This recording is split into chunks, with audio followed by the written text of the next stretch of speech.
All right, hello. Hello. Happy Saturday, February 7th, the first Saturday of February. I'm sure you guys were listening and ready for that riveting calendar knowledge. But we've got our first OP14 half case, the largest event of this format that I know of, and it will be quickly dwarfed next weekend with the largest nationals maybe we ever have. Actually, I don't know if it's going to be the largest because it's invitational, but we've got Jake here too. Got a little bit of a practice run. We'll see him over there next week, and excited for today. It's going to be so exciting, especially with a format like this. This is the last big practice, I would say, before Bandai Card Fest. So going to see a lot of interesting things, I feel like. Going to maybe get a peek at Bandai Card Fest if you're trying to get some last-minute practice, some testing, or even some meta knowledge, whether you're in the LCQ or the main event itself. So excited to do this. There's going to be so many cool things. Exactly. And I think we know what table we want to go to. We're waiting for one of our players to get into that to make sure that we can get there. I don't know who. Sorry, someone random just also jumped into the table, so we'll see. Maybe they have a double. Yeah, they must have twice. All right, well, we'll get that set up. So let me go there. But Jake, if you were playing today, what would you be playing?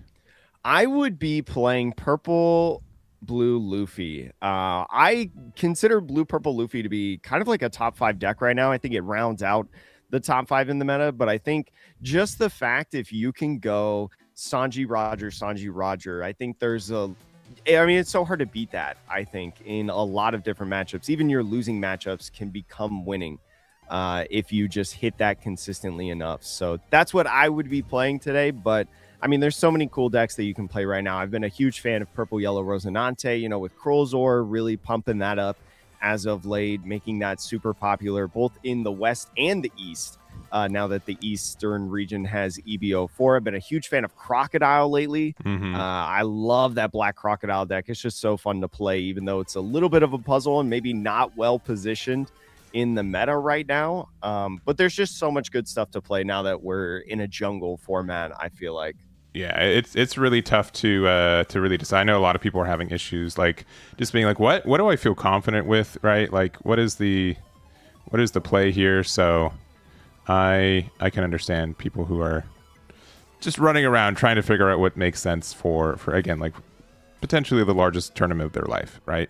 I mean, it's like you have to choose what you want to lose to, right? Because we're in a wide enough format that you can't beat everything. No one deck could do that, or else it would be the number one deck by population out of, like 50% of the meta if one deck could beat everything. So you got to choose what you lose to, and you got to just predict how much of that of your losses is going to be in the meta, and you just hope to dodge it within the rounds. Yeah, exactly. So I think we are set up. We're just going to go to our table real quick and jump over there. All right. To start us off today, we've got a matchup I've never, ever, ever, ever played against and seen or anything. It is going to be Rosinante versus the Blue Jinbei. This is going to be an interesting matchup, right? Jinbei, considered the premier aggressive deck of the format, released in OP14, and usually is very, very nice to prey on 5,000 power leaders. So Rosinante being a 5,000 power leader for life. It's going to look really nice for Jinbei. It's going to be all about if Rosinante can find that 7-drop Trafalgar Law, right, to be able to boost his leader up to 6,000 power. That's Jinbei's big weakness, I feel like. So starting off, Jinbei not having a search or anything like that. Looks like Rosinante is going to be doing some searching with the 1-drop Trafalgar Law. Yeah, and the other thing too is that I do think that the deck is really dependent on finding the new 4-drop promo. I say new, right? Yeah, that maybe not the best word for it, but is a newer card for sure for our format. So and I think that's something that when you miss it, you feel real bad about it. Yeah, you're definitely going to want to see it within the next turn, especially after this 6,000 power swing. We did get that 2K that we just pitched for counter, so no extra hand knowledge or anything like that. And it looks like we play down a Koala on here. This Koala 2K feels a little bit early, but if If you trash the character, one of your fishmen or merfolk can get 2,000 extra power. So maybe just try to hold that, as Rosinante is not really a removal deck, right? To try to pack a powerful punch in a future turn. Yeah, and I will say that I am not an expert in the Jinbei stuff, so I won't say that what I'm saying is correct. But a couple of things I can see. One, the Quell is really good at giving power later, so this could be knowing that one. Rosie has like no removal in their deck, right? They play bodies and they get value from it and just go for it. So it could be that. Also, Jinbei's hand size is kind of important at times too, especially with the, I think his name is, it's not Fisher Tiger. There's a card that says draw 3, then you have to discard X amount at the end. That is Fisher Tiger, yeah. Okay, yeah. So that is pretty important. But we do get the 4-drop Law promo there, so that is our start. If we go to Rosie Law afterwards, that is probably just the best start for Rosie. That card is so good in this matchup. Yes, looking good as well for Rosinante. But one thing that we do have to know is on that 7,000 power leader swing that Rosinante had, there was a Perfume Femur trigger that was enacted. So I feel like as Rosinante, you can just assume that this Jinbei has a Perfume Femur already in hand. So especially as a big defensive deck with lots of blockers, gonna have to remember that. But playing down that Shirahoshi is gonna be drawing a card, no playing any characters down onto the field. That is tough for Jinbei. It looks like Jinbei not having the most ideal start with no aggressive 1-drops like Chu, Hachan, what's the other guy? Arlong, right? The Fishman crew on here, and looks like Rosinante just getting the consistency in.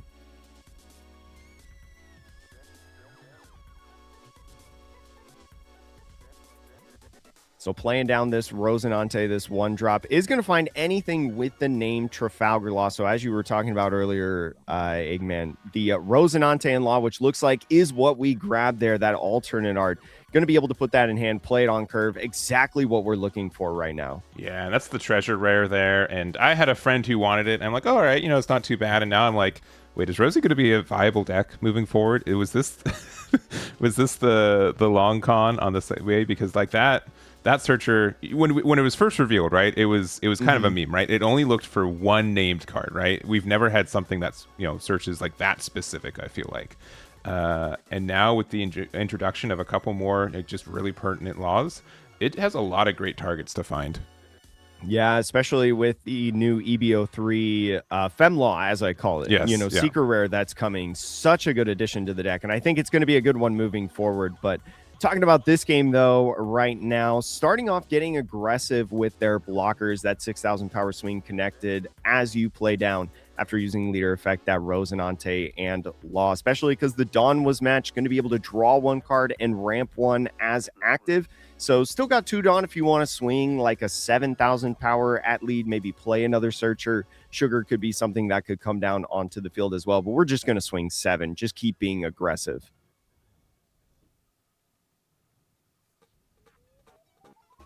So is going to block with the Shirahoshi there and move on to Jinbei's next turn. This is definitely the Fisher Tiger turn. If you can't play something like Fisher Tiger on this turn to get a body on field, it's going to be aggressive. But Grab Blade is going to be the choice. So Grab Blade is going to be tough. That's actually pretty nasty. I could be wrong. I haven't seen that many Jinbei list, but I think Grab Blade is a little bit of a tech card. I think you run it a couple copies. So but I'd say that Grab Blade has been generally not as popular in this format. So a real big hit for a deck that plays a lot of 4, 5s, and 6s. Yeah, and especially with the meta that is right now with Emu, even though still a very popular deck, but falling off of the overall meta in terms of numbers, there's just way more decks that you can play right now. Brings viability to stuff like Gravity Blade Raging Tiger back. And after using leader effect to get a couple Dawn on the leader and swing 7, looks like Rosinante going to go up to 8 and pass off the turn. Going to have to build back up a board at this point. Let's see. All right. Well, we're gonna play one. I'm gonna say it. We're probably playing max rarity Rosinante, which, as of recording now, it's not that big of a feat. But this can definitely. These are stocks, right? Like this. Well, is... not full. Oh, not we got the 4-drop law. Yeah, because, you're right. Yeah, the you're 4-drop law did have that PRBO2 version. You're right. And also a treasure rare, I believe. So whichever one you want. I would to play. not be upset if you decide not to play the treasure rare. I know some people have some very strong feelings about that alternate art, but Looks like it's a little bit difficult of a search right now for the Rosinante on this one drop. Has to find a Trafalgar Law, so can grab maybe a 6 drop. Could be really, really nice to get right now. You're also thinking about the 7 drop Rosinante, or I'm sorry, 7 drop Trafalgar Law, as I mentioned earlier, to be able to plus 1,000 your entire board. So going to be curious what he picks. He may also just try to find some counter. Yeah, it's really, really tough. And I would say generally against most decks, removal's at a pretty high premium right now. The fact that Rosie has protection against KO as well means that it's really unusual, I'm sure, for most Rosinante decks to say, why is my board empty this early, right? So it's going to be tough to say, one, I'm guessing we're trying to find a Rosie Law and we haven't seen it. So is going to swing 5,000 power at Jinbei. Jinbei's taking a lot of the swings, I feel like, so far, along with the blocking, but is going to counter out of that one. And now I think using leader skill to be able to get a guy down onto the field is going to get another Rosinante Law. And with this play right here, you're going to be able to re-Rampadon and play that 4-drop that you found off of the 1-drop Rosinante Searcher earlier. So going to be a nice combo of plays right here to get that board back exactly where it was before the Grav Blade right now. And it almost feels like you didn't miss a beat. And I'd have to make sure on Dawn numbers. I think you only get the ramp if you're behind or equal to behind with Law. I have to double check, but yes, I think because of the Rosinante and Law re-ramping the Dawn, you do not get the extra rested Dawn off of the 4-drop, which is what happened, I believe. Yeah, equal to or less. But yeah, since we get like a double ramp that turn, it might not have been the case. So you're going to, I think, 10 next turn anyway, so you're fine. It's not a big deal, but it is being able to make 2 more bodies. So, all right. So finally, we're going to see the Arlong as the Jinbei. Arlong, just a really good searcher in general if your leader is Fishman. One of my favorite release event cards, I would say. Just finds any cost of 2 or higher. So looking at the Jozu right now, Jozu is going to be a good one to play on this turn, right? Going to be able to remove again one of these Trafalgar Law cards.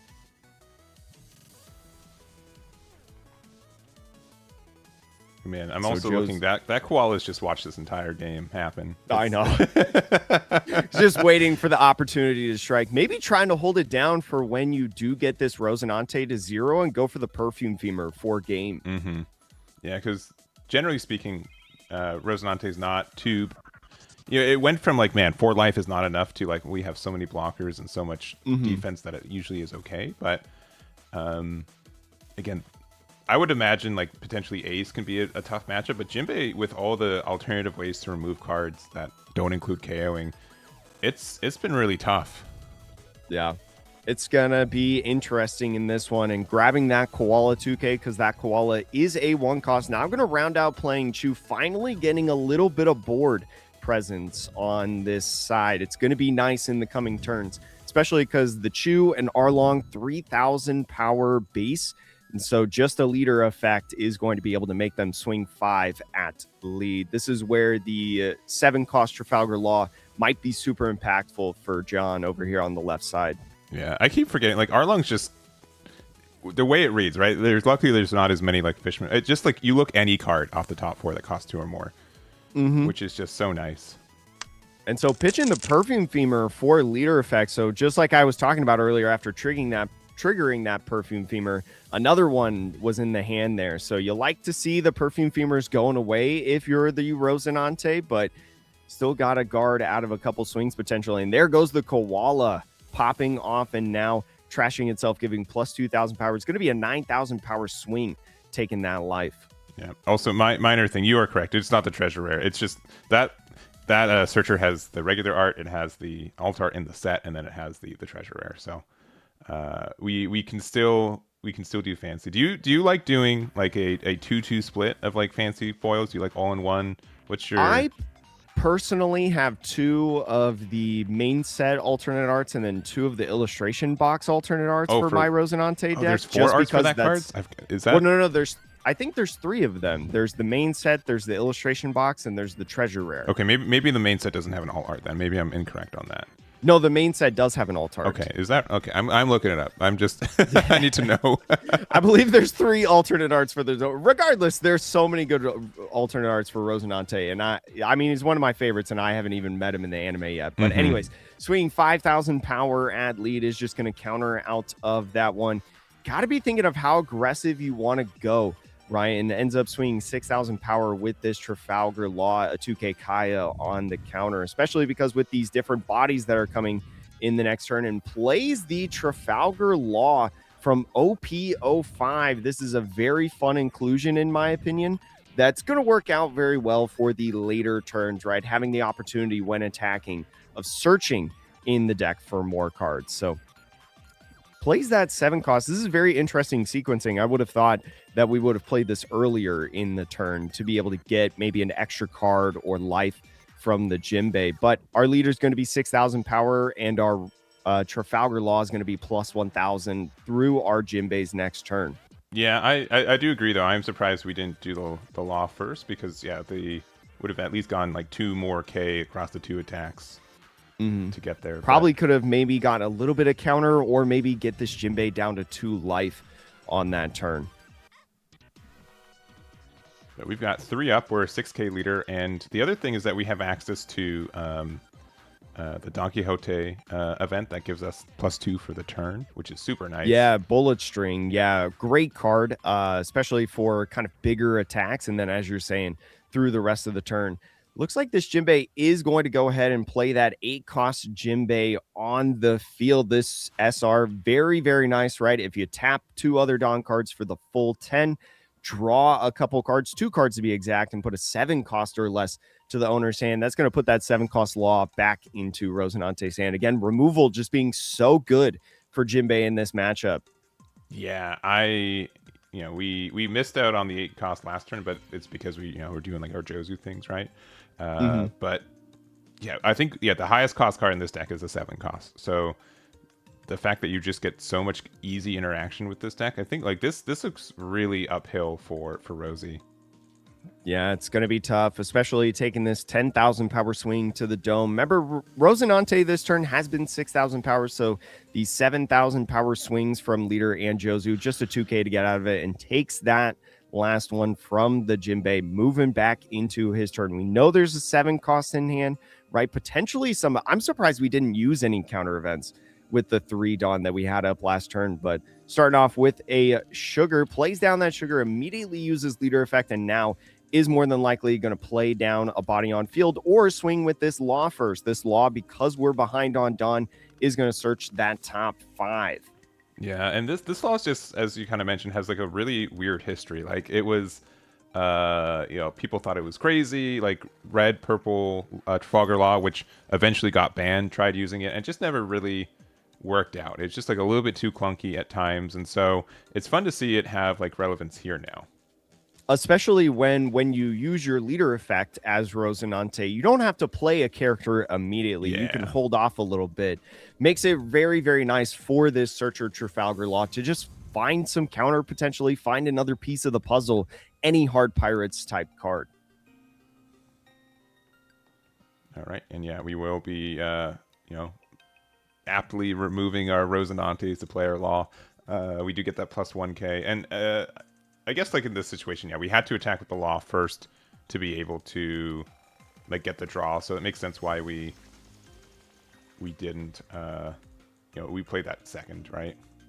Yeah, so swinging in 6,000 power is going to be a 2K. Now a 7,000 power swing because of the boost is going to put this Jimbei down to 0. I think about 4 or 5 cards in hand right now, and still 5 Dawn left for the Rosinante. We'll see if he ends up searching with Sugar, but no, just passes off the turn. Yeah, that's really interesting. I don't think I've ever seen like the fact that Sugar has played this turn, the effect wasn't used, and we have 5 Dawn open. I think that's really interesting. We must have like at least 1 bullet string in hand, at least one of the I love you events. It's got to be a lot of counter events at this point, especially if you're leaving 5 up. Yeah, I agree. And, Jimbei doesn't have that many cards as mentioned, only 4. Unironically, we could just lose next turn to just the cards on board as well.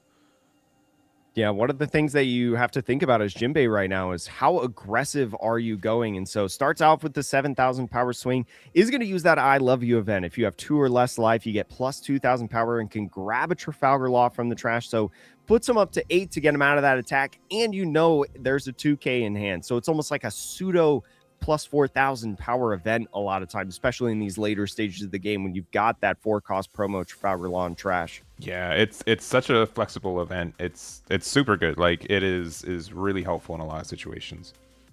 So now going 10,000 power with Jinbei. It's going to take a little bit more to counter out of this one. And again, we rested our illustration rare Trafalgar loss. So how do we get out of this? It is going to be Bullet String. So Bullet String plus 4,000 power for the battle and plus 2,000 power for the rest of the turn.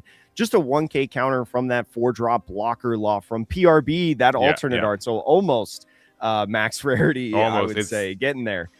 And I guess we have a vanilla 7-cost law out there. So, oh yeah, that's true. So getting there, but Jinbei is going to play that 4-cost law to be able to put him back into the hand, right? Using that on play effect to get that blocker law on the field and rounding out the turn with Red Rock is going to bottom deck that 7-cost law. So just once again, nullifying the board entirely. Rosinante's arch nemesis, I feel like, is just removal in general. If you're keeping up with the EBO3 format, UP Sanji, tough matchup for Rosinante. And it looks like this Jinbei that's focused on the more removal aspect, right? With Jozu's 4-cost law from the starter deck, Red Rock, Grab Blade is going to be that exact same thought. Yeah, so we're going here. There's 3 cards in Jinbei's hand. I think we know 2 of them. One of them, well, I think one of them is the 2-drop koala, right? Was that bounced back earlier, or was that removed? No, the koala was grabbed used. earlier. Okay, but I think I know there's a one. The one on the field was definitely law. trashed, and then we grabbed one. I can't remember if it's in hand, but yeah, one of the cards we know is the starter deck law. Yeah, that was just played down on the field and bounced himself back. So we could technically have a lethal line here, but I think it'd be really tough considering it's just Rosinante and some searchers. So we're going in with Gamma Knife. We're getting really aggressive now, trying to get rid of this big Jinbei on the field. This Jinbei is no doubt a threat, right? Being able to be a 10,000 power swing every turn. So we'll see if he gets after it. We also essentially have draw 2 available to us. We have our 3-drop law, which is going 6 into... should be 5,000 power because Gamma Knife is -5. Yeah. So 6 to 5 is a... If we know that we have koala in hand, right? It's a bit of an awkward number, but... He could have pitched it earlier on his swing, and maybe I've just forgotten. So, but he only has 3 cards in hand, so it is going to be a pretty impactful swing if you can't find it. And off that search, finds the Hard Pirate Trafalgar Law, and it is going to be that 2K koala. Looks like wasn't used earlier. So still has leader skill as active since we use, or actually no, we haven't used leader skill yet. Yeah, now we're using it at this point. So is -2 on all the different Trafalgar laws that we've got. Looks like tapping 3, so playing down, or 4, I'm sorry. Yeah. So playing down the Rosinante and law. Still 4 Dawn left as active within this turn to be able to swing with at the Jinbei. We might see another 6K swing or maybe a 7 at the Jinbei. Yeah, the issue here is that if the other card in their hand's a 2K, it just goes away. But no, okay, that's enough. So I would say it's going to collect the knockout. Yeah. And we're still the sugar's just hanging out. It's just heading there. So maybe it's our way for game next turn. But we do know that a lot of the perfumes are gone. A lot of the koalas are gone. So I think Rosie Law will be a pretty good blocker here. But looks like there is the 4-cost law. We're going to bounce back the R long to bounce back the 3-cost law, which also is a brick in hand. So good trade there. And I kind of like this. You know that the 3-cost law is continued value as many times as it swings. It's not an on-play effect that you get that value. So it kind of like delays a turn of a search like that. Yeah. With the Trafalgar law. So goes ahead with the Arlong yet again. Did you see what they grabbed off Arlong? I did not. No, I was no. I was too busy thinking about the 3-cost law, but Still has a little bit more Dawn left to play with and leader effect if he wants to go for aggressive swings, especially with this Chew, right? This Chew, just like the Sugar, has just been standing around, just waiting. Mm-hmm. Yeah, and one of my favorite things, and if you play like Dragon Ball Super Fusion World, cards in your hand can convert by game mechanic into like more power aggressively, and Jinbei being able to have access to that's really cool. I really like that. Yeah, very similar in that ability, and one of the reasons why it's the premier aggro deck of the format right now. So goes ahead just with a 7,000 power Jozu swing, and since Rosinante and Law's 8,000 power is just going to block. Now going in with a 10,000 power swing, I think we're setting up like a Perfume Femur turn at this point for the next spot. So is just going to try to get him down to 0 as he's a 5 life leader. If he's got another bullet string, that could be really good. Bullet string and 2K would be able to get out of the attack. We'll see. Yeah, we got quite a few cards in hand, so it wouldn't be outrageous. Even if I have like one copy of I Love You, I could see using it to get out of the attack as well, but yeah. The Trafalgar Law that was bounced back earlier, that 3 cost, remember, is a brick in hand, so that's at least one non-counter card, and we end up taking it. We just go down to 0. Yeah, and I will also say it is not unusual for this deck to be able to get out of a 15k attack. So the issue is that, like with Jinbei specifically, Perfume Femur and then using your leader effect, you become a 17k unblockable, which is one of the best finishing conditions in the game right now. So, as long as you have the cards to supplement it, you can use cards to buff a card, and then you can use that afterwards to, attach the Dawn afterwards. And one of the things that you got to think about as Rosinante is like Perfume Pudding. I know he's only got a 2-card hand, so that's asking for a lot, sure, right? But with Jinbei being able to reutilize cards, right, or reutilize Dawn by trashing cards from hand, if he starts going in at life, maybe ignores this Jozu, feels the pressure, and a couple of cards just get in this Jinbei's hand, we could see something like that on here, and that would be disastrous, I think, for Rosinante. Unironically too, we could go for game, putting 3 Dawn on the Rosinante and just be like, well, give me 1 card, and then you can kind of swing from there. If you go another 5k with lead and they take it, I think you can go 8, and then technically the Sugar can go 8 as well. Wouldn't be too outrageous to say that would be a line for game here. So that Trafalgar Law to start off the turn actually whiffing, only searching for Heart Pirate and Straw Hat Crew kind of cards. Didn't even see like an Usohachi. Usohachi usually played as like a 3 of in this deck. So just swings 5 and counters out of that one. Now lethal is even harder at this point, right? Having to hit for 3 times, but only 1 card in hand for the Jinbei. Yeah, and we can still go there. We can go 3, and then we'd have, 4 or 5 left open. So I think we can go like 5, and then 6, 8. I mean, that's not. I've gone for game with worse odds, I'll say.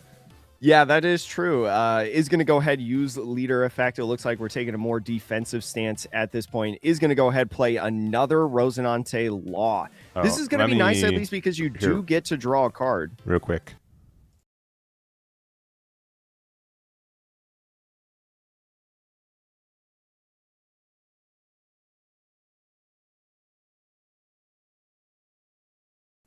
Yeah, it's not outrageous to say that you always. Yeah, there we go. Okay, now he did it just a little bit too early. He was a little ahead of himself, but is going to have 2 Dawn left active on this, and ends up going aggressive in 8,000 power swing and lead. Is going to take a life, put him down to 1. You got 2 blockers on the field. You got to be wary of a Perfume Femur at least right now. Yeah, and I don't know. I don't know what the best way would be. I'd have to see what cards are in hand too, but we've got 8 cost Jinbei here. Jinbei again just going in with that draw and removal is going to more than likely bounce back this active Rosinante. And this is actually bad news bears, I feel like, for the Rosinante, because now this Jinbei also has rush. So now you're expecting a 10k swing. Yeah, but you can still pepper them down pretty well. They have 1, they didn't draw Perfume, which is good. That's the big bonus. Yeah. Oh, but yeah, this is just 5. Can you? Yeah, I think you gotta wait for the big boy Jinbei to try to not take it. You know what I mean? Yeah, I think you need to save this Trafalgar Law for the block that you can't get around with counter or anything like that. So ends up going 1K on the sugar. Now a 7,000 power swing with Jozu. See what he does. Could be something like bullet string, maybe. I think I'd be, if we did not have bullet string in hand. I'm so curious why we didn't search for it with sugar. I feel like that card was moderately mandatory for us to be able to have a chance here. You know what I mean? Like we could have like not attacked with one of the blockers and just play 2 out. Oh, but we Looks like don't it's gonna have go it. 2-1 there. So did counter out of that one. Maybe just trying to hold the counter events as long as possible, right? If it's like a double I love you event, that can be a ton of counter. Being able to bring back a law, trash the law, bring back the law, trash the law, like pseudo 4,000 counter 4,000 counter ones. So yeah, we'll see a lot of things to think about as Jinbei. Do you want to go all in, trashing your entire hand to be able to get a big swing in with your leader and also Jinbei? You've got 4 cards in hand, so that's 8 Dawn that you can reutilize. Yeah, so pretty quickly you can do like a 10k attack with Jinbei, and then we can go, I think it's 10 and 12. It's kind of weird because it has to be 2 Dawn, so like you can't really split it that easy. But so it looks like he is going with the all-in 6 on Jinbei. It looks like an 11,000 power swing. So we can do 11 with this. We can do 10 and with then Jinbei. 12 with Jinbei. Yeah. So we'll see if he can get out of this attack. If he can get out of this attack, I feel like he's got pretty good odds in this game. Oh, but no, I think just concedes. Yeah. We have a bullet string. We have a Nuso Hachi, so we can get to an 11. But the rest are just bricks. Yeah, so wouldn't be able to get out of the 12 with Jinbei on that one. Yeah, I don't know. I'm really surprised we didn't search for sugar, because we could have left some Dawn open for like another bullet string or another 2K. But yeah, especially in that turn that we left 3 up. That I think, or even the 5 up. Yeah. There's just so many opportunities that we could have tried to find an extra card and maybe like redirect an attack almost at the sugar, but it's going to be tough. I mean, I think just similar to what I was saying earlier with the UP Sanji, that this matchup is probably difficult, especially if Jinbei is focused around that bounce back and removal, with Rosinante only protecting from KO. Yeah, it was honestly, it was a great match. Like that, it's easy to say it's the best match of the day because it's the only one we've seen so far. But yeah, and also our Jinbei player very happy about that win. But it was really closer than I thought it was. It really came down to the wire. I'd have to like know the cards in hand. There was like a mild chance that like using the bullet string to get out of the Jozu attack made a little bit more sense, and then maybe you'd have ways to get out of like those other numbers. But that's also why I've been liking Rosie so much. Like the end game is so dynamic. There's so many blockers. Taking your life is like a big decision too. So hopefully we see more Rosie in the future as well.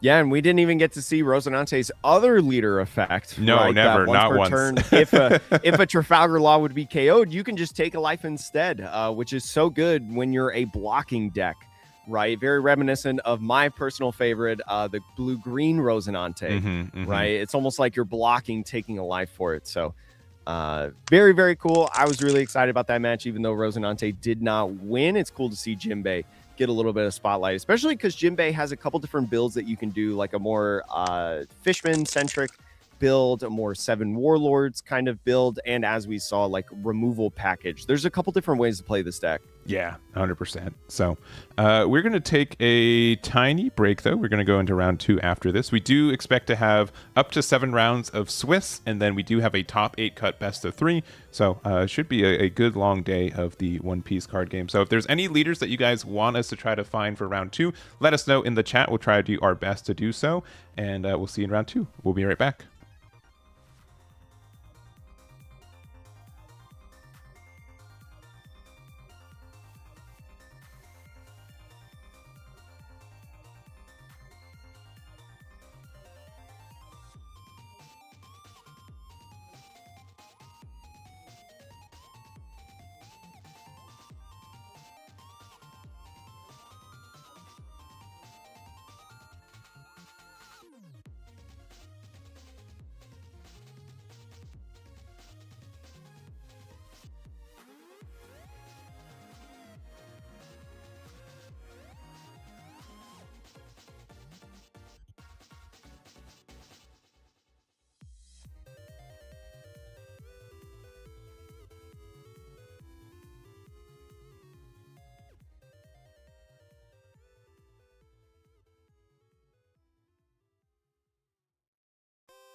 All right, we are back. We've got round number 2. We have, kind of some good news. Moria has a 100% win rate in this tournament today. Yeah, our lone Gecko Moria starting out 1-0 and coming across the ace matchup, which I think Gecko won the die roll. Yeah, I would potentially imagine. going Yeah. second in this one. So definitely a good start for Gecko, especially as ace being heralded as arguably the best deck in format, or maybe most well positioned, I should say, in this format. Definitely something that you expect to play if you're playing not ace. Yeah, there for today. So we have 116 players. We'll have more of this data available later, but we have between Mihawk, Emu, Stardeck 29, Luffy, Ace, and Boa, we have 80 people on those. So I think just barely over 2/3 of the format are just those 5. And as mentioned, I think it would be very difficult to have a tournament run and not face at least one of each of those. Yeah, exactly. And looks like, honestly, not too great of a start, I feel like, for Gecko, not having a 1-drop. So looks like you got second, but didn't play something like a Victorious Sindri or something like that. And Ace just getting some prep work, not swinging the 7. I kind of like swinging at this point as Ace sometimes, just simply because they don't have anything set up in their trash. You force them to like counter and take a life if you're worried about a trigger. But I can see the reasons of not doing it, just being a little bit more patient at this point. So going ahead and swinging 6,000 power is going to take that life and draw 1 off of leader effect. We'll see if he has an Absalom or something to play on 3, and he does. Yeah, and so this deck also has like this weird back and forth where one, I've been playing the Thriller Bark package in a lot of other decks. I know that people have been playing Stardeck 29, Luffy, and Boa. And the big thing with this matchup specifically is it's really easy to make your 5Ks into 6Ks in comparison to other leaders, right? So is going to go ahead play that Yamato. You'll love it if you're Gecko that a Yamato was played instead of something like an Atmos, right, to be able to bounce back your Absalom on the field, but no trigger on that one, and it looks like passing off the turn. Yeah, I'm mildly surprised we didn't decide to we don't know what the hand is, right? If you guys remember OP06 Moria, there or just the same kind of issues where our hands just ended up being really terrible, but if I need to put cards into my trash, I don't mind healing one early, just to say if they hit me at all, like one, I have one more chance for them to trigger something, and that tempo is usually way more important than like cards in hand a lot of the time. And so we'll see the KO effect, Gecko's leader effect, getting that search off. Going to be looking at the top 3. Does find that PRBO2 Gecko, but looks like maybe grabbing a Perona instead. And if we don't play it, that just means we have the PRB in hand, right? This is also the reason in my mind, like why we didn't use the effect there. I mean, we do know that the 6-drop will be bounced back to hand as well. So, because they did play add Jozu earlier, so there could be. Is going to go ahead, utilize the effect to heal 1 life, and just as you said, that PRBO2 Gecko coming onto the field is going to bring that Perona back, force the Yamato not to be able to attack in this turn. So 1 less swing you got to worry about, and that's actually the 3rd PRBO2 Gecko that we've seen in this game. We saw one on the search that was passed up by Absalom. We trashed one, and now 1 on the field. So going to be interesting to see if he's got 8-cost Geckos or 9-cost Boas later in this game. Yeah, and the sequencing might have seemed a little bit weird, but it was we needed to be able to put the Perona into our trash before we played the 6-cost. So we do get a hit off the event there. We get to add 1 to hand. The 8-cost is great, and putting a 2K and a Hog back into trash. So I think we have pretty much one of everything in rotation now. Yeah, we started setting up our trash. We've got exactly what we need a lot, especially because we can put that Perona back in trash because of our leader effect. And so Jozu coming down on the field, going to pick up that character and put the Perona back in hand. So interesting picking up the Perona, but that means that it's not in trash. So I guess you can't complain too much about that. So now going into Gecko's 8 turn, we know that 8 cost is in hand. 8 cost going to be able to provide a lot of value. I'm still surprised we didn't put the 6-drop back in hand, right? Were they worried that there's too much value? I think because the gecko, the 8-cost gecko, says that you can only put a 4-cost or less from your trash. You can't grab it from your hand. So it's basically because there's no Perona in the trash yet. The Jozu and Yamato are more than likely going to be able to swing in this turn. Yeah, but you can always, like, our hand size is pretty healthy, so we can just do the same thing where, we'd have to like lose one, but we could, there's decision. What's more important? I think we want to play the 8-drop right now. We can discard something off life if we want to. We can also just play a hogback, but looks like we're not going to be playing that. We might have a 4th copy of a 6-cost. Well, especially because that Perona is off the field. You don't have an easy target to use your leader effect and KO for that plus 1,000 power. So I do feel like this turn is actually kind of awkward, but looks like we're attaching 1 and swinging 6,000 power at lead. Just going to be a 1K or leader effect to get out of that one. But using our Gecko's leader effect to heal another life. Saw Lilith trash. What was the first card? Did you see? I think it's the Perona. The Perona. That would make sense, especially if we have that 4th copy of 6-cost Gecko, as you were talking about. So double Lilith and Perona to heal 1 life, go back up to 4. Just lots of healing potential in this deck with that leader effect. Yeah. And just a simple 1K. Do we have a 4th copy of the 6-drop? We do. That's crazy. We do. And so being able to play this down right now is going to nullify the Yamato or Jozu from attacking. Yeah, the other thing is that the 6-drop's a little bit weird. You only get to attach Dawn to your leader, which is already attacked. And we needed to attack with it first to make sure that we got the Perona in our trash, so...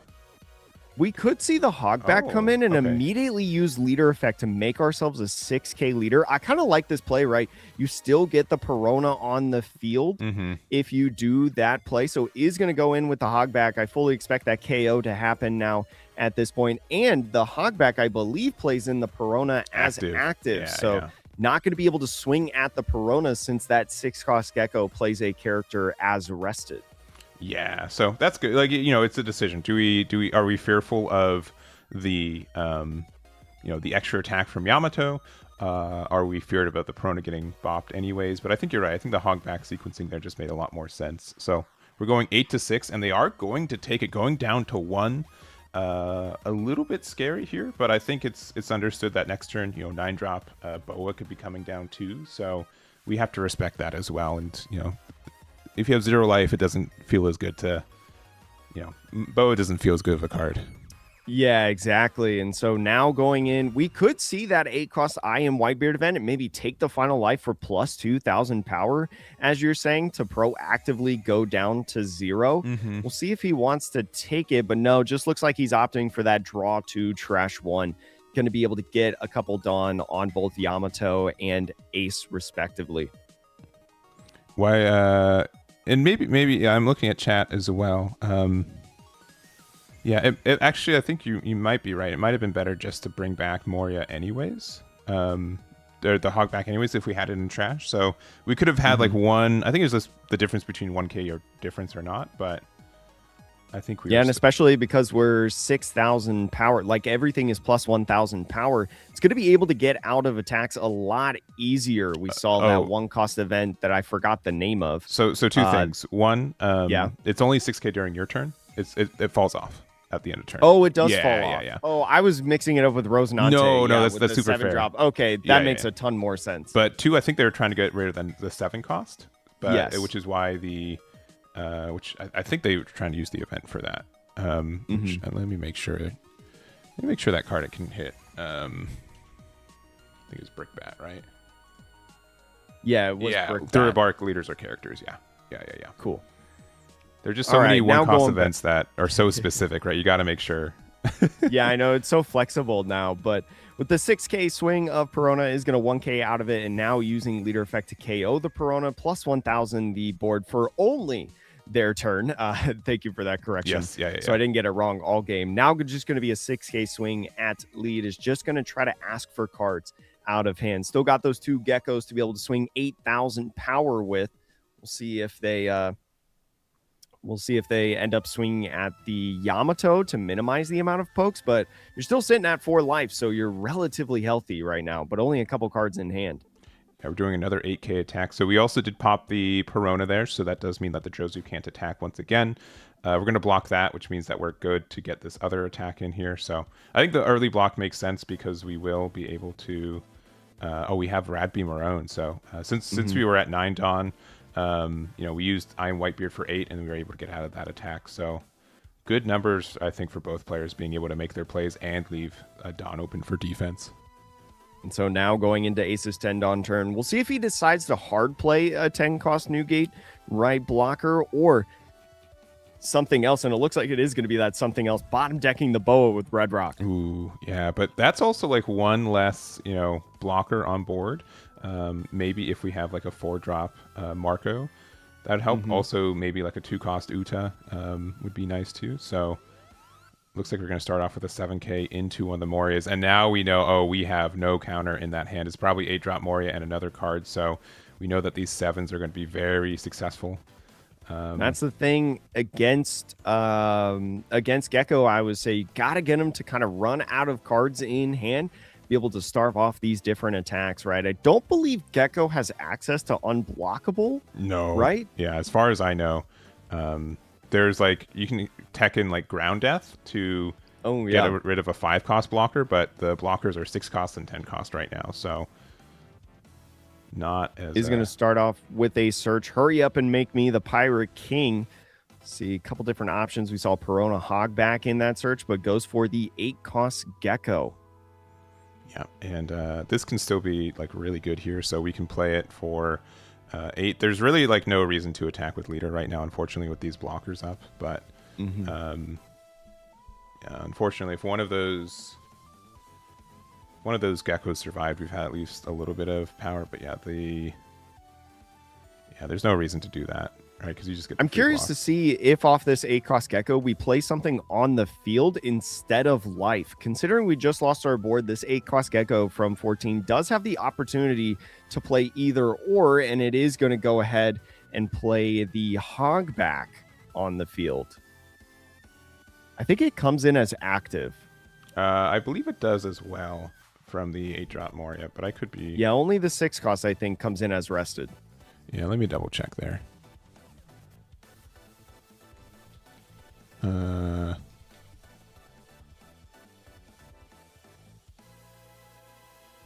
Here, real quick. Hey, real quick, the 8-drop Moria plays the Hogback active, I believe. Oh, it's active? Yeah, can you just double check? I'm pretty sure that's the... I know that it's active and rested for a lot of things.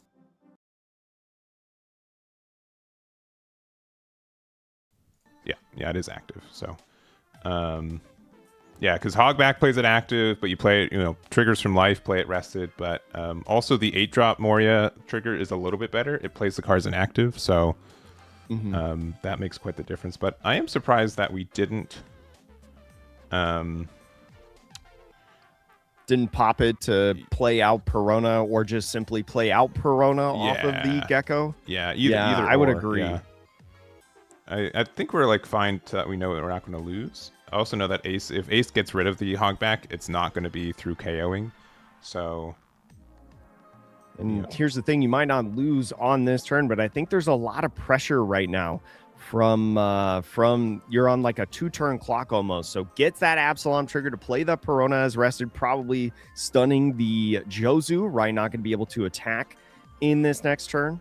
So, I mean, it just kind of puts you on a clock, I feel like you're at this point, just simply because you only have 2 cards in hand. Yeah, but I think it might have been better to, as mentioned, we play Perona out with it. We keep it active, and then this means that we could have played Hogback off of life here, which means that they can't KO it. So yeah, because now they just get the free removal of Perona. Uta can't attack, I suppose, right? Or Garp, whichever one you're more scared of, but I think now you just have less attacks to try to end the game next turn. Yeah, and especially now hitting that Perona, going to be able to stun 2 bodies. Now, still 9 Dawn to work with as the ace. We'll see if he's got I Am Whitebeard, to get another Newgate on the field, or maybe another Red Rock to be able to bottom deck this 8-cost Gecko. Looks like tapping 4, I think. Maybe playing a Marco. Yeah. Marco. Marco going to be getting down onto the field. 5 Dawn left. Is going to go ahead, get aggressive now, and swing this new gate. Going to be hitting the life. A potential trigger. Looks like a Boa, 6,000 power or less character with the trigger from the hand. So it looks like out of the 2 cards, we had that Kiku Nojo going to be able to play it down on the field. But now you're down to 1 card in hand, 2 off of the draw. Yeah, but it is nice to have this here. I think we have another 8-drop Moria in hand, which can help us here. The fact that we, lost our new gate blocker is kind of a bit scary. Because now you have to, you get to like trade with stuff. I feel like you're still in a relatively fine position, right? You're going to be able to draw 3 cards off Marco. You still got that Uta blocker, and we still have a pretty decent hand size. But yeah, definitely the body coming down on the field after you rest your big free block almost doesn't feel great. No. If we have another Moria here, though, it could be nice to, we play it out, and then we, play a Perona, stun something, pop the Perona, give the plus to the Hog back. But looks like we're just going to use it to give the plus 1k to the board. You have to pop a Thriller Bart card, but it gives it to everything, if I'm remembering correctly. Yes. So the Kiko Nojo will also get the bonus. Kiku Nojo going to be swinging what looks like 7,000 power after the Hog back, getting the Perona back onto the field. 7,000 power swing is just going to be a 2k to get out of it with that Ace, Sabo, and Luffy, a card that we've seen more and more in these Ace decks in the OP14 EBO4 format. Now just going in with the 6,000 power swing at lead, not attached, or actually is going to be attaching a Dawn? Yeah, so this should be 7, yeah. I mean, they haven't used leader. Have they used leader effect? I don't believe they. Oh, no, they must have. I don't believe so. Oh, they might have if they're using just 2Ks like that too. Well, they use 2K for Jozu, 2K for Kiku, and 2K for leader. Now going in, blocking with the Marco on that swing right there. Going to be drawing 3 cards, 1 for leader effect and 2 on the on KO for Marco. Yeah, and you just like the 3 cards you use to get out of those attacks, you just immediately refresh them.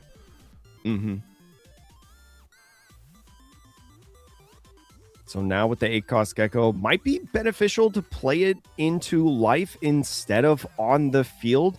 Right, gives you 1 more swing that Ace does have to go through, even though you're out 1 card in hand. This, and it's so scary, right? Because you could just put a Perona in the life, and one of your characters, either Jozu or Yamato, will be nullified and move you out of lethal range. Because I think we're at 3 life right now. I believe we are. We can also just play Perona straight out and just prevent Yamato from attacking. Yeah. So maybe Perona actually being better because you can just get it on the field as another body for pressure.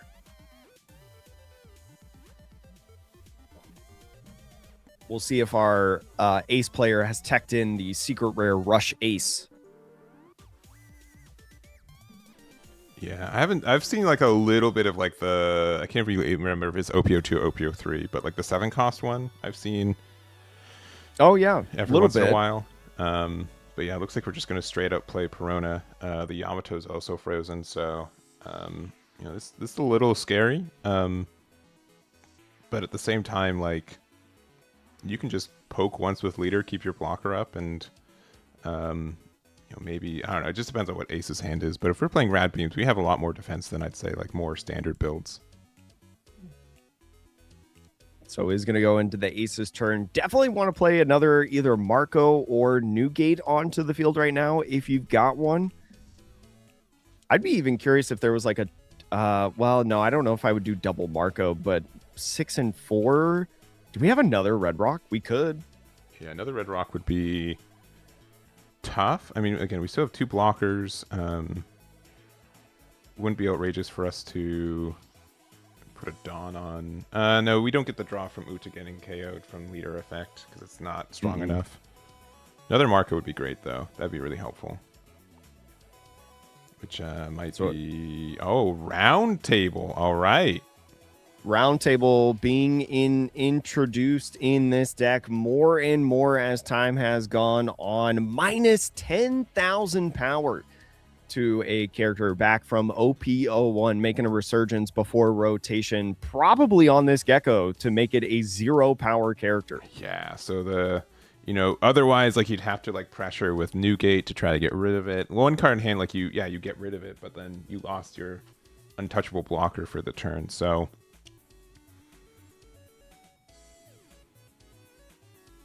Yeah, and we kind of, if we don't have any Marcos out, we don't need to attach a Dawn either. So yeah, there goes the Moria. So 6 Dawn left as active. A couple different ideas. Maybe he's thinking about something like a Red Rock or playing Marco on this turn, right? Red Rock could be nice to bottom deck the 10,000 power Gecko again, to be able to remove both of those bodies on the field, be a good control kind of turn. But the Marco, as you're talking about, that draw too, is a lot of pressure. It's a lot of potential card draw that you can use. Another Uta. Just going with more Utas right now. Still has 4 Dawn. If he plays a Marco or another character, he is going to have to replace a body on the field. So I guess would be either Yamato or Jozu, but just passes off the turn. All right, so we've got a good amount of decisions here. I think, again, we are at 3 life. We've got 2 cards left in hand. We unfortunately cannot KO our own Kikunojo. That would be a little too strong, I think, if that could be the case. But unironically, these Utas can also... at the end of the game, Moria cares more about the number of attacks than how big the attacks are, right? We have a low hand size, but we usually always have a high life size, and that helps a lot. But... we can still use the... Well, we're going to use the Lilith first to get a search off the top 4 for anything with a trigger. We do have a Sindri there, so a blocker is nice. It's going to be a 1K. And a blocker if we feel the need of being more defensive here. I think our hand is Kikunojo and Sindri right now. Yeah, Sindri for sure is one of the cards. I think we're out of 8-drop Morias. So it's just a numbers game at this point. What are the numbers that you should swing with? Starts out with the 6,000 power swing over at lead. Can't just be a 1K to get out of it, right? If you've got that in hand. We saw several 2Ks pitched within the previous turn, so not sure. And another one right there. Yeah. Just going in a little bit of over countering. Yeah, we're going to use their leader effect to give everything the plus 1K. The Jozu has just been frozen this entire game, which is... He's just been watching the show just like us. Yeah. I think we just do 10 with Moria outright. That'll probably get an Uta block. And then these next numbers are going to be kind of critical if we find it more important just to go wide. The other thing, too, is that these Peronas, this is going to be an 8K attack, it looks like. We can play one off a life, and it can stun one of these Utas, too, which is huge. Yeah, so a lot of possibilities. It's definitely been a close game, I feel like. It's been riding a fine line. Players starting to get low in hand size. Looks like leader effect and 1K is going to get out of that 8K swing. So now this 8,000 power swing coming in at lead is going to have to command the block on the Uta. 2 Dawn left, going to go to leader for another 8,000 power swing. 8,000 just a good number against Ace because it often forces multiple cards out of hand. And so is going to try to save the free block on this Gecko with the Newgate. I do like that, especially because you saw that Sindri come into hand. So with the 3 Dawn, more than likely going to play it down. Yeah, and so we're just deciding now, like, all right, do we go, big 12K and make them lose 1 card in hand? Or do we play out our blocker and pass? Ace has some ways to interact with blockers, but it's usually a little bit expensive. I think especially because there was leader effect already used, I think there could be a lot of value in this 13,000 power swing right here. Because if he blocks with Newgate, he has to give 2K in counter on the swing. And we saw him over countering earlier with like the Otama on the 6,000 power swing. And there it goes, just a KO and no counter. That's insane. What is very, in that very hand? cool. I did like that play. It's got to be just bricks in the hand, no counter whatsoever. And that's why a lot of Ace players try to hold off that leader effect until the last second or as long as you can in some of those turns. So something like that does not happen. But now a full 10 Dawn turn, your Jozu can't swing. Gecko sitting at 3 life. What do you do at this point? Yeah, I'm not sure. There could have also been the potential for like better block sequencing to maybe like get out of like have the new gate block the second 8K attack and then like the Uto is still up.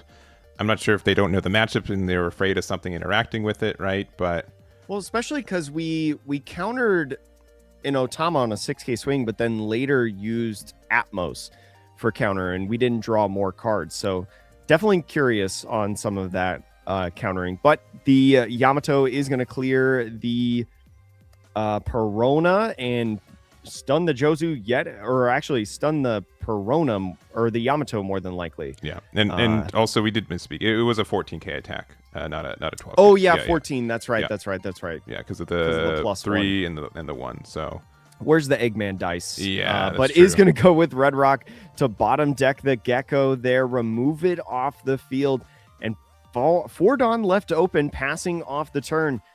Gecko might have lethal. He just needs one swing to connect. Yeah, and we've got 2 of them here. If we want to get like a little bit extra protection of like not losing, we could play out Perona for 4. We have kind of like Moria numbers too, but we're just going to play Sindri out mill 5. I do like this. This converts into like 1 extra K of counter because you get to pop it here. We have a 6K now with Gecko, and then we can go, 15 with the Kiku no The Kiku? Yeah, so it looks like we're going to start off with 3 plus 10K. So yeah, just nothing. Is going to get that KO and win the game. Gecko advancing to 2-0 in this tournament. Our lone Gecko player. Yeah, and we had 2 triggers in there. We had a 2K there. So really good back and forth. We've been really spoiled these first couple rounds. These have been really tight and interesting games. Yeah, some fun games to watch too. No landslides, but also some interesting matchups, right? I would say 3 out of the 4 decks are ones that people would not expect to face, at some of these different tournaments. So yeah. Gecko outside of Ace, Gecko being our most meta option, I think is really, really cool to say about this format. Yeah, and I would contend this is probably the widest format that we've really ever seen, right? Also with rotation coming in sometime later this year, this is in theory the largest card pool we'll ever have in standard, right? So like that makes a big difference for that too. What's viable, how many decks are viable, and it really benefits having that knowledge of what cards can I play into, what are my opponents likely playing, and I think that data is very valuable in this meta compared to a lot of others that we've had. So we've got. Let's see. Yeah, Gecko was able to get the win there. Was able to just really sustain quite a bit, and I think that's like the line you have to walk with the deck too. Is that you have to be like, I have 2 cards in hand the entire game. That's like the really big deal for it. So yeah, definitely. If you've been a big fan of watching like Renee or Abster videos as of late, all about Gecko, and there's a very dedicated fan base for it right now, and it's a very cool deck. It's a very unique deck, and does pack a punch in a lot of situations. So if you can get like a 50-50 matchup into Ace, that's pretty solid. Especially because I think you have a winning matchup into Emu. Like, that's more like 60-40. Yeah. The big thing about that matchup is that you just have a lot of ways to interact with them. You get to get burn damage. Hogback is also like a really, really good card where it makes them have this weird 50-50. Like, I can't even KO the, Mars likes to just, it's not Mars. It's Saturn. I can't. Yeah. He gets. No, Mars is the one that KOs. Mars is the one. No, it's Mercury. Mercury is the one that tries. Yeah, Mars is correct.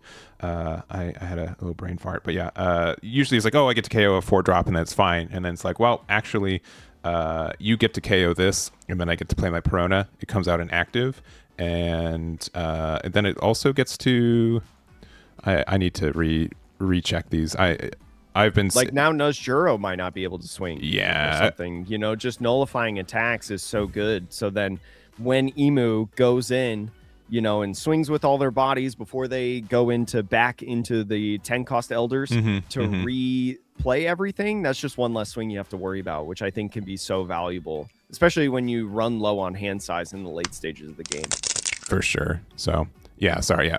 Mars KOs, and then Venus Juro is a 6 cost, which means that you could play out Perona and you can stun the Venus Juro. So it's just a really, really good interaction there. So but also I want to say big shouts to everyone watching this. This has been already, like, we're only like 2 rounds in. We've got a long day ahead of us. So we've got, you know, up to 7 rounds of Swiss. I think next round we have 3 people on the red green Luffy. They were all undefeated going into this round, so pretty likely that one at least will be undefeated.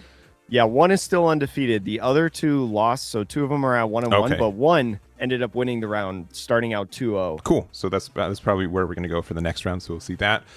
Big shouts to Rob and Victini for the resubs. I do appreciate that as well.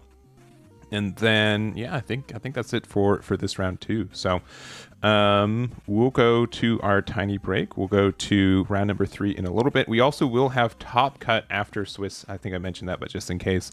So again, we'll have some pretty high matchups there. So we'll take our break and we'll be back with round number 3. See you guys then.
All right, we are back with round number 3, and we did just watch Trevor. As luck would have it, they paired against our only red-green undefeated Luffy. So this is a one-of-one matchup. These are the only 2 left undefeated for both these leaders here, and I do like to add a little bit of variety. But I also like watching Gecko Moria. So if you guys don't like watching Moria, you can. We'll see you in round 4.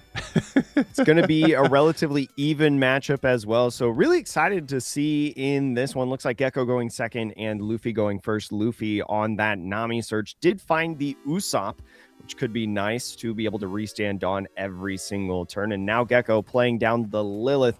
Going to be finding a card with Trigger as a yellow deck. Gecko has plenty of options to be able to grab, so just mulling over which one is best. Yeah, and the real big thing about this Lilith being viable right now is that both the 8-drop Moria and the 9-drop Robin, both kind of like boss monsters for this deck, have triggers, right? And that's kind of unusual for this game, right? Triggers are usually for like, kind of weaker cards or like 4 to 5 cost kind of cards, but to have like your most important cards in your deck being searchable because they have triggers are really, really nice. And ends up finding that hurry up and make me the Pirate King, and so finds Hogback, building up the trash a little bit there on that 2-dawn turn. Ends up trashing what looked like another hurry up and make me the Pirate King, the OP06 Hogback. Yeah, so that Hogback is really nice to be able to play out, but usually like later game. The fact that it doesn't have a trigger makes it a little awkward at times, but the fact that it is kind of converts into a free draw 1 later is nice. You just have to kind of set up your life or your trash a little bit more before you get there. So rocking some EB03 Gold Dawn, it looks like. Very, very beautiful. Ends up going with a Nami, the one from EB02, going to be looking for a Straw Hat kind of card. And that's kind of the thing with Red-Green Luffy, is you have so much search potential and good search potential, multiple Nami searchers to be able to find as many pieces as possible, and finds that 5-cost Sanji. And that's why I get so frustrated playing the deck, because I'm like, I know that I have so many searches, but I still can't find the thing. Like, how unlucky. But I think we added a Usopp last turn. We had a Sanji this turn. So I think Luffy's going to be in a good spot for a pretty good curve moving forward. So it looks like is going to be attaching 1 to Luffy, now swinging 6,000 power over Elite. Is going to try to ask for a 2K, but no. Takes the life. Is it a trigger to potentially play maybe the Hogback in the trash off the field that we talked about earlier? And it is going to be an Absalom, so Hogback is going to make its way as in appearance. It's kind of an awkward time, I feel like, but you can put the 2 make me the Pirate Kings back and grab the Absalom if you wanted. I would be pretty tempted, because then I would say likely I would discard cards from hand to be able to maybe discard for next turn. But looks like that was not the play they went for. So leaving 1 Dawn up as active as Luffy is going to be a free 2K in a sense with this leader. Now moving into Gecko's 4-Dawn turn, just swings 5,000 power with Hogback to start. Yeah, and so if you've not played against this Luffy, so as long as you have a Dawn attached and 5 or less active Dawn, you get to convert, go plus 2K on attack. So we went 5 to 5 and we made it 7. We're doing another 5 here, asking for a card from hand. And yeah, honestly, this Luffy's been doing really well. I know there's a lot of like Chinoy's Cup, like European events that unofficial is probably like the size of these ones that it's been doing very well at and has been winning. It's secretly very strong in a lot of situations. Yeah, especially if you know your matchups, right, and you play this deck day in and day out, it can be a very, very strong option, because we've talked about this jungle format and how many decks there are to play, and we've even showcased a ton of different ones. It's hard to practice against all of them, right, in this short time frame that we have in OP14's release and Cardfest. So I really, I think Luffy could be a cool sleeper pick heading into Nationals next week, and even for this event. Yeah. All right, so we have 5, so I think we're going to be playing out the Sanji here. Yeah. So Sanji, you play it for 5, but you really play it for 3. You get 2 Dawn open, not only after playing it, but you get 1 open at the end of each turn too. So great for this leader. We're going to be able to attack 6K if we so desire. That also means that we will be able to use the effect to, get out of 9K, two 6Ks kind of thing. We'll have like 4 Dawn or 2 Dawn open for the plus 2Ks. So Really nice. Yeah, just has really good synergy with this leader to fulfill that leader effect. And as you're talking about, just has potential for counters with this 6,000 power swing. Gecko, although is pretty trigger happy a lot of times in this deck, getting that Absalom and playing an Absalom on the field, you don't want to take life too fast, I feel like, in some situations. So it's a hard balance, right? Especially with your leader effect being able to heal. So we'll see how he does with that balance throughout the rest of this game. Passing off the turn and restanding the 1 Dawn because of Sanji now moves into Gecko's 6 Dawn turn.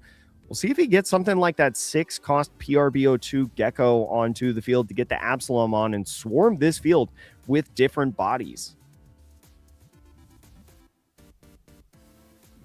All right. So best card to play right now is generically 6 cost Moria, right? We don't really have that many. Like, we can play Hogback if we want. Or use the KO on Hogback to bring back the Absalom if we want to. But it is going to be tough. Looks like we're just going to start with a 5 with this Hogback here. I'd be curious to see if we use our leader effect this turn to trash more cards from our hand, maybe some other setup pieces like Perona or something like that. The big thing about Gecko right now is he's walking a fine line, not really having built up the trash at all up to this point. So could get some flexibility with that leader effect, and we'll see how this 5K swing, what it prompts on the reaction. So this is going to go 1K Nami Searcher right there, now using leader effect to be able to plus 1,000 power the board. Did not want to use it on the OP14 Hogback to maybe play out the Absalom. Ended up using it on the OP06 one. And now this 6K over at lead is just going to be a tap 1 Dawn from the Luffy to get to 7. And once again on that Hogback swing, now just has to deal with the cards in hand with leader. And so the 6 cost Gecko coming into town, playing out that Hogback, still not using the effect. Or maybe is going to use the effect, put down the 2, make me the Pirate King to get Absalom back in hand. Yeah. Maybe off this leader swing, we'll just repitch and build up the trash again, as I mentioned. Yeah, and so putting 2 Absaloms from hand and a 3rd card. So the heal is going to be nice, go back up to 3. And yeah, another 6 cost here. So 3 life here. The big thing about this matchup is that, 1, most cards are in range of Perona getting stunned here. The issue is that I don't think we've seen a Perona quite yet. So that can be kind of tough for Moria here if we don't see it. It's going to be a huge influence, especially now on the 7 Dawn turn. The secret rare Luffy from OP13, right? That guy having double attack could be a huge influence in this matchup if there's no Perona to be able to prevent it from attacking. So one, we'll see if he's got that Luffy kind of on curve right now, being on the 7 Dawn turn. That Luffy also just being able to restand a ton of Dawn to be able to swing with. Moving 6 and 1, so I think he's got it in hand. Be a really good play right now, I think.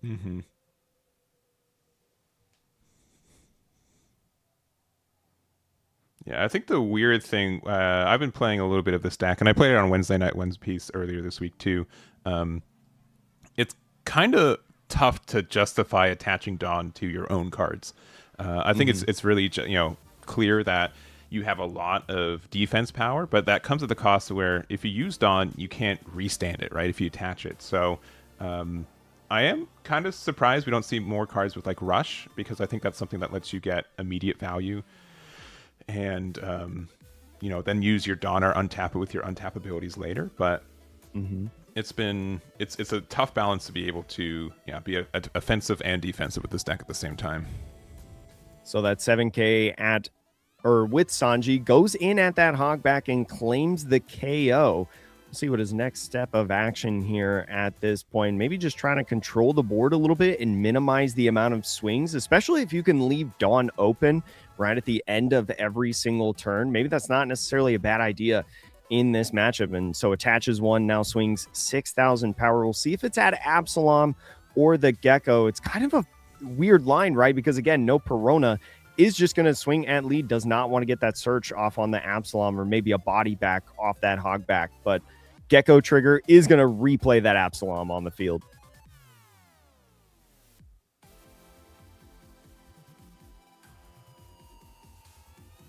And that's so it looks like Here's like the other weird thing. So you got rid of a card that could have been replaced already when they, you hit their life, without being. I've played a lot of Moria, and there's definitely players who just don't know how the deck works and gains advantage. And I think this Luffy is giving Moria a lot of ways to push forward, and it's really tough to see. Because now they've got a full board. I think the saving grace so far is that there hasn't been a Perona searched so far or found so far. But Absalom's going to be able to pop itself to be able to get that.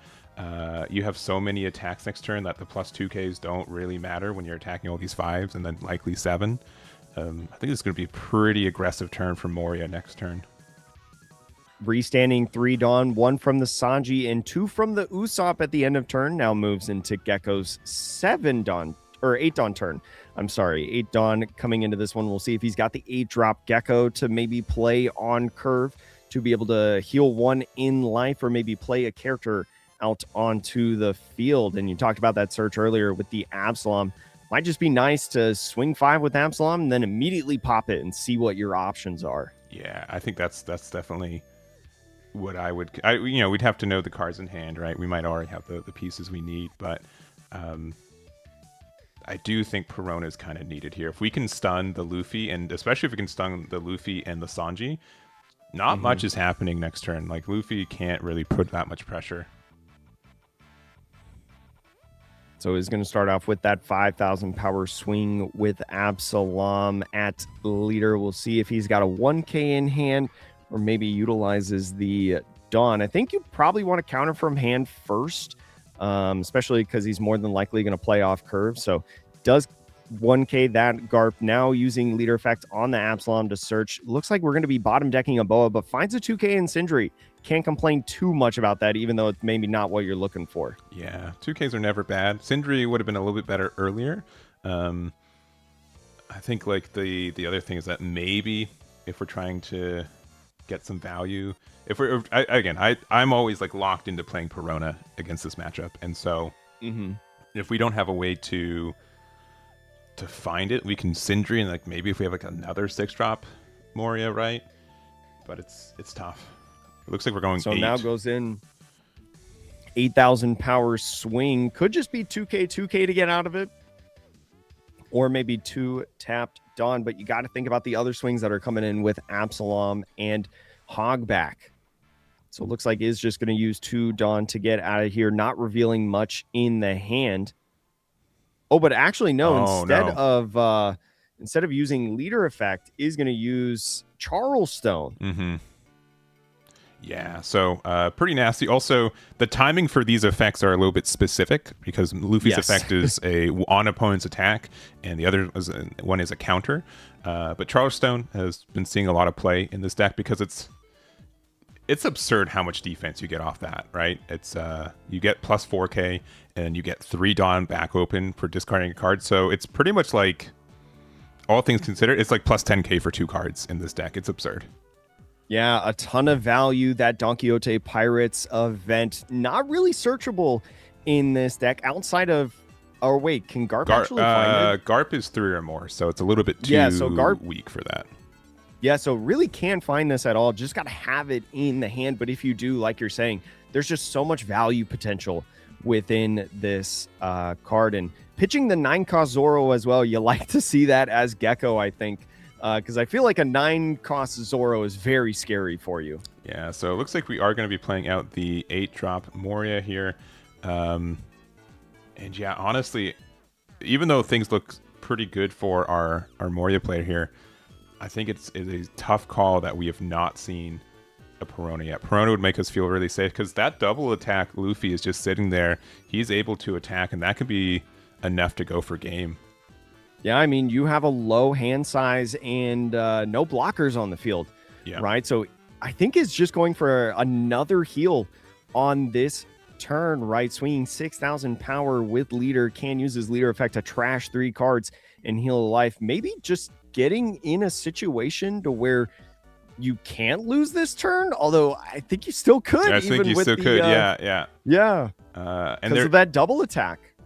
there is also like a sequencing thing where potentially we do the heal first and then the 8 drop to make sure the top card is the Absalom trigger, right?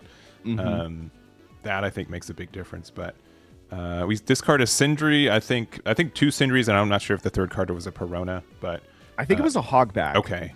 Like the OP14 Hogback, I think. I can't say for sure, but that's kind of what it looked like in the small little glimpse that I got of it. Yeah, so passing from there, we still could have attacked with the Absalom and Hogback, but when Luffy has enough Dawn open to like just get out of your attacks for free, you just kind of have to pass there.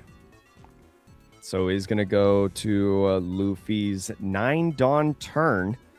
See if he's got another like secret rare Luffy to play on this turn. Looks like he's going between 5 and 4 on the Dawn right now. And do you just try to go aggressive and just try to put Gecko on a clock, maybe leave a bit of Dawn open? You're still at 2 life, which is relatively healthy. And if a Boa comes down, right, you go to 1, but then pretty much everything is the base cost, maybe plus 1,000 power more, which you can get out of.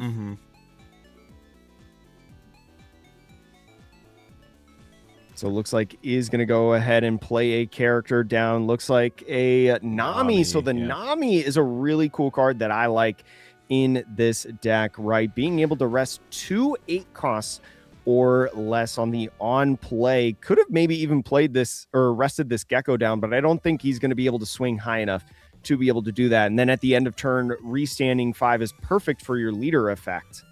Yeah, but or up to 5, up to 5. Say. Yeah, because you got to make sure that you're not over untapping Dawn. You do have to have 5 or 5 or less open, because I think like it reads weird, like why is such a, but if you could just like attach 1 Dawn and leave 9 open, like you just never die, right? Like it's crazy how much defense would happen if that was the case.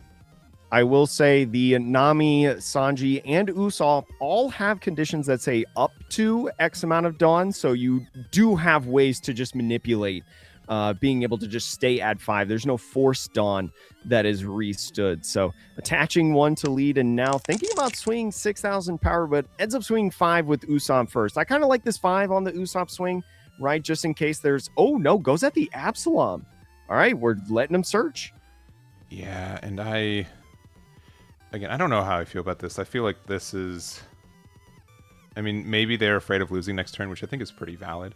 But yeah, I don't know. It's very, very tough, because then now you're just kind of like, it's the same thing. You're giving Moria free advantage, right? You're playing into their leader effect. I wonder if he doesn't have any more counter events in hand, right? Because if you had like another Charleston in hand, or maybe some counter events, that could be really nice, because then you would feel more than comfortable surviving, right? But maybe if you just only have the Dawn through your leader effect to be able to counter, then maybe you'd be a little bit more afraid. Yeah, so we're looking here. I'm guessing, I wonder if we're going to bully the 7 cost Moria. No, we're just going into life here. Ends up being a Lilith, so we get to look at top 4. There's that Perona that we talked about earlier. There's also a 9 cost Boa. We did grab the 8 cost Gecko earlier off of the Absalom search, so honestly, you might not even go for the 9 cost Boa, just simply because you've got a big body to play. You don't want another brick in hand, so he's going to go for that Perona. All right. Yeah, so finally we see it. Honestly, I think this is one unique thing, I think, in this matchup that you don't see in others, is that sometimes the correct play is to just counter 1 to get the card into the trash. If they attack with Sanji here, I'm definitely countering with just putting the Perona there, knowing that we do have the Absalom to stun something. And I think that's going to be the case here. But just 7. Yeah, just 7. Did not want to commit any Dawn. Is going to be 2k, 1k to get out of that attack. Now Sanji attaching 2, swing 9 gets out. I would have almost liked to see it in the reverse order. But I don't know. I think it's a really tough decision right now as the Luffy. It is really tough. They're out of attacks for the turn, so it's not like the Perona stun's going to really do anything. Yeah. I guess we're going to just establishing this Perona is going to be able to nullify the Luffy in the next turn, right? If you use your leader effect to KO it. So I think no matter what, off of that Absalom, you have to put down Perona. Yeah, and I think we know that we have an 8-drop Moria in hand as well. So what we can do is you can pop it, give the plus, stun the Luffy, play another 8-drop, and then we can play out the Perona again and then stun the other thing. So that's going to be, I think, pretty nasty. Going to be an interesting end of this game here for you. Looks like is going to maybe swing 5 first with Perona. There is that one blocker Nami on the field, so can defend out of that attack with just a block. Nothing really in Gecko's deck, I think, that nullifies things from being rested, just attacking. Yeah, the only thing is like Ground Death can turn off the Nami effect. Yeah, I guess. Yeah, that's right. So it's just going to tap 1 to get out of that attack, not revealing anything in the hand. Still forward on is active, so up to 8,000 in counter that he can utilize. Yeah. Yeah, and I do believe, we'll likely pop the Perona. That'll cause 6-drop Luffy to not be able to attack next turn. And then, if we can bring it back with another 8-drop, we can stun the Sanji too. Really nice. So still all 10 Dawn to work with. Still leader effect that we can utilize. And it looks like leaning in towards that 8-cost Gecko.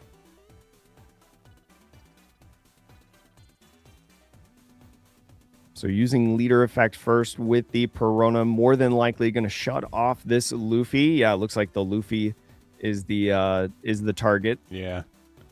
Put it off camera for some reason. I'm not sure why. That's I mean, I get it, but it is on board.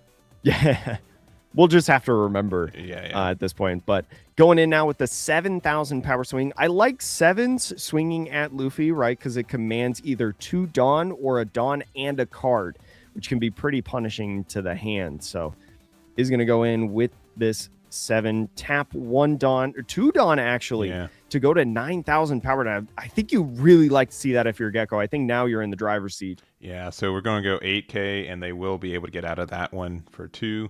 Might have been worth it to put, tap 1 more Dawn. We have a choice now. Do we want to go for leader? Do we want to go for Usopp? We're going to go big 7 into... Yeah, Usopp's so tempting to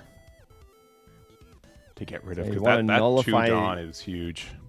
Yeah, especially with the amount of swings that can come in, right?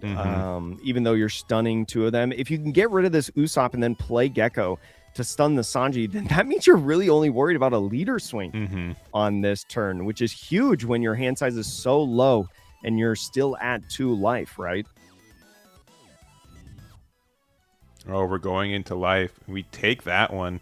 Or just, I guess, big 11K. Nami's probably going to take the block here, which it will. So is going to block on that one. We'll see the 8-cost Gecko come down onto the field. And just like that, there he is. Probably going to get the Perona either on the field over this Lilith or in the life. Either way works out, I think, how you want it. Yeah, especially because you left the Usopp on the field. Whether you put it in life or onto the field, you're going to be able to nullify one of these 2 swings. Yeah, I think I like the Kumasi here. So what that means, because if they go life, either we get a 2K to our hand, or we can use it to play up Perona, stun the Usopp or the other thing. So here, I'm going to ask them to put the Luffy on screen, though, real quick.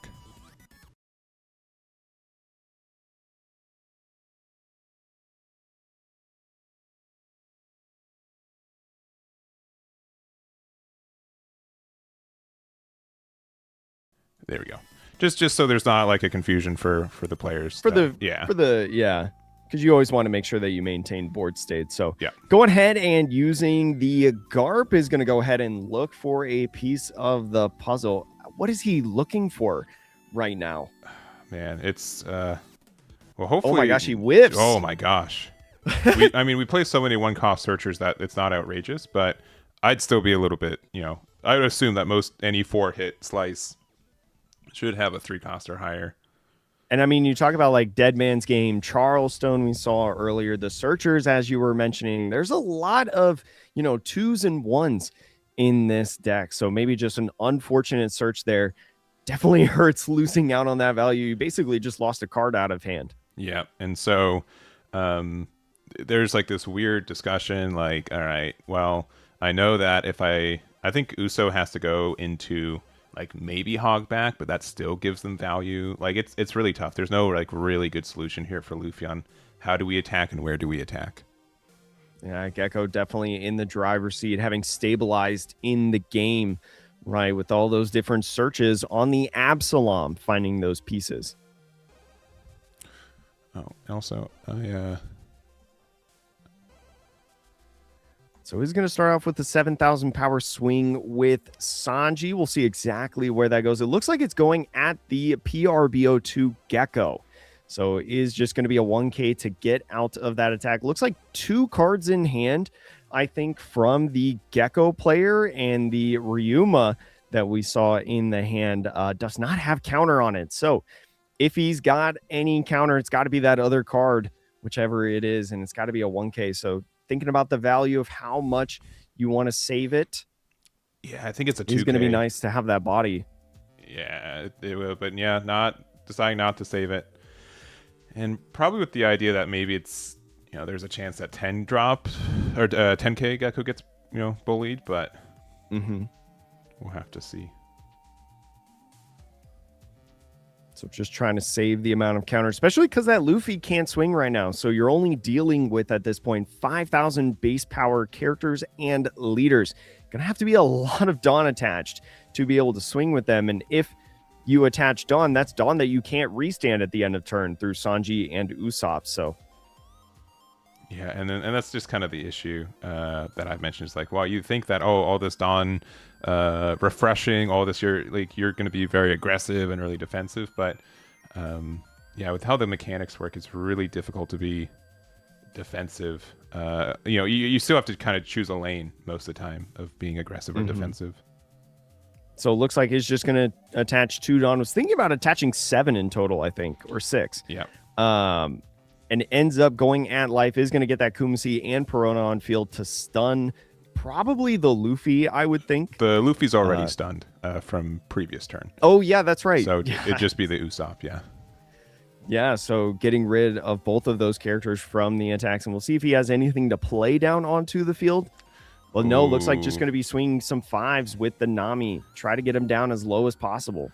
I mean, sincerely, I think this is something that people kind of need to recognize, is that, like, yeah, it doesn't matter how big the swings are. It depends on just how many swings you get, and just these extra 3 is nice, and then we will be able to have 1 Dawn open left for the 5K. So good amount of Dawn open. We've got 4 cards in hand. We've got a pretty strong turn for Moria to go and try to get game, but it's going to be down to some numbers, I think. Yeah, you're going to have to depend on the math at this point, and can you get that math correct? Man, such 3 good games in a row, that we've watched here. This is such a good ending. I don't even know what the numbers are. I'm going to be honest at this point, because you've got the 2 10Ks, you've got some 5Ks to be able to swing with as well, and then that 1K power boost. So starts out with a 9,000 power swing. Definitely think the odd numbers are ones that you want to go with, like I was mentioning earlier, 7, 9, those kinds of numbers. So starts out with that 9. Let's see if he gives a couple Dawn or maybe some counter. Yeah, so we're going to use leader effect twice, so we're at 9K to 9K. Or it could be a Charles Stone, maybe? Yeah. Oh, no, it was leader effect and then 1K. Yeah, you kind of need to use Charles Stone early, but we're going to use the pop effect. We're going to stun likely the Luffy again, and with 3 Dawn attached, this is going to be another 9K. So could go in with these final swings, 10,000 power with the leader, and then 2 10s from the Geckos if you wanted to really go for it. They're actually even 11s right now, so even greater. Oh yeah, 11s, yeah, 2 10 or 1 10 and 2 11s. This is why it's so important for me to have dice. In game states. I know I'm a stickler for it, but it makes my job a lot easier. So that's why I try to help people when I can with that. Coming up on the closing moments, it feels like this is definitely end game. Either Gecko winning now or Luffy winning on the clapback, it almost feels like. Just about one card in hand, one life for the Gecko, I think. Still got to resolve this 9,000 power swing. 3 Dawn left. I think 3 cards in hand for the Luffy. Yeah. If he has a Charleston, the game is just different. More than likely over? Yeah, or it's different. It's different. Yeah. Yeah, it's different. I don't know the numbers. Still difficult. It still depends what's in hand. Yeah, just big 11. Going now with the 11 after taking that life is just going to tap all 3 of the Dawn. And yeah. And 1K, yeah, I don't think going to be able to get out of it now with a 14,000 power swing over at lead. And Gecko is going to claim the win over Luffy, staying undefeated through 3 rounds. Yeah, this is the thing with, I think, this leader. One, it definitely plays a lot different than a lot of other decks, and it really preys on people being unaware of how you're giving them value. But also just a deck like this one where outside of like the 9 cost or the highest cost card is a 6 cost. We are really, really good at like efficiently dealing with 6 cost, 5 cost, 4 cost with the Perona. We found it a little bit late, so it gave our opponent some room to maybe take off. But I've had people, and if I see Perona on curve, they're like, "How do I play this deck?" And I'm like, "You can't. I'm sorry. Like it is really uphill if that ends up hitting the board." Such impactful cards through both of these decks, really. Yeah. And Gecko really coming together, I feel like, in the later stages with those Absalom searches, kind of forcing the searches. Just proved out so well. Such a cool game. Yeah. So that was round 3 for our event. We have 116 players today, so we have up to 7 rounds of Swiss undefeated. We'll have a top 8 cut afterwards as well. So we're about the halfway mark for Swiss right now. We've had some pretty good. 1 second.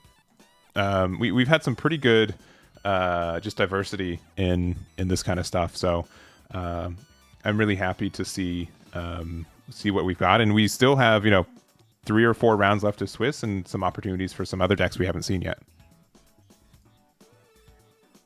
Gonna be curious. I'm trying to look through our kind of rogue matchups. Our Jinbei's not undefeated anymore, unfortunately. There's a Sanji right now, I think. Is that right? Yeah, there was a Sanji at table 7 that just won this round. Okay, all right. Trying to see what their records are. 7 should be undefeated still, so yeah. We had 2 Crocs enter the day. We had Rosie at the beginning, just get a narrow loss against Jinbei. We can see how our Jinbei player is doing. Oh, we have 2 Jinbei players. Oh, okay. But how many undefeateds will we have? I think we'll have up to 16 at the end of this round. We've got some time. I can maybe try to see what decks are undefeated as a whole. So let me take a minute and do that. We'll get to round number 4 in a minute. We'll see what decks are left undefeated, and we'll see you guys then. We'll be right back.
We are here at round number 4. We've got, honestly, a huge amount of decks left undefeated. We have 14 players, and I think with that, I think it's closing in on 10 leaders, I think, of the 14. Something around. We have the numbers we can go over in a minute. But for this one, we do have, let me change the name. It's not Abdullah. We are playing Philip. Philip will be on the other side with the Mihawk. And then we got Sanji with like Kevin Zhao. Sanji looking to have a pretty good start in this one, taking the odd curve, right? So I think lost die roll because I think Sanji usually wants to take second in this matchup, but does have 2 searching in the first couple turns.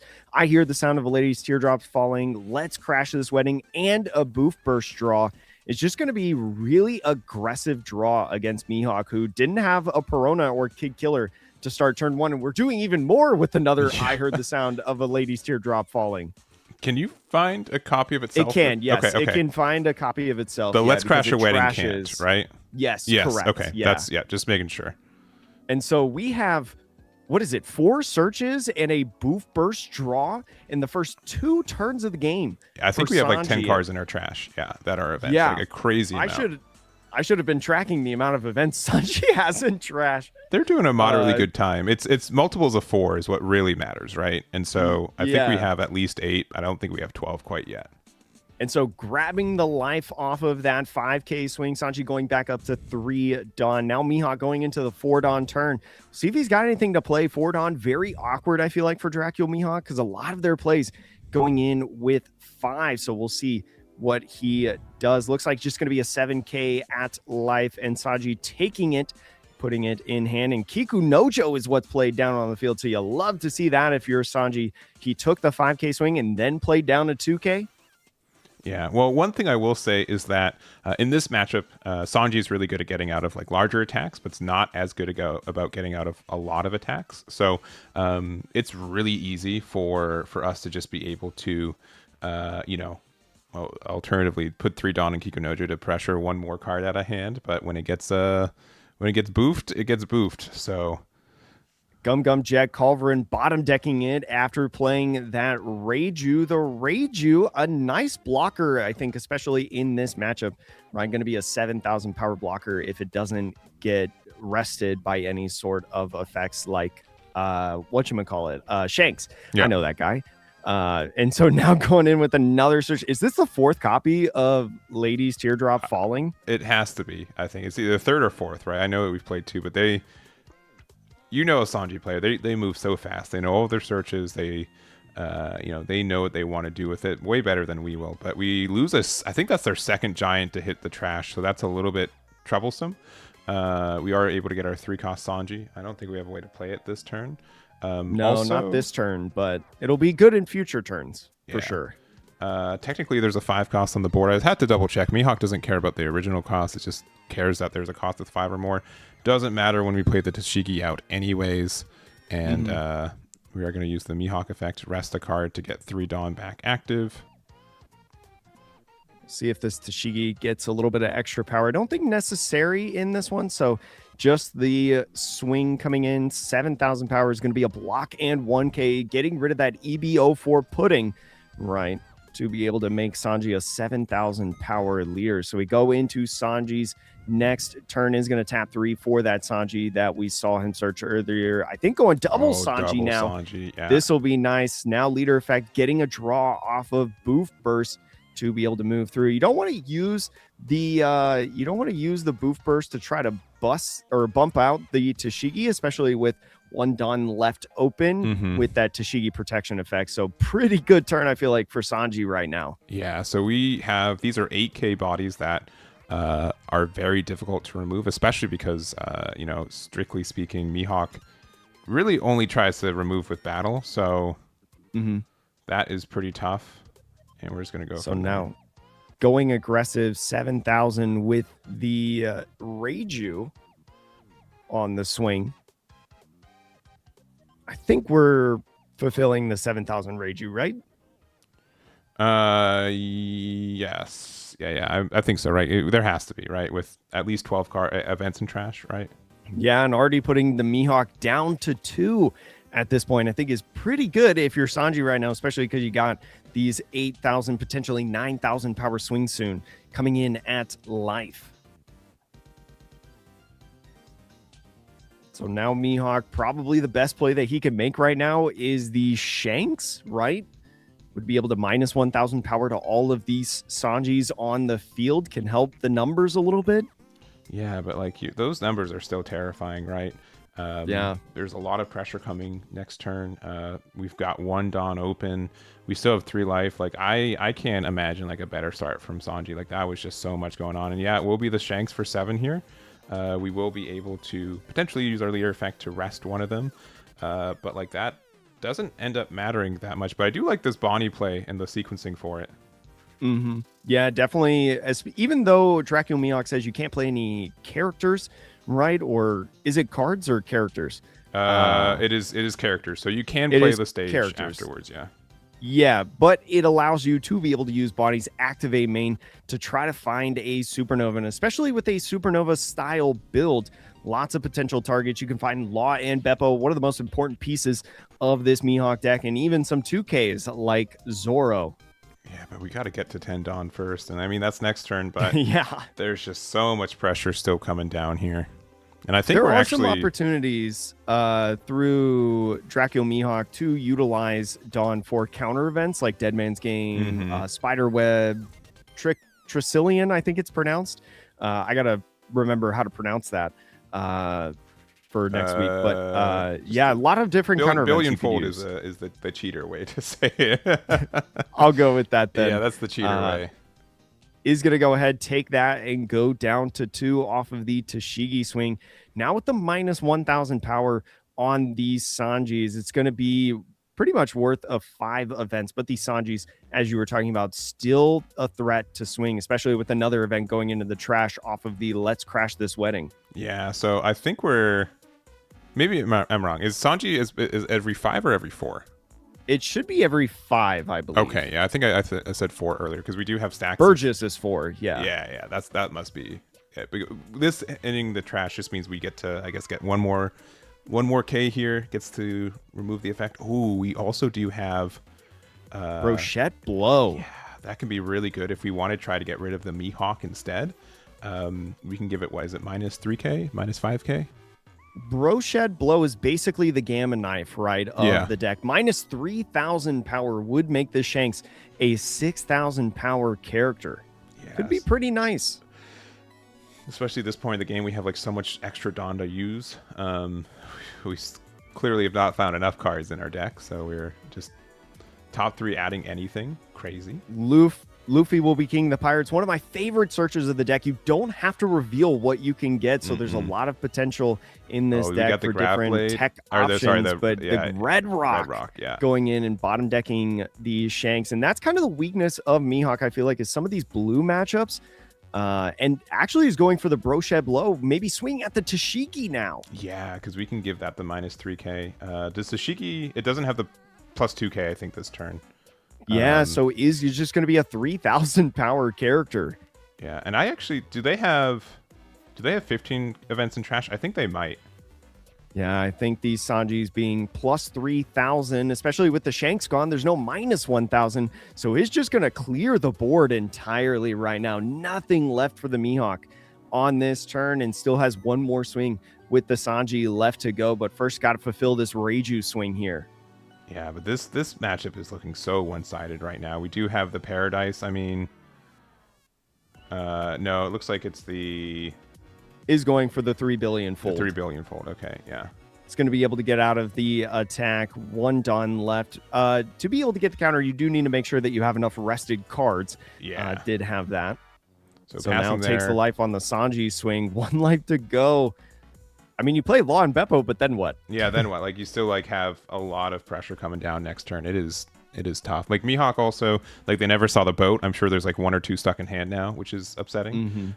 We will play, the Law Beppo, so we do become a 7K leader and stuff, but is going to be able to freeze one of these characters and plus 2,000 power to your leader to be a 7,000 power leader, which will be nice on defense. But do you have enough in hand. We accidentally saw the Paradise Waterfall, so we know there's one counter event. But now going in is going to go ahead and do Concasseur. For plus 4,000 power on the Sanji to get out of that turn. And now going in with the strong event, I like this one. It's going to be able to stun everything on the board. That is kind of like you're out for this situation a little bit, but like you're still like Sanji's there's no rush in Mihawk decks, right? You only get to attack with stuff on board generally, right? So what that means is that you literally can't lose a Sanji next turn. You could just put 8 Dawn on leader and just say you go down to 1. You know what I mean? Like there's just so much potential there. And then you force them to just do the same thing again, right? Do they have that in back-to-back turns? And so going in with aggressive draw first with Luffy will be king the pirates on a search, and now Boof Burst is going to have plenty in hand and a lot of Dawn to work with. So, we just have another red rock. Oh my goodness. Just removing the Lawn Beppo on the field and says, all right, I can play this quiet game. I can play this slow game with you a little bit, especially when you have different counter events like the Concasseur that we saw, like maybe a Gum Gum Giant, right, to be able to utilize on the leader swing. Yeah, and so we just did one attack just to get the Dawn back. Not that it, I think, super matters, but we will do that. I think you can get punished if they're playing Dofi, because it does stun the leader, right? So you have to be kind of careful. Yeah, potentially. But I think, you have 4 bodies technically on the field, so if they play Doflamingo, you still have one of these bodies to swing with. Yeah. And also it would be at most an 8,000 power swing, so one Gum Gum Giant can get you out of the attack, or another event in trash and draw more cards. Yeah. So Lawn Beppo is going to be the choice right here, is going to stun another one of these bodies. 7,000 power, I think, going at lead. And it is going to be another Concasseur to get plus 4,000. And do they have another one-cost event? They do. All right, so just back to where we were. So it is going to have everything stunned except the leader. So maybe now is the point where you're like, okay, now I'm just going to swing big. Yeah, and or should have it a third time. I know your strong does only stun 2 things, but we stun off the Law Beppo too, so that's why all 3 things are stunned there. But we finally find our third Sanji. I know we were probably looking for that pretty heavily. And we've got a 4th one. There's the new event that we get here that lets you play a Sanji out of your trash. So either this aggressive one, or we do get to play out the 2K with blocker, which is really nice. Black Stealth, a great card people love in this deck, and one of the reasons why Sanji is back on the map, it feels like, in this format. All right. Well, we've still got, looks like 7 Dawn to work with. You probably want to pressure life a little bit, so it looks like we're attaching, I think, 4 Dawn, 3 and 3. Yeah, so 2K, 1K to get out, and passing from there. These Sanjis are at 10K though, which is absurd. It is a big body right now, matching the Lawn Beppo. Or is Lawn Beppo 11,000? It is 11,000. So maybe not swinging at the Sanjis is the best play. Maybe just trying to pressure life. But if you can't freeze, right, or remove these bodies, you got to defend against a lot of different attacks in the coming turn. So I just think Mihawk is in trouble right now. Yeah, and the thing is that, like, yeah, you can only, for sure, 3rd Law Beppo, right? Like, nothing too crazy. You get to rest something and stun it, so probably the active one. I don't think it really matters that much, but it might. Could be if you want to try to swing your other Law and Beppo at one of these bodies. Yeah. So it looks like maybe tapped the rested one, and now going in with leader is going to get that Kafamoto on the field to draw 1 card. 2 Dawn left. Is he going to attach 1? Maybe swing Lawn Beppo at Sanji? I don't know. With 3 Dawn active on the Sanji side, and we've only seen 2 Gum Gum Giants, I think. And with all that searching, it's not unrealistic to have another one in hand. The thing that I keep seeing too is, like, you see all these events, but at the same time, I'm like, man, that hand has like no counter associated with it, right? Like it is terrifying, like how little counter can exist at times. But it looks like we're going to play out our first copy of Gum Gum Giant, discarding a 2K. That's actually pretty interesting, but we will be able to get out of that. Getting out of that attack and drawing 2 cards. especially with trashing events, these Sanjis could get another 1,000 power boost potentially. I don't think I've ever seen 25 event cards, not only like in a deck, but like in the trash. You know what I mean? So I can tell you one in a deck, OP14 Nami. okay, you're right. You're right. You're right. Yeah, You yeah. got me there. You got me there. Yeah, just going into life. Do we trigger? There could be a chance for it to like. Okay. I forgot. Oh, what it looks like Black Stealth is coming in, drawing a couple cards off of here. Yeah, I think it's draw 2, trash 1, which you get more. You can essentially put another event in there. And I think if we put one more event into our trash, we have 20. We have 30. Is that right? Would that be right? It has to be right. I think so. And I won't say exactly how many events that he has in his deck, but it surprised me, I will say. Yeah. Looking at the deck list. So now moving into the next turn here, we got 10 Dawn up, 1 life left, and 2 Sanjis to really be able to swing with. Is going to start off with more search at this point. Yeah, have you looped through your deck? You have to. It has to. I think your deck is like 4 cards. Yeah, 5 cards right now. If it matters, you know exactly what's left and in what order. But man, this is an absurd end game. So and now the big swing with Sanji. Mihawk being 7,000 power, 3 Dawn left as active. See if he can get out of these swings. And still 9 Dawn, right? Yeah. So we have Thread. We're going to restand one of our Law Beppos and then a 1K to get out of it. 2 cards left in hand. I mean, we've got another 11K coming in. We're going to go 7, which I like.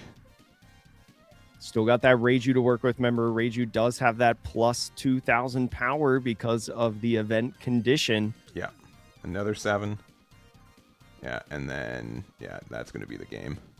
Holy moly. Great job by the Sanji. Had such good search at the beginning of the game and just was able to stack up all of those events for the pressure. Just put it on Philip and Mihawk to be able to stun all of those Sanjis. And you can only hold them off for so long. Yeah, and honestly, like, it was a little bit fortunate that they only had 2 out on the board for as long as they did. A third one I think would have accelerated that game even more. But yeah, you are right. The amount of like you can be kind of good with how many events you get to run in the deck, and you just have like so much aggression if you're able to get those Sanjis out early. And I think the removal was a huge part of that game, and honestly is probably what kind of swayed that game, right? Not only with the Red Rocks bottom decking the Lawn Beppos to nullify the amount of swings that Mihawk had per turn, but also really utilizing stuff like Brochette Blow to remove the Tashigi that was only a 6K body, to, bottom decking the Shanks as well. That was pretty cool. That was pretty fun. For sure. And I'm jumping around some tables real quick. This is the first time today that we've actually had some extra time to hang out and check some other decks. So we can go to our Sabo player. Yeah. I'm not sure if they're winning or not. They're playing against Emu, which I know early people are like, oh, the match was free, and then like later became less free. But I know that there's some new stuff going on. So let's go over to table 5. I'll have to update these names and such, but so it looks like Sanji versus Emu. So this is definitely a difficult one. Die roll very important in Emu going in with the 10 cost elders, but Sabo looking like a pretty good board. I think you got 3 of the blocker Sabos, 1 of the 8 cost black dragons that brings back a body, and a rush dragon at this point. You're sitting at 2 life still to Emu's 1. So off of the Saturn is going to find Nuz Juro right here, and Sabo being a 6,000 power leader. It's definitely going to be a 6K leader in the late stages of the game, is going to work well for him. Looks like the Emu not at 19 cards yet, so does not get the plus 1,000 power on the empty throne. Now is going to go in with an 8,000 power swing at lead. Looks like he's going to block with the blocker Sabo. I think does he have to give up a card in hand? I think he does, because it has the minus, right? So it's a 8K, goes to 9, and then I think you need to give up a 2K to get out of it, which was the PRB 2K. Yes. Sabo, yeah. Yeah. So now going into Emu, only having the leader swing, now going 7,000 power, presumably at lead. Still has 2 blockers up. Looks like using one event for, is that hair removal? Yeah, I think, the hair removal fist, yeah. So we've got a bunch of Sabos and a bunch of dragons. That's our board state right now. So, once again, with Sabo's leader effect, if you attach it on, you'll give plus 1K to everything on the board, which is super nice. They've got 2 blockers. They're asking for how many events are in trash, and it is literally 2, which is terrifying with 2 open. So you know that there's very likely an extra 4K of counter just from the 2 Dawn left open. Yeah, and you really got to think about as well how aggressive you want to be with these Sabo blockers, right? Because every swing with the Sabo blocker, sure, you're getting aggressive and trying to minimize the amount in the Emu's hand or board, but that's one less block that you get for when they go all in. So is going to be a difficult decision right now with the swing on the dragon, but not with the plus power boost. Ends up blocking with the War Cure to draw 1 card. Yeah, so that means like one of 2 things to me. One is that we do want to try to play like the 10 drop Roger, right? I mean, that could just be the changer of the game here. But everything is plus 10K here, and we're going to go. That dragon's also, is that dragon an 8K base or 9K base? That dragon, I believe, is an 8K base, so a 9,000 power swing. So is going to have to command a block or 2 cards out of hand to be able to get out of this one. And still 9 ton to work with is going to be scary. Oh, was actually swinging at the Nudge Juro. Yeah, so I think we've decided, you know what, I don't think we're going to be able to win this turn, but like we've already got some value out of that. And maybe just trying to be like, I don't want to be in a situation where I feel like I can lose next turn. So we're going to go 9,000 power is going to be the Garp event, losing my edge to get out of that swing. Kind of an awkward counter there, but does get you out of that. 1 Dawn left open. Now you're 1 blocker on field, still 1 life. Can I afford to play another blocker here? This is always the situation I find myself when I play Sabo, is like I have the board presence, but I'm so fragile, right? There's 1 more blocker left. So is going now with a 9,000 power swing. You know, especially with that 3 Dawn committed as the Emu onto the leader, that there's no 8 cost Rush Dragon that's coming on this turn. Mm-hmm. Likely no Rush characters at all. So swinging with the blocker. 9,000 once again. Still has 1 Dawn up for a counter event and a lovely visitor. Yeah, we got the cat. Great maneuvering to get the cat off the field. Yeah. Very so swiftly. Practiced, I think, is, is probably the word I'd use. So still got to get out of this 9,000 power swing off of the Sabo. It's really interesting. When do you use the counter event as well? If you've got something like the Never Existent in hand, when's the correct time to use it? How much counter do you actually have? It looks like it's just going to give a bunch of counter cards, not necessarily counter events. I think this is a really tricky spot for the Emu.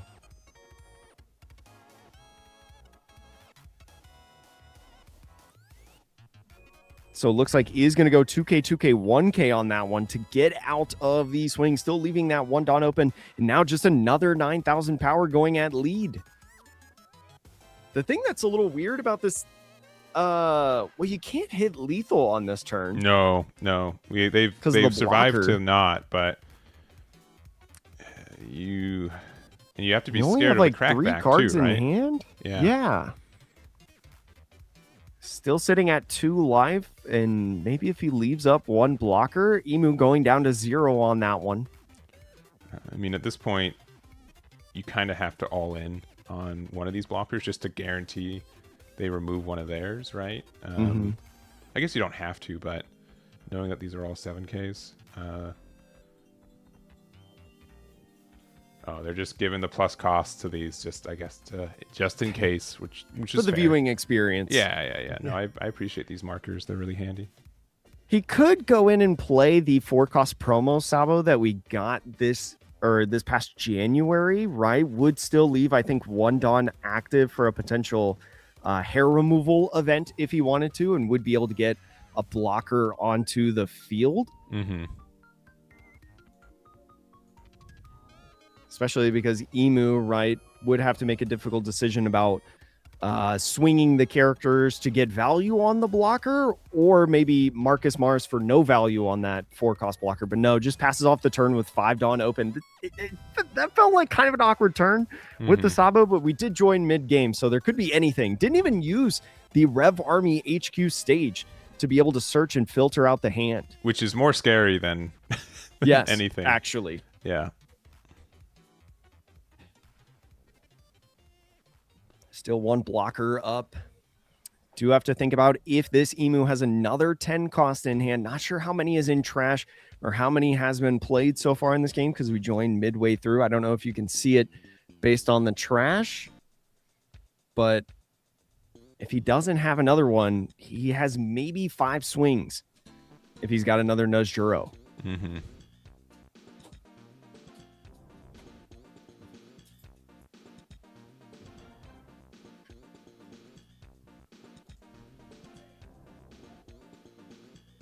All right, just still, there's always a lot of math with Emu, right? Like there's just but that's like the positive and negative, where the math will almost always make sense. So we're just going big 6, so we're gonna 1K out of that because we are a 6K base leader. So you'll love doing that if you're the Sabo right now. Being able to counter out of as many swings as possible is ideally what you want to do. Mm-hmm. Now these bodies, because of the Jupiter on the Emu side, going to be 7,000 power. There goes the empty throne to be able to get the Nuzz Juro, right? So no 10 cost, but there is a potential for a double Nuzz Juro play, right? Being a 6-cost character. So that's something you got to think about as the Sabo, but ends up countering out of that one with just a bare 7K swing is a 2K hack to get out. The vanilla hack from OP14, I think it was. Mm-hmm. So now... yeah, these blockers you can't interact with, especially because they cost too much. They have 3 attacks currently. And with that, you just... unless the rest of the hand is dead, and the rest of it, it's just going to be really tough to kind of interact with the board, especially since you've given up the fact that you're not going to be playing 10 cost this turn. Yeah, and if you don't have another Nuzz Juro in hand, I think it's a little bit of danger right now because those 3 swings... it can't get lethal, so does go with the Jupiter, is going to go ahead, take the life, put the Sabo down to 1, maybe just trying to garner as much counter as possible in case there is another Nuzz Juro. Ends up taking that life as well, going down to 0. Now the Marcus Mars swinging 8,000 power. See the Sabo finally counter out of that one, and if there's a Nuzz Juro, is going to be able to block at least and keep himself alive. I think Sabo's got this one. Yeah, since we still have a blocker up, I can't think of any situation. I mean, there's like the potential for a lot of counter in hand, but like that 1K across the board, we have such a wide board as is. Like a single no blockers either. Get there, yeah, it's tough.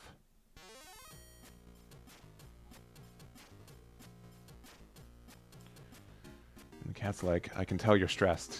Can I help? Oh yeah. Like, Trying to... unfortunately, no.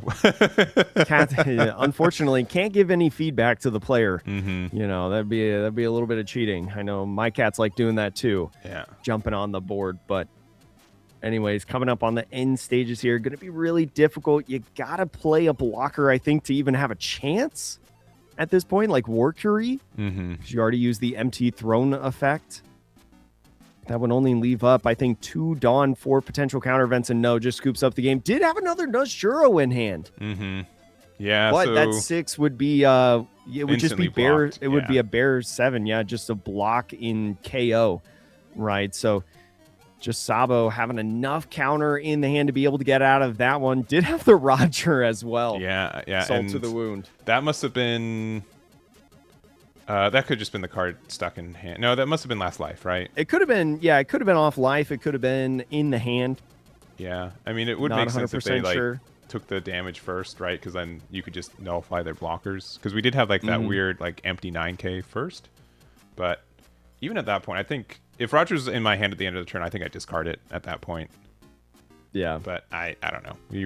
It was a lot of back and forth, a lot of numbers. There could be a situation though, because we did come in the later stages of the game, and Sabo being one of those decks that has so much searching potential, right? With up to 16 different cards that have search in the deck typically. It may be a little bit different now because of the promo Sabo that came out, but fact of the matter is there's a lot of searches. There's a potential that he actually looped through the deck, knew that he didn't have Roger in the deck and that it was going to be in life. So that's another possibility as well. For sure. Especially if you keep track of those things, right? If you've been playing Sabo or even OP14 Nami, like I mentioned, cycling through the deck is such good information if you're able to keep track of knowing exactly what's in your life. For sure. And I think we're pretty much run down the clock for this round too. So going into this round, we did have 14 players undefeated. We did have 2 emus where we just saw 1 lost. We had 3 copies of Mihawk where we saw 1 lose to Sanji as well, and then 2 copies of Ace, I believe, and then we just have a variety of like the Sabo we saw. We have the Moria that we saw 2 rounds in a row, Purple Dofi. We have the Sanji we saw. We have the OP11 Luffy, which is the blue-purple one. We've got Sardic 29 Luffy. We've got 1 Boa left, so still a lot of viability, and that's just for like our undefeateds. There's still some X1s that can get into the top 8 still, so still like a lot of variety still just active right now. Yeah, going to be exciting in this one. I'm excited for the diversity that we got, especially because we haven't really showcased any like repeat leaders, I think, except for the Gecko, which is an exception. Yeah. The Gecko is the exception because there's only so few of them in this tournament, right? It's always exciting to see a dark horse in a tournament run. For sure. And I can do here real quick while we have it. So Ace 1 on table 1. Table 2, we have Mihawk 1. Sos is Foro's strongest wizard, doing pretty well today. Maybe we need to give him some streamer luck on the next game. We'll see. We've got Boa, who's left undefeated. We've got the other emu ended up winning. We do have the Sabo that we just watched.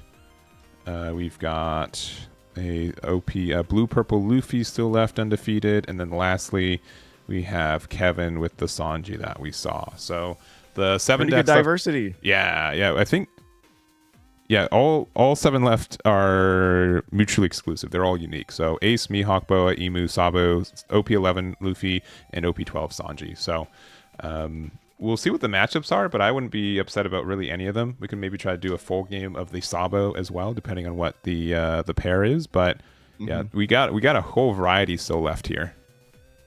Yeah, it looks like it's going to be a ton of fun, so don't go anywhere. We got plenty of One Piece left to play on this fine Saturday. So we'll take a break there. We'll be back with round 5.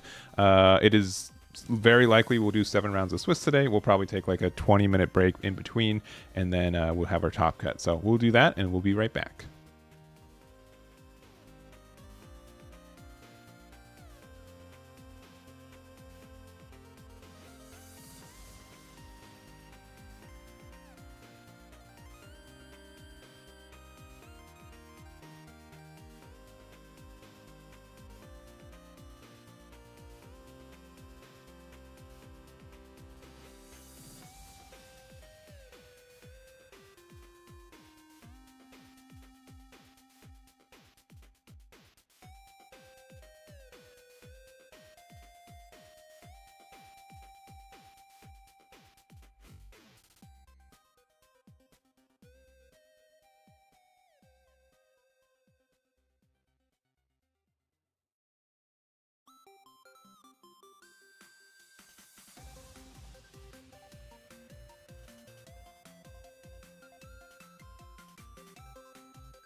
All right, sorry for the extra delay there, but we've got for you guys round number. Is this round 4? Are we in round 4? Are we in round? This We're is in round 5. Round 5. Yeah. So we got 7 players left undefeated.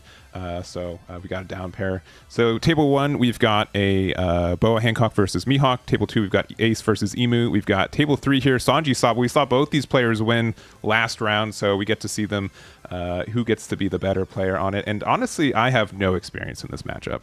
It is 2 fringe decks facing off right off the get-go.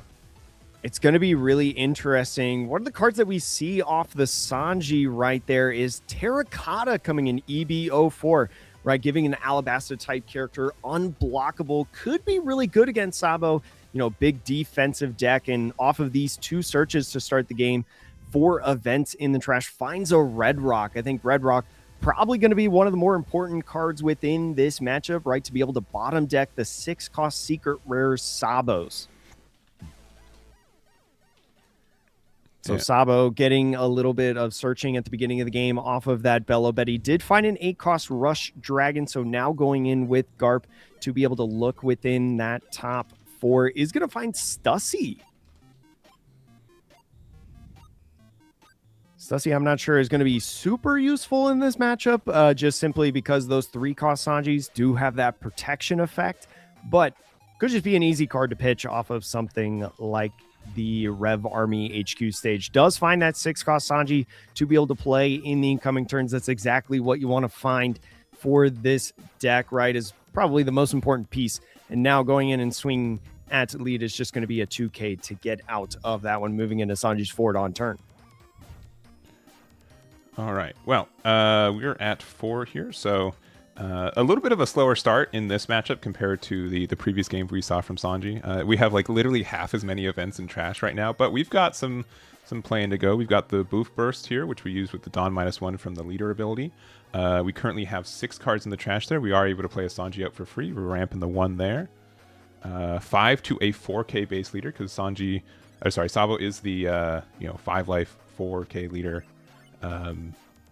Based off of the leader effect because it is a multicolor leader. And we're just events searching events. Can't be bad.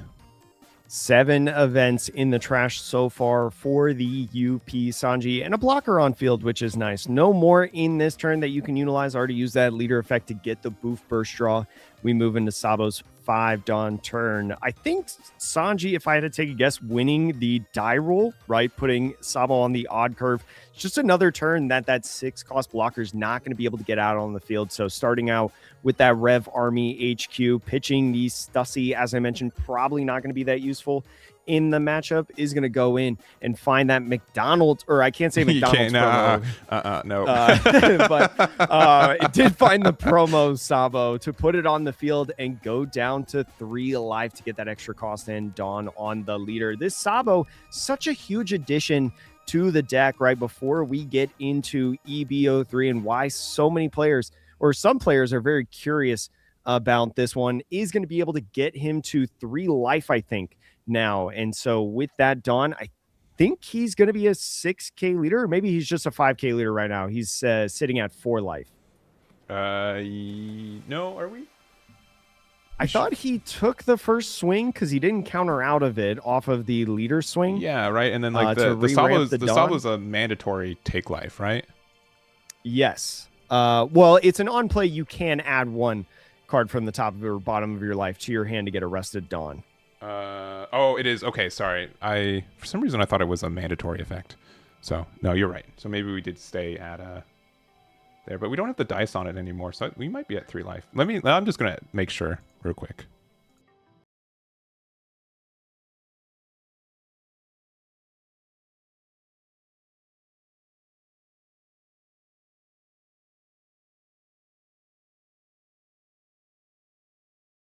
All right. Yeah, we are down to 3. Also Jet Culverin that was used yes. to bottom deck. Jet Culverin does deal with a base cost of 4 or less, so that +4 on the Sabo, because you have a Rev Army leader, not going to matter in that one. So good catch there. So going into the Sanji's turn now, doing a bit of searching after that swing. Now is going to go in with the Reiju. That Reiju is going to get the plus cost and power now at this point. So going to be a useful blocker as a 7K, I believe. Yeah, but again, like it is like such a slower start from the Sanji player. The fact that we haven't, established a 3-drop yet is pretty tough.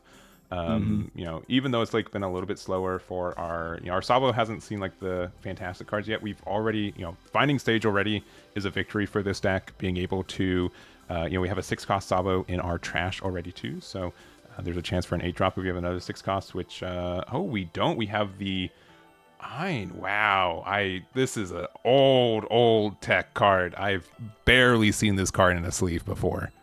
This is going to be nice, right? The Ein going to be able to put that Sanji blocker down to 0 after blocking. And then this swing with the Searcher is going to be able to take the KO and try to control this board as much as possible. It seems like that's his focus right now. No Dawn attached to leader, though. That's going to be something to note because we played the Ein on curve, right, with all 7 of our Dawn.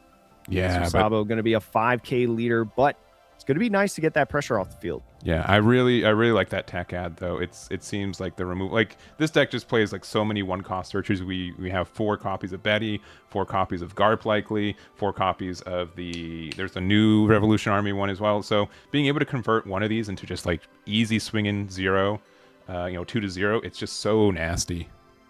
And it's going to be a 6,000 power body on the board, right? So it's a respectable body to swing with after the turn that it's played. So Sanji going in with some searches, finds the teardrops, ladies' teardrops falling, and also the Luffy will be king. The Pirates is starting to build up the cards in trash, but we'll see if he can find a 3-cost Sanji to be able to play on the field. That and Black Stealth, right? Being able to get those guys back and finds that Alabasta Sanji.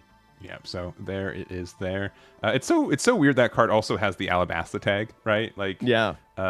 Especially since, the most of the stuff is like later arc Sanji stuff, but this one, it has like some good text because it does have that Alabasta tag.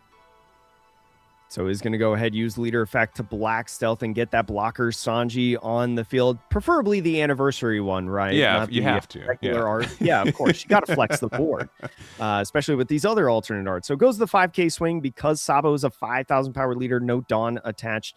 And so is going to go ahead, counter out of the first one, take the life off the Reiju, going down to 2, and then ending off the turn with that Pudding. Yeah, that Pudding's also a newer card that we technically got first. I have to keep remembering what the release scheduling correct. is. Yeah, it's EVO4. So this Pudding says, blocker on opponent's attack once per turn, you may trash 1 card from your hand if you have 4 or more events, which we have quite a few in there. Your leader gets the plus 2K, so it just converts cards in your hands into 2Ks, really helps your events out there, and is a blocker itself. So, great addition to this deck.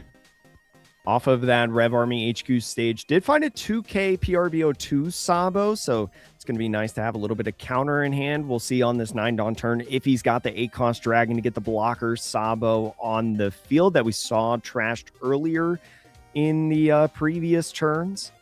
I would say that's got to be your ideal play right now, right? I think so. Like, the fact that we don't have a... If we're playing 6 here, it's because we only have the Sabo and we do not have the Dragon, which is unfortunate, despite all the searching that we got. It feels like, both decks have spent most of the game searching and neither have found the cards that they really need.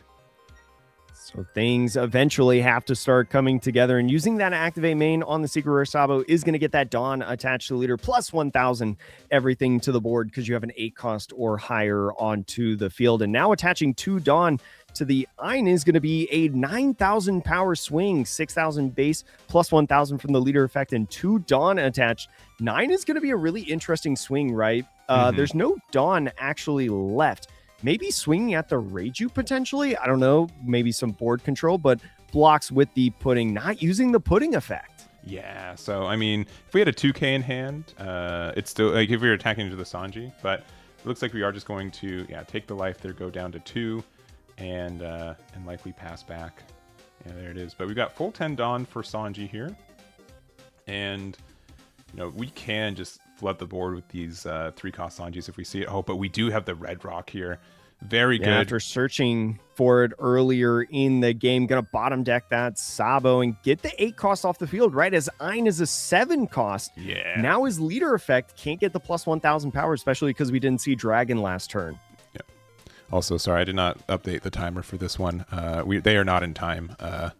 Clearly, they got 24 minutes left, so we should be able to naturally conclude this game. But yeah, that Ein being just a 7 cost, so unfortunate that you don't get that plus 1k. Like you could pressure for game pretty easily right now with the cards on board if you so desire. But looks like we're just going to continue to gain value. I don't think we're afraid of losing as Sanji this next turn either. But if we're able to establish an extra Sanji or two this turn, like we are.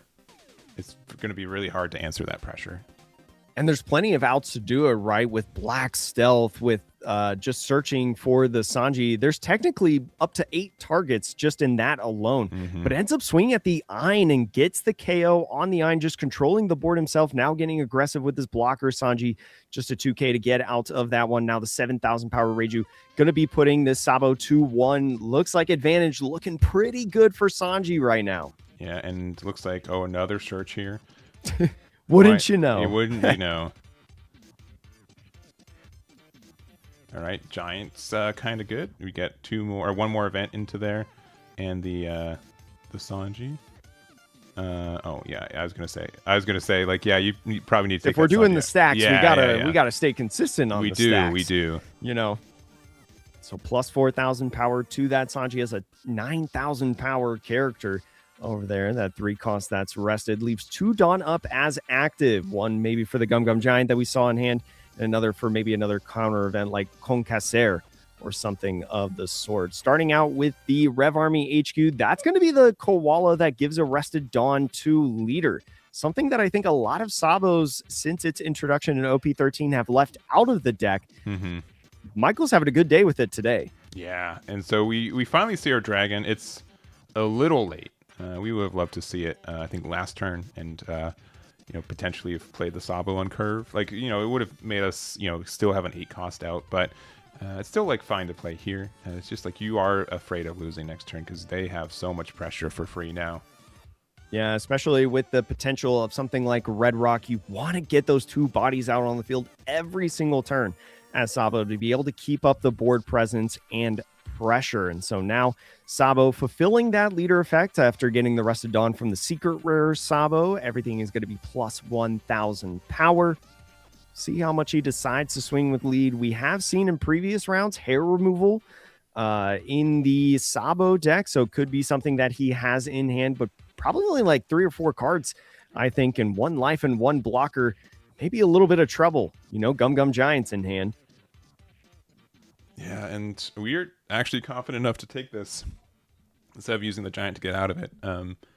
Giant could also just be a way that you put 2 more cards that are events into your trash and then get the additional 5k plus to the 1 Sanji that we have out right now. But again, I don't think we are that afraid. May even be one of those things that with Giant, you didn't have any cards that you really wanted to pitch. And so if you're confident that you can survive in the next turn, you may as well just take the 1 life, try to find a dead card to utilize. And here come the Sanjis. I think playing 2 of them now onto the field. Yeah, well, it's just saying you better win next turn, I think is the sentiment. So we do have the what is it? Brochette Blow, probably going to be minusing the Sanji to make it a 5,000 power blocker. May just be trying to go in at lead and get this Sanji to block and KO. Sabo, but yes. Or Sabo, yeah. No, you're good. There's a lot of Sanjis, a lot of Sabos hanging out here. It's hard when you haven't watched One Piece. But anyways, going in with this Sanji at lead is going to go ahead, take the life. Still 1 blocker up, but 2 potential bodies to swing with in the blocker 6 cost Sanji and Reiju. So here's the only math left, right? Goldie Roger is a card that is played. There is a chance that you attack into it because these blockers aren't going to be doing anything if they have the Goldie Roger, right? You have the potential to use the cards here to at least pressure and maybe remove their Sabo blocker if they don't have it, but it looks like they're just going to not do anything here. But honestly, if I have like 3 Gum Gum Giants in hand, Yeah. very little You're my more opponent than can do happy. still. Yeah. You're more than happy to go down to 0, right? Or lose as many Dawn as possible, up to 6 Dawn if you have 3 Gum Gum Giants, just to be able to stay alive. Yeah. And so Sabo going in with the Rev Army HQ is going to pitch the 4-cost promo Sabo to look at that top 3 of Brick in hand, finds another 2K PRBO2 Sanji or Sabo. Yeah. So, I mean, if they don't play Goldie Roger out immediately, we block with our Sanji blocker for one of them, right? Yeah. There is a chance that like the Dawn that these 2K attacker or the 2Ks become 3Ks, and we have more attacks than we have tall attacks, but it's going to be really tough to win here as Sabo, I feel like. And so now with the Dawn attached, Goldie Roger not an option, right? Because that Dawn was an active Dawn, not a rested one used from the secret rare. So is just going to go, I think, a 7,000 power swing. Not going to be able to swing at this rested Alabasta Sanji, but just going in at lead, I believe. Yeah, so this is going to be a big 7K to 5K. The fact that a Dawn is attached, you feel way better, right? We're just going to use a Concaster there to get out of it. And there we are. Just another counter event right there. Not even using the Gum Gum Giant as of right now. The 9,000 power swing is going to go in now. Is going to have to be another card in addition if he goes Gum Gum Giant. But especially because there's no Roger, you can still take a life if you want. Sure, right? Like, don't know if it would be a great idea, but you could if you feel pretty confident. Yeah, because you want to keep your blockers around. The first giant is free, right? Because you're going from 8 to, or 10 to 8, and then you go back up to 10. We hit a so event. Now, is it the black stealth? Stealth going black. To draw Stealth 2. Black, yeah. Stealth Black is going to go ahead, draw 2, trash 1. Just more events in the trash right now. Just 25. 25 of them. Yeah, just 25. Yeah. Can we get much higher, as they say? But now going in with the Sabo swing, another 9,000 power at lead is going to go Gum Gum Giant to trash another event. Draw 2 cards, and just 1K gets out of the attack. Yeah, there it is with the Sindri, or Vinsmoke. Reiju. Yeah, Reiju, not Sindri, jeez. But yeah, we're probably pretty good. Now you got to hope maybe with the plus 1,000 on the Garps that you could get the correct math to hit lethal. Still 2 blockers on the field, so I think that's impossible, actually. We didn't know. We just stealth add the Star Deck 1 Luffy. Give it unblockable. Give it a go. So 5K now at lead, trying to see if he's just got no non-counter in the hand. Still 1 Dawn up for a counter event, but if he can get the perfect 5/5/5 no counter in the hand, he could get lethal. So here goes the block right now on the Sanji. A free block, but still a block nonetheless. Yeah, and this is what I'm talking about. The number of attacks are more important than the size of them. This is going to be a 6K. There's a 2K there. All right, now we're like, all right, well. That's gonna be it. Yeah, there's the big attack from there. We get the block, and call me optimistic, but I think we're gonna be able to finish out Sabo on the next turn. Sanji looking good now going into the 10 Dawn turn. The courtesy pass, yes, right? Yeah. Now talking about has the protection dragon in the deck that we saw right there. That dragon would have been very, very nice against the stuff like Red Rock, right? It gives a protection to your Rev Army characters.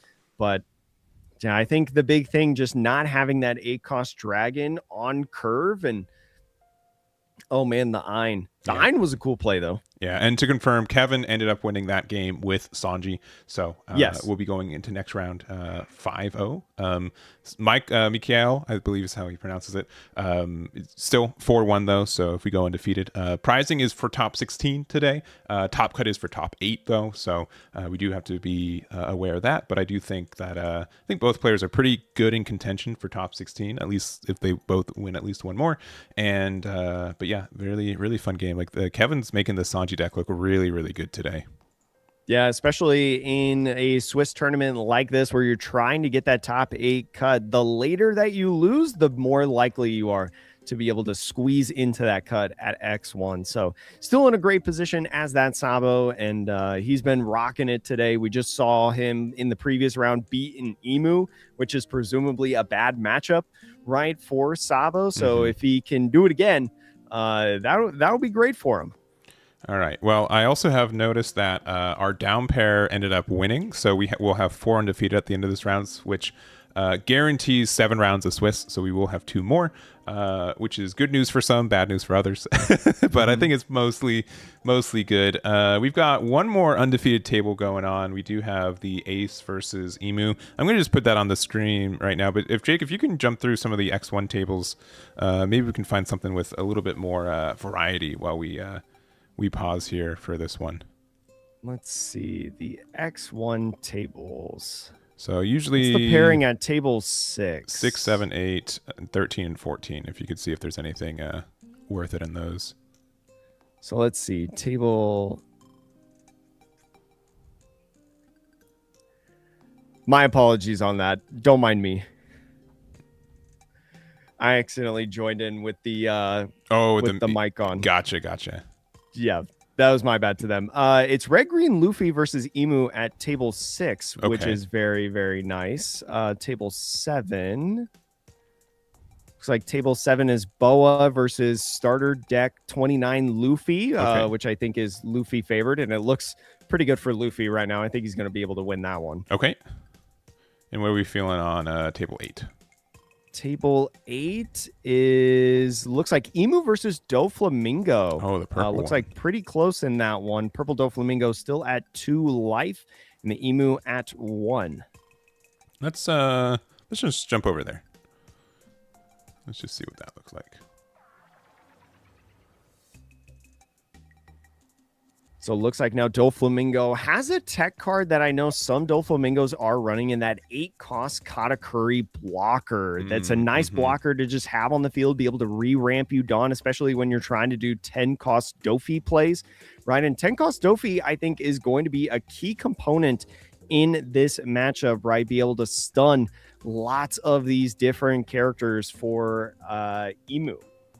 Yeah, and I also just want to reflexively say the Emu screen's a little bit cropped, so you guys are seeing a little bit less than what we are seeing and what the opponent is seeing. But yeah, it looks like we are deciding on what 10 costs. Some swings for the Emu.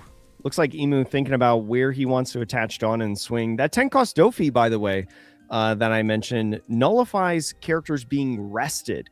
Right, so it is very nice to nullify like Warcury block and of the sorts. So is going to go ahead with a Shaoria, does find a 10 cost Elders. I think the only thing they could grab on that search. Does have to pitch one more card in hand.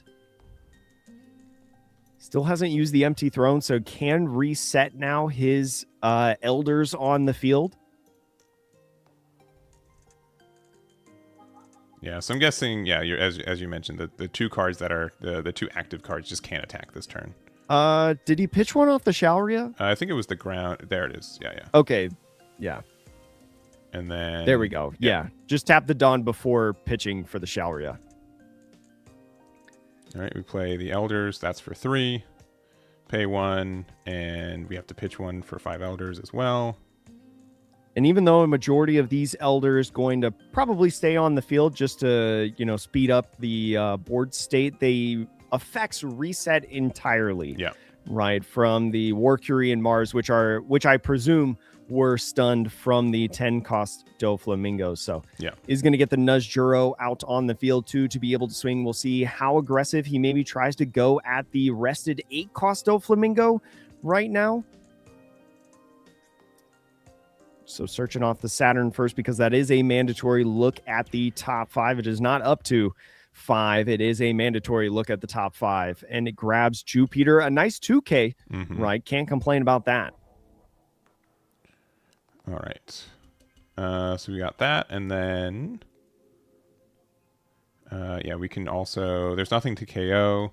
We can use the Venus Juro to try to KO something. The nice thing is that like whatever you attack into, you can just get the redirect though to something that didn't get the minus. So I think you still do Not this only attack, the but not only the redirect, but with the blocker Katakuri on field as well. So if you minus the Doflamingo,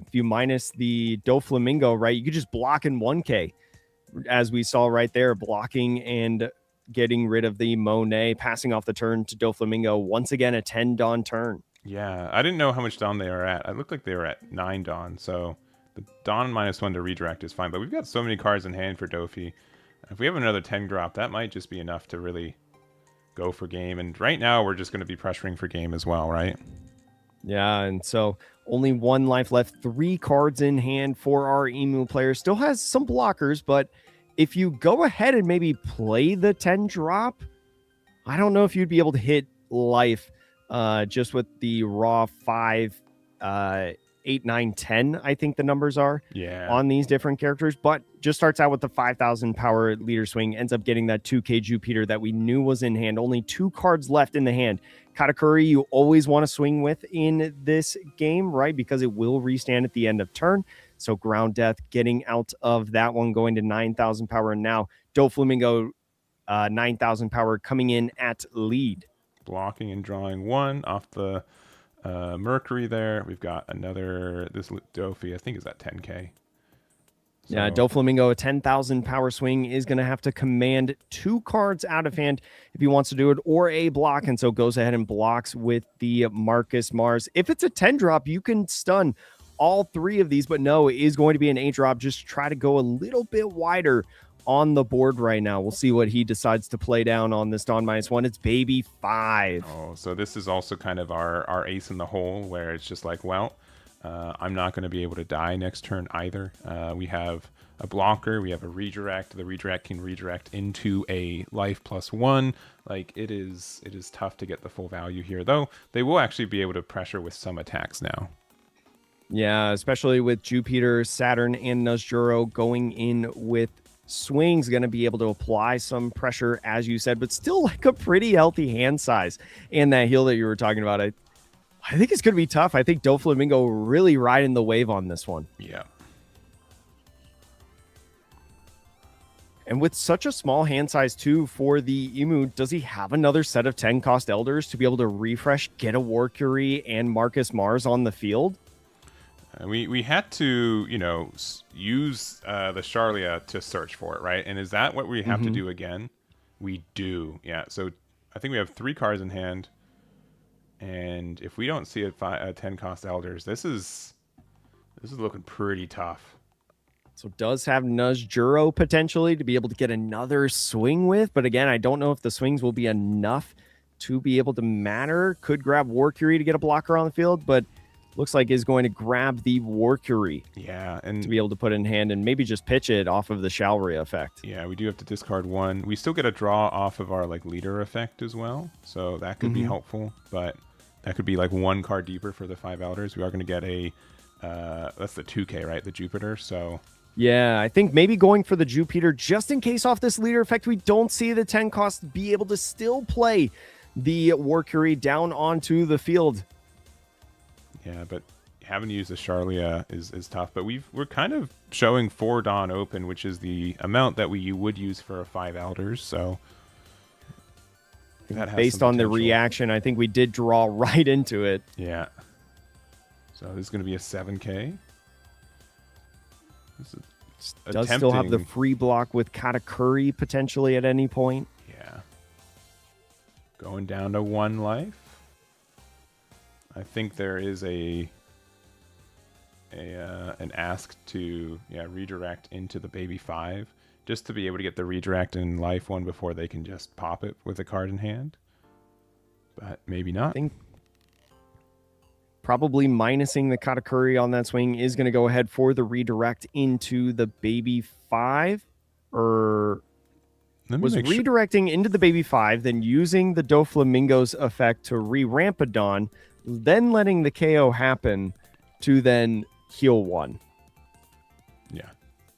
Yeah, and it's... So one of the Doflamingo's effects has worked. Still have 1 more as an option. Yeah.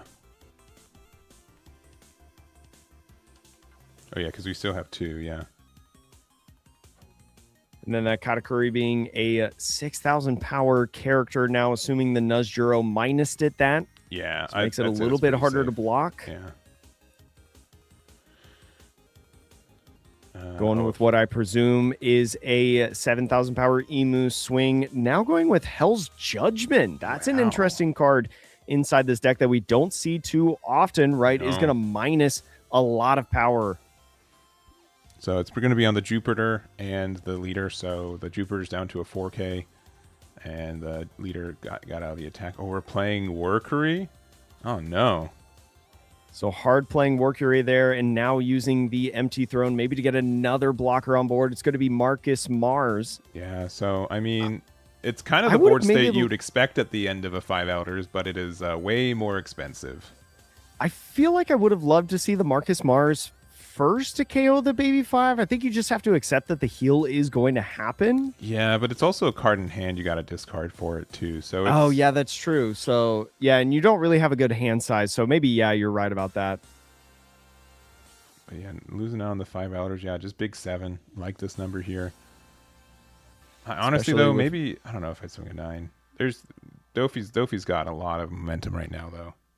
Yeah, definitely looking good for him in this one, and maybe even could set up another like Baby 5 or something like that in this turn. We know that Doflamingos run multiples of those in the deck, either 2 or 3. And Emu thinking about using a counter event here. Could just be a Ground Death or Never Existed. Just going to be Ground Death going down to 0 cards, and this is just simple math now for the Doflamingo. 8,000 power swing, block with the Workery, and draw 1.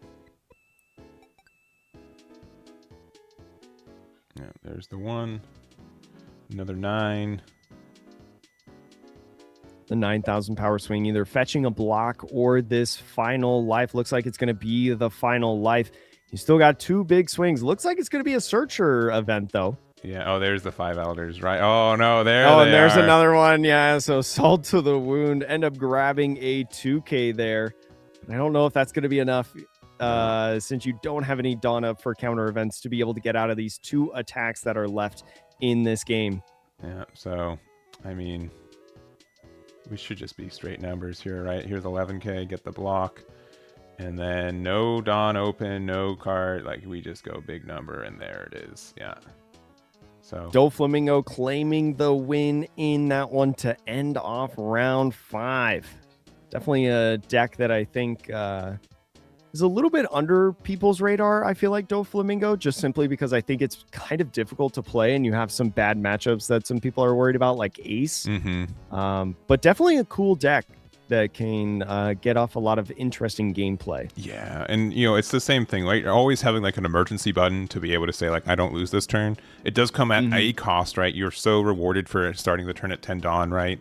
But if you're playing against a deck like Emu, where one, I think the 10 cost is probably the best suited for that matchup. You can use it either aggressively or defensively, or both sometimes too.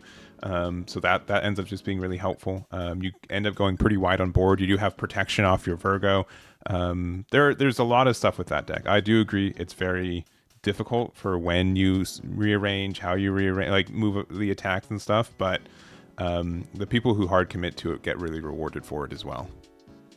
Yeah, definitely a cool deck to play, as well as so many other of the cool decks that we've got in this format. As we have talked about the last couple of rounds, our diversity in these upper tables has been really, really cool to see in this OP14 EBO4 match or tournament. So we've got, what is it? 4 players left undefeated. And yeah, so we've got Boa won on table 1. We had Emu win on table 2. We have Sanji who won on table 3. And we had OP11 Luffy. Yeah. So those are our 4 left undefeated. I don't know which matchup we want to see. We'll just see what they rearrange to. But I don't think there's going to be a combination of these 2 where one of them is not like a little desired. So we haven't seen Boa today. We haven't seen OP11 Monkey D. Luffy. So if those 2 play against each other, I definitely think we watch that. But an interesting undefeated 4 right now. Yeah, very, very cool to see, especially, the diversity. I mean, we even talked about it, how I said I like UP Luffy right now. That's over in the top. Sanji, good surprise pick for a lot of people. Not a lot of people really thinking about Sanji up until EVO3 releases with that 5-cost Reiju. Yeah. So really cool to see it now in the format, having some good results in this tournament. And then some of the other ones. I know a lot of people said that Emu doesn't look as good in this format just simply because it's not one of 2 decks that you play, but still has a lot of strengths to it in several matchups. Yeah, for sure. So, and then Boa, just being a good deck, a great deck. Yeah, it is a good deck. So one thing that I do think that it sees, like, there's a lot of comparisons you can make from a general populace versus like the top 10% populace too. Mm-hmm. And I think you do see like a lot of these yellow decks, Moria, Boa, Star Deck 29, Luffy, they all fall off a little bit when your opponent has to play a certain game style, and you can still get blown out by Boa, right? There is still like a luck dynamic to it, but when you are taking consideration like when to actually attack their leader, when to like just take a turn off, like with the positives and minus are, you will see those win rates kind of go down a little bit. And we've already seen it like with the TCG matchmaking power rankings this week. Like Luffy started off as the best high win rate deck in the format, and I think he's back down to like a comfortable 50% or so. So it's I got some strong feelings about yellow Luffy. I'm sure. Yeah, I think everyone has. He's a very polarizing leader for a lot of reasons. Yeah. So, but we've got 2 more rounds of Swiss left. We'll see what we get for our next round, and then round 7 there might be a good chance we try to find like a X1 trying to get to the top 8 from there too. So we'll get that set up. We'll see you guys in round number 6, and we will be right back.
All right, we've got round 6 for us. So how the dice were thrown. We've got table 1, we've got Boa versus Emu, and then table 2, we've got blue purple Sanji versus blue purple Luffy. So leaning matchup wise, it'd be I think interesting to see Sanji versus Luffy. But the issue is that we've seen Sanji 2 games in a row, right? And I want to have some more diversity, but the other side of it is Boa versus Emu. So what do you guys want? Do you guys want Boa versus Emu or Sanji versus Luffy? I'll give you guys like a minute to let me know, and then then it's no longer my fault. I think it could be just interesting either way, because Boa and Emu is an even matchup, according to the data. And I think what a lot of people would say, I think die roll probably having a big influence in the game, but UP Luffy and UP Sanji are definitely two leaders that I think a lot of people just don't know like how that matchup could go. So there's pros and cons, and we haven't even shown Boa yet in this tournament. Shockingly enough. Yeah, it's been it's pretty flip-flop. I've just been so giddy. On Twitch want Sanji. Most people on YouTube want Boa. Okay, this is the tiebreaker every time. Let me see what their setups look like. Oh yeah. The setup is it a clean setup? Sanji versus Boa versus Luffy looks pretty clean. Both players are good. The Emu player has like the Dutch angle going on, but like not terrible. Let's see. So YouTube says like 4 Boa and that. That's tough. Okay, second question. Which matchups do you think is going to go longer? Boa versus Emu or blue purple versus blue purple? I feel like blue purple versus purple because they're both Gum giant decks. They're set up on both sides. Sanji has Red Rock too to like bottom deck different targets. So if the UP Luffy doesn't Sanji into something, that could be tough. Dracula Mihawk's not going to matter as much in that matchup because I'm just going to go to table deal 1 with base cost. And that's what we're going to get. And then I think I agree that I think the blue purple match is going to go longer. So we'll just jump over there real quick because they also have started playing, and I need to set up the entire setup for it. So. Excuse me while so this is Emu wrong. And Boa here. Looks like Emu is going second in this one, I think is what preferred. The Boa ended up playing Gloriosa, so not something we see a lot of times, I think, in these Boa decks, but is definitely good, right? Finds you a Kuja Pirate or Amazon Lily piece.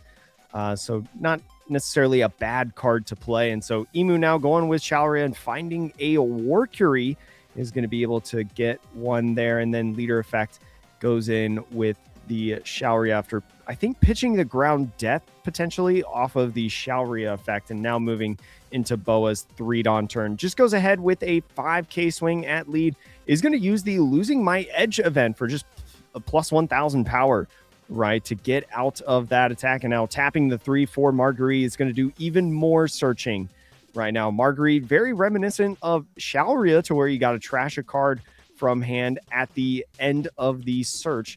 See what he grabs here. Not sure what he grabbed off the Gloriosa in the previous turn, but you can't complain about 2 searches at the beginning of the game. No, and we should be pretty set up there. Sorry, I had to just change the UI. We're a little bit behind, but yeah, if you're just jumping in, so table 1 we've got Boa versus Emu. Table 2 we've got the Sanji versus Luffy.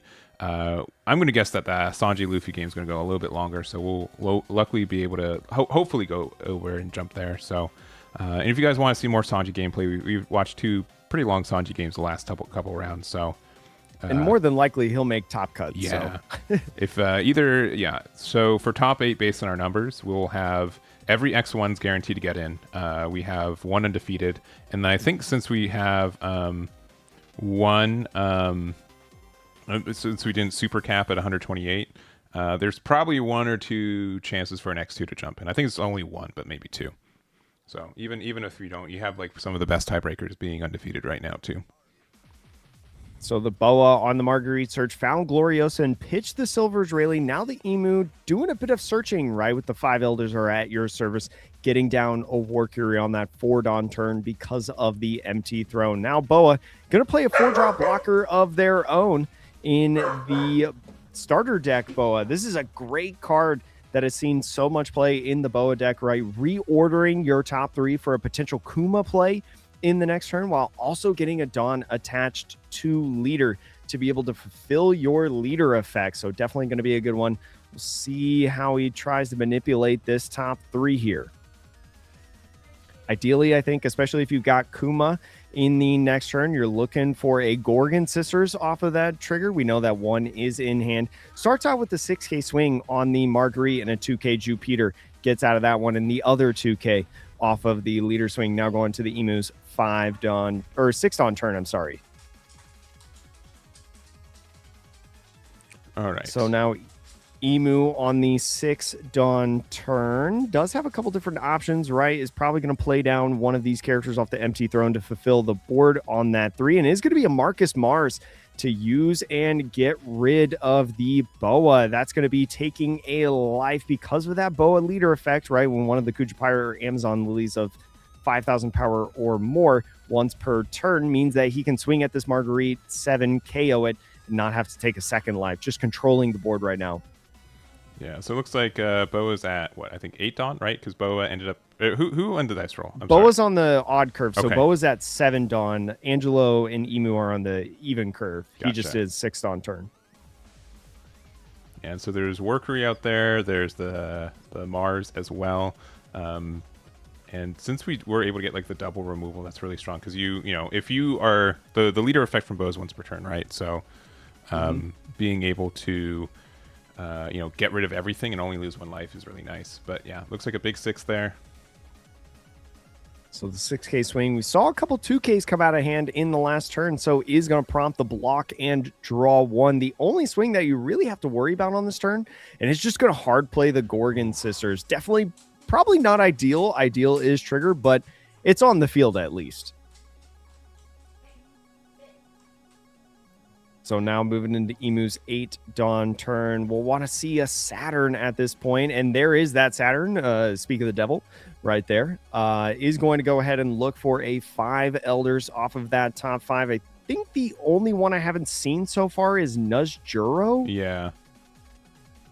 Might be something I missed earlier, potentially, on those couple searches that we had. Yeah. Nice. Oh, no, there he is. Yeah, just fanning it out for us, and yeah, not having the Nuzjuro, I believe. All right. So he's gonna find the never existed. Yeah, and just for here, I will.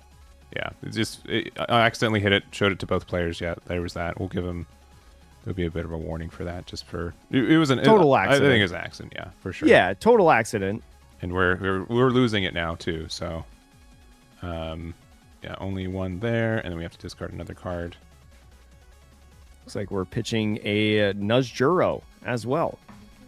So now leader effect getting that Shalria and drawing a card, playing out a Workery to end the turn, right? And this is a pretty decent start, I feel like, for the Emu. Been able to control the board a little bit. You've been able to find a lot of these 5 Elders. You just need the 10 cost really at this point. You stayed relatively healthy with 3 life, and you're drawing cards. Yeah. And so now here comes 9 cost Boa. Mm-hmm. Yeah, and so as much as like it was unfortunate we didn't play the Kuma, like the Gorgon Sisters is nice for being able to like get that additional just a 6 cost out, right? The fact that it's out of range from Mars is important too. So it feels bad to lose a 2K out of hand, but you do have this bonus here. And we're at 5 life here.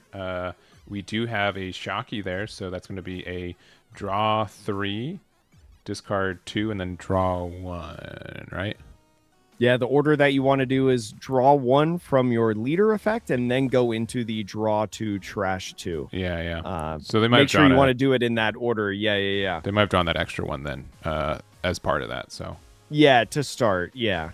And so now going in with a 6,000 power swing from the Marcus Mars. Definitely got that 10 cost in hand. Uses leader effect off of the Saturn first before going in with the 10 cost, correct sequencing, but actually maybe doesn't have the 10 cost in hand, is going in with some searching with the 5 Elders are at your service. Yeah, so might not be able to have that there. Also the fact that, like another 9-drop Boa would be very strong here. With it, we were able to like get just a really, really good setup, right? Get them down to life. If we have 3 things, we can give the +1K across the board. So Really nice. So going now, I believe 6,000 power lead. I think we're just off of the boost from the empty throne, but either way, ends up taking that life. It's just another Gorgon another Sisters. Gorgon And remember, Sisters. that draw off of the leader effect is not once per turn. It's as many times in a turn, as you want. So ends up having the 5 elders in the hand and uses the effect to recycle the guys.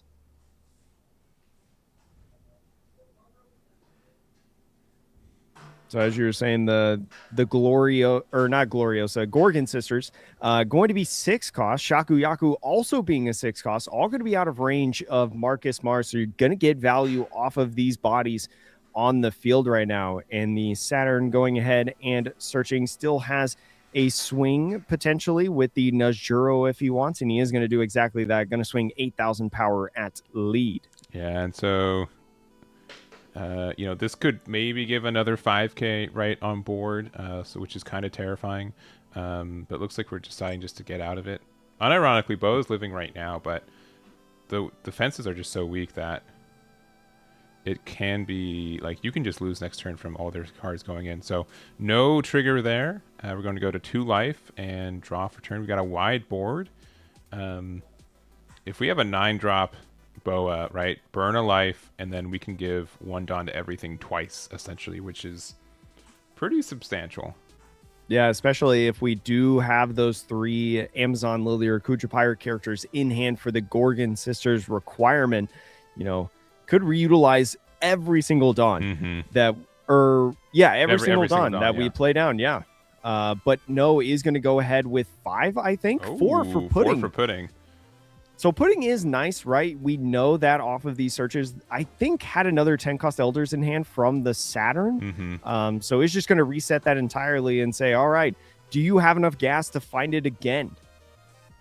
Yeah, and asking if you want to do a cut. No cut there, so we do have 5 there. So completely randomized hand here. 6 especially because we knew the Never Existed was also in hand, right? Not only gets the 10 cost elders out of hand, but also gets any counter events that we built up out of the hand.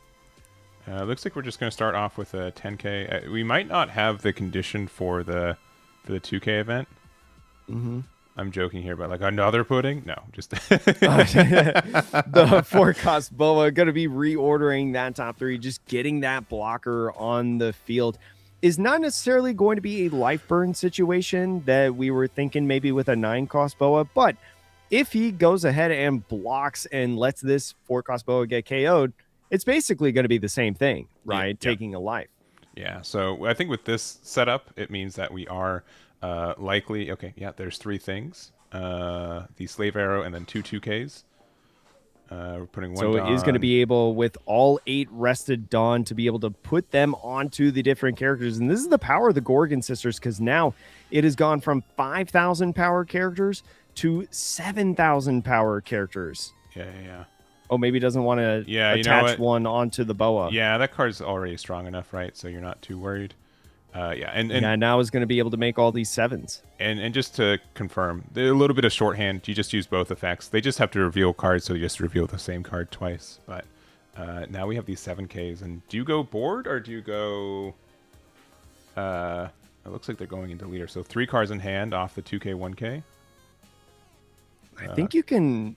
Swinging at the Najuro. I think swinging at the Najuro is nice, right? Because you want to try to get the blocks right. You're still at 2 life.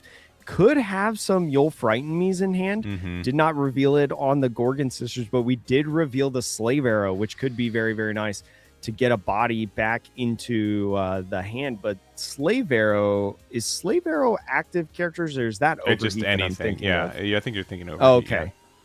Yeah, so Emu taking that life, going down to 1, now swinging another 7 at lead. Not only do you have to worry about the life taking in this matchup, you got to worry about Perfume Femur. Yeah, but right? I think Angelo's doing the right thing, just going down to 0 with the idea that, you know what? Well, if you block with Boa, I'm going to have to take the life anyway, so I just have to go down to 0 anyways. And 4 cards in hand, 2 life for Boa, 1 blocker up. If they use like leader effect and play Mars off stage, they could super go for game right here, right? Yeah, there's so many possibilities. Mars, Nuzjuro, but ground death being able to neutralize the blocker with just 4 Dawn is going to be a nice situation, right? 6 Dawn left to work with these couple different swings. Is just now going to swing 7,000 power Bear with the Marcus Mars. We know the Slave Arrow is in hand. Potentially another counter event. The Slave Arrow going to be able to grab like 2K Shakuyaku or the Gorgon Sisters.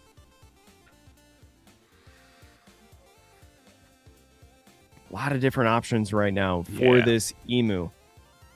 Yeah, because this is where the thing, like, it seems really weird because you're like, oh, Boa has like so much life manipulation and healing, but it is a weirdly fragile deck. You feel like you're winning the entire game and your opponent hits you with like 3 7s and you lose, right? Like it is, it is a lot of like false, false starts. So, and I think the big thing, as you were talking about, going down to 0, yeah, you're right. The life burn is a big deal, but we kept our blockers on the field. That's more bodies that we were able to get. And so triggering off the Marguerite is going to be a draw from the Boa leader effect. And now looking at the top is going to find the You'll Frighten Me, which is going to be a great card to have.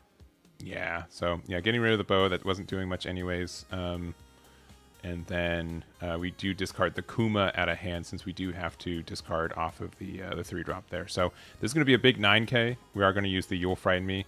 So, yeah, the 7K can't attack. Yeah, because you want them to attack with their blocker.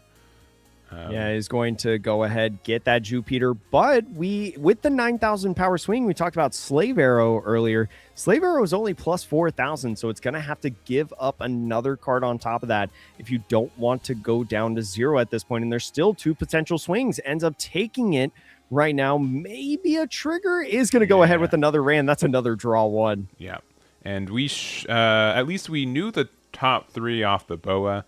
That was a blind draw 1 there, but yeah, they still have potentially 2 attacks left. This is just going to be a 7K. Technically, also the Jupiter should be active. I don't if it makes a difference, I'll change it, but more than likely not making too much of a difference because I think he's going for game right now. Yeah, but as you're saying, technically he is active onto the field. But the War Fury 7, you got to think of the math. The numbers that Emu can hit is going to go with that Slave Arrow to put the Gorgon Sisters back into hand. That's a 2K. How many bricks do you have? You've seen the pitches of the Kuma, which is a 1K off of the Marguerite. Oh, and now we're just going for everything. It. And I think I think you have to. I think we showed that we had 2 2Ks in hand with the Slave Arrow. So I think we need one more K. So 2K, 2K, 2K. 2K, yeah, no. 2K, just stacking up the hand and getting out of that attack. Boa is going to come away with the win, staying undefeated. Yeah, so Boa has now guaranteed they'll be in the top 8 there. They'll be playing undefeated at table 1. It does also matter. Your placing does let you choose if you want to go first or second, which I feel is more important in this format than really any other we've really seen. Maybe like the previous format in OP13 as well, but we'll go to us real quick. We've got half the round left, so let's see what's going on with table 2 on that blue-purple straw hat mirror match. They're still playing, so we'll jump over there. As we predicted. Yeah, as predicted, yeah. See, planned, we're good. Woo! And it looks like the Sanjis got 3 Sanjis on the field. The Alabasta Sanjis. Wonder how powerful they are because they could actually compete with the UP Luffy's characters on the field, right? Being 9s and 10s. If I'm reading the dice correctly, I think there's 4 plus 4K. So there are at least 20 events in the trash there. So seeming pretty okay. 9,000 power Alabasta Sanjis, UP Luffy being an 8,000 power leader, presumably because they played the 8-cost Gold D Roger. Don't know if he has any more counter events at this point. I don't think he does. Looks like the Sanji, if I had to take a guess, did a bit of swinging, played down the 3-cost Sanji, and then maybe used leader effects to play Boof Burst and draw a couple cards. So if you want to swing with the leader, Sanji, the 5,000 power leader, you're going to have to commit some Dawn because UP Luffy being an 8K, UP Luffy having about 5 cards in hand at this point. Both leaders at 1 life. Both very powerful characters on the field. Yeah. Not enough Dawn for a Red Rock. So it looks like just passed off the turn with 5 Dawn left open. UP Luffy finding a Sanji on the leader effect and now drawing for turn. If he goes into another Sanji Roger, that could be pretty good. Yeah, Sanji Mihawk could also be really nice too, because you can use it to get rid of a blocker. The other Sanjis do kind of have that. Actually, let me make sure. Let me double check. Is it KO it's protection? A 7 cost or less. Yeah, it's removal protection, I'm pretty sure. Like 90% sure. Yeah. If this character would be removed from your opponent's effect, yeah. So it has that kind of, but it doesn't have battle protection. That's what it's missing. Because have been like this new wave of like KO protection, which means by effects and also battle, but not like bottom decking and such. They've started mixing up the card design in that aspect. Yeah, they've been really to our detriment. It's like base cost versus current cost. That's been a lot, and like also like current power and base power, like that kind of stuff. It's a lot of edge cases where you have to really remember what the actual range is you're looking at. And then I think that 9,000 power Sanji swing going at lead because the UP Sanji utilizing Concaser and also a 2K to get out of the swing. It'd be a lot of over countering to save one of these Sanjis. So I think just trying to race him at life, just trying to maybe see how many counter events he actually has in hand. Maybe trying to get him to utilize the blocker as well. It's at the stage of the game with all these Alabasta Sanjis on the field that maybe you don't play a 9 cost and you just leave up a bunch of Dawn. Maybe go like 5 cost Nami and leave up Dawn for counter events. But Gum Gum Giant pitching away another Gum Gum Giant. You love to see that. And also Concaser. That's a lot of over countering on that. Yeah, and that's the thing. Like we've more or less seen the same the whole deck, right? They've been very generous at like going through every card as they do it. But what that really means is that like we know that the amount of cards that are 1K or 2K counters are so far and few between, right? There's just so little of them. You're just running so many events that you do kind of have to over counter so much at the time.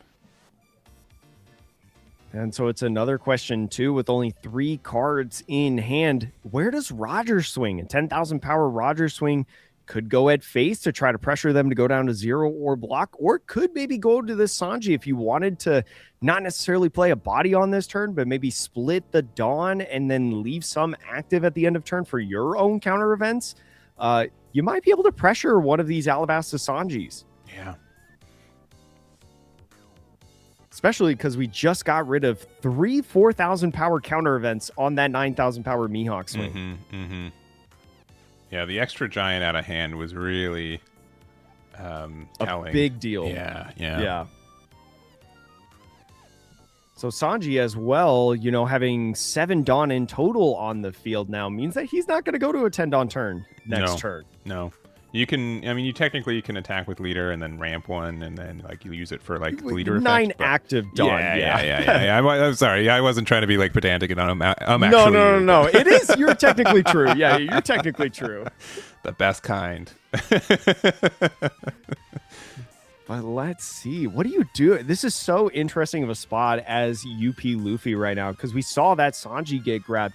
So you could assume that a 9 cost Sanji could come down and maybe play out something like a Roger to make you an 8K leader again. But with these Alabasta Sanjis on field, you'd only have 1 Dawn left to be able to counter out against it. So I don't know. Maybe Sanji was the only target that you could grab on that search, right? Because you are limited on that leader effect to straw hat kind of cards. Yeah, and once in a blue moon, you'll see them just whiff, which is such a weird feeling, right? Because, you know, like there's so many generically good cards that you should be able to put in there, but yeah, I mean, Bon Clay, generically good card. Roger, Mihawk, you know, even stuff like It's to Die For, if you're playing that event, or Thunder Bagua, right? Another common event that we see within this deck. Yeah, a lot of different opportunities. But yeah, we have our Luffy player just really thinking here. You know, it's weird. Still got plenty of time in this round. Yeah, I think this game will still naturally conclude. Once we get to this end game, we're usually pretty okay, but it's just like you have this. There's just so many times I think in this meta where I have to ask myself, where do I attack? Like it's just like, do I go for board? Do I go for game? Like, do I like do Do I try to go for, to a point where I can maybe win next turn, but then maybe give them resources that I lose? Like, the line you have to walk is so thin, I think, so much in this meta. And now going with the 10,000 power Gold D Roger, King of the Pirates. We'll see if he's going. I feel like he's going at face. Yeah, I do agree. And we take it. And if we have some way to play against this Sanji, we can. Ooh. We're just doing Roger things with Sanji. We are an 8K leader. I think we're just gonna have to block just it. Blocking. Yeah. So all right, and here we go. It's gonna be three really big tough. Guys. Yeah, 3 big guys. Only 1 Dawn left for the Luffy. There could be a lot of counter in hand, right, for the Luffy, like a lot of natural 2K counters. Mm-hmm. We also have 1 life left too.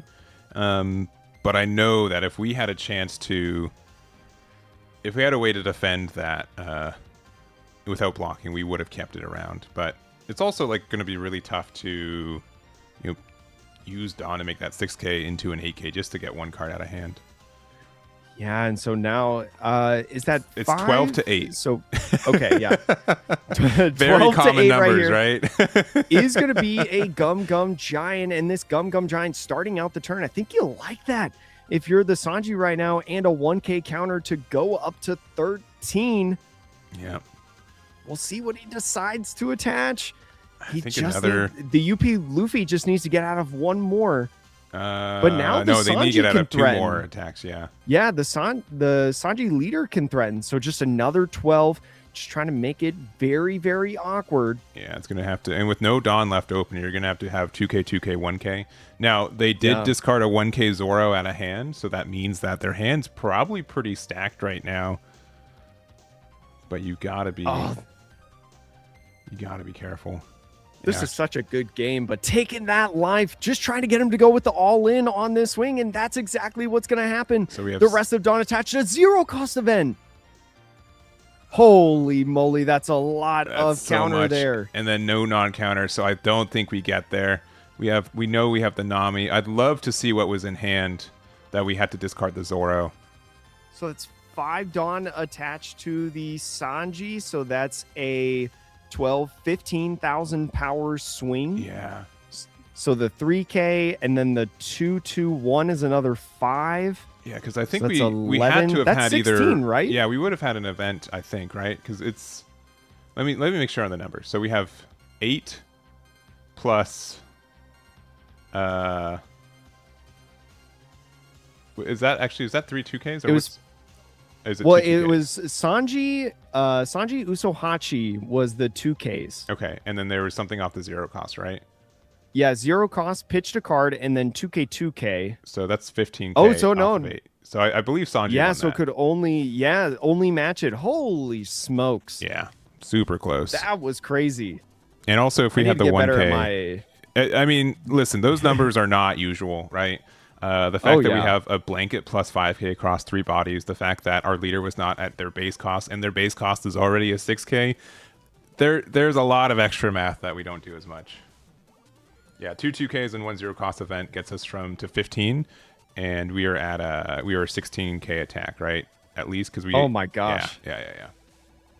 Holy moly. Yeah, that's why I was a little worried about going into a Sanji play. Because, yes, you establish a body off a board and maybe you could do Roger. But, like, I feel like it. I mean, we'll see. Yeah, I don't know. I'll confirm also what they report too. But I don't think they pitched a 2K off the effect. I think they just used the 0 cost event on something else. They were just like in the middle. Like it wasn't next to each other. But yeah, Kevin ended up winning that one. So yeah, I think it was 15 to 16. Because otherwise, they just had 2 bricks in hand. They would have used the 0 cost event for. So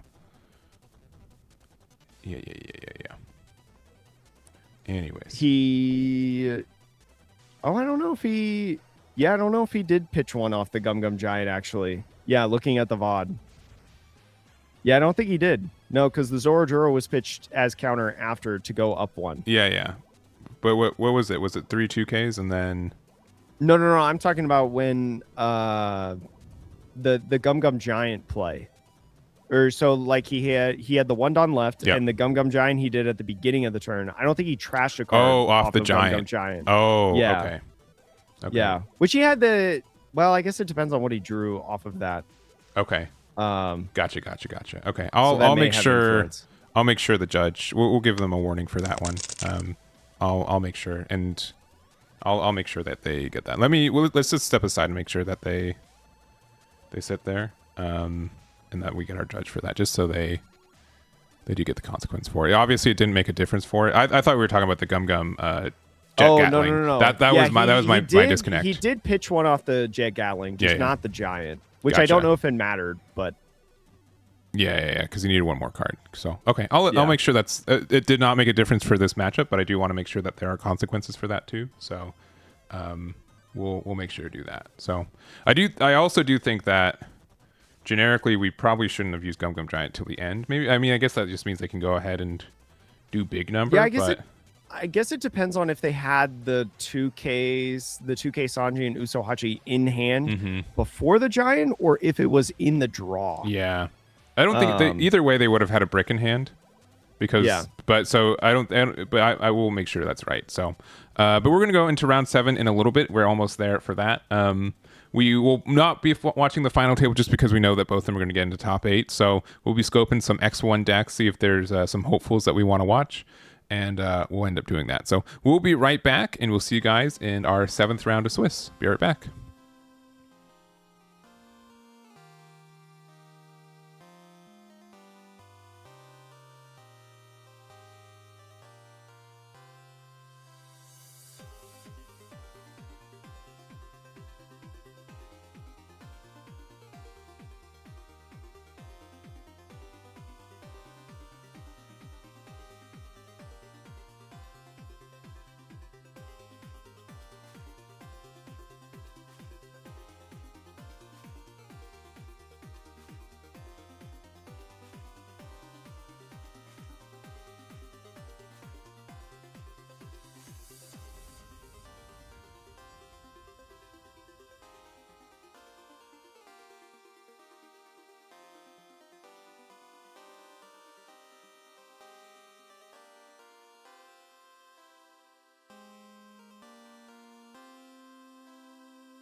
All right, so we've got for you guys round number 7. This is our last round of Swiss. Table 1 is going to be Boa versus Sanji. We know both these players are going to get to top cut, so we're just going to look at some hopefuls here. And so we've currently have, I believe it's 11 undefeateds.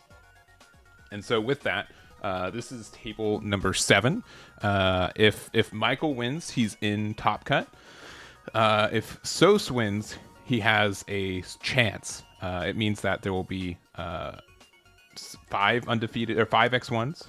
6 X1s, 1 undefeated, and then 1 spot for an X2 to sneak into the top 8. So we'll see what it's like. We've got Strongest Wizard versus Mihawk. He started the day off pretty strong with a 4-0 record, but now is at a 4-2 and needs to win this to have a chance for top 8 and a pretty solid chance at top 16 as well.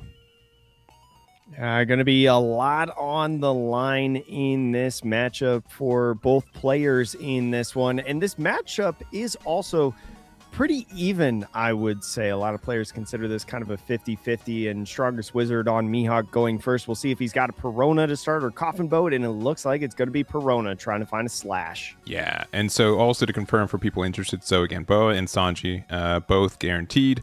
And then off of the X1s, we've got Emu, we've got Saba, we've got Ace, we've got other Boas, we've got I think 2 copies of OP11 Luffy. Both have a chance to get into that top 8 too, and that's kind of, I think that's the diversity that we have at least on the X1s currently. So we'll go there. Off of that, Perona is going to find a 7-cost Shanks, which is going to be nice for the future turns, especially on the odd curve. Luffy just going to pass on the 2 Dawn turn. No Liliths or anything like that to be able to search at the beginning of the game, and more searching with Kid Killer going in. Sos running a Supernova package, going to be finding one of those Supernovas. Yeah, and we are going to get the 4-drop Zoro. It's a 2K and also has blocker. Has protection against resting, but that's not really something that Luffy does. There is maybe the Blaze Slice that pops up every once in a while, but Sos also just saying, you know what, I'm going to take it slow, I'm going to take it easy. I can only really give them advantage by attacking. So we're just going to pass. Is going to take this bare 5K swing, and with the 4 is going to go ahead, play a Sanji. So Sanji going to be looking for a Straw Hat Crew card. Yeah. Nice 5K body to establish on the field. And usually, on 4 you play Sanji, 6 you hope to play a Nico Robin. So being able to try to search for it's really nice.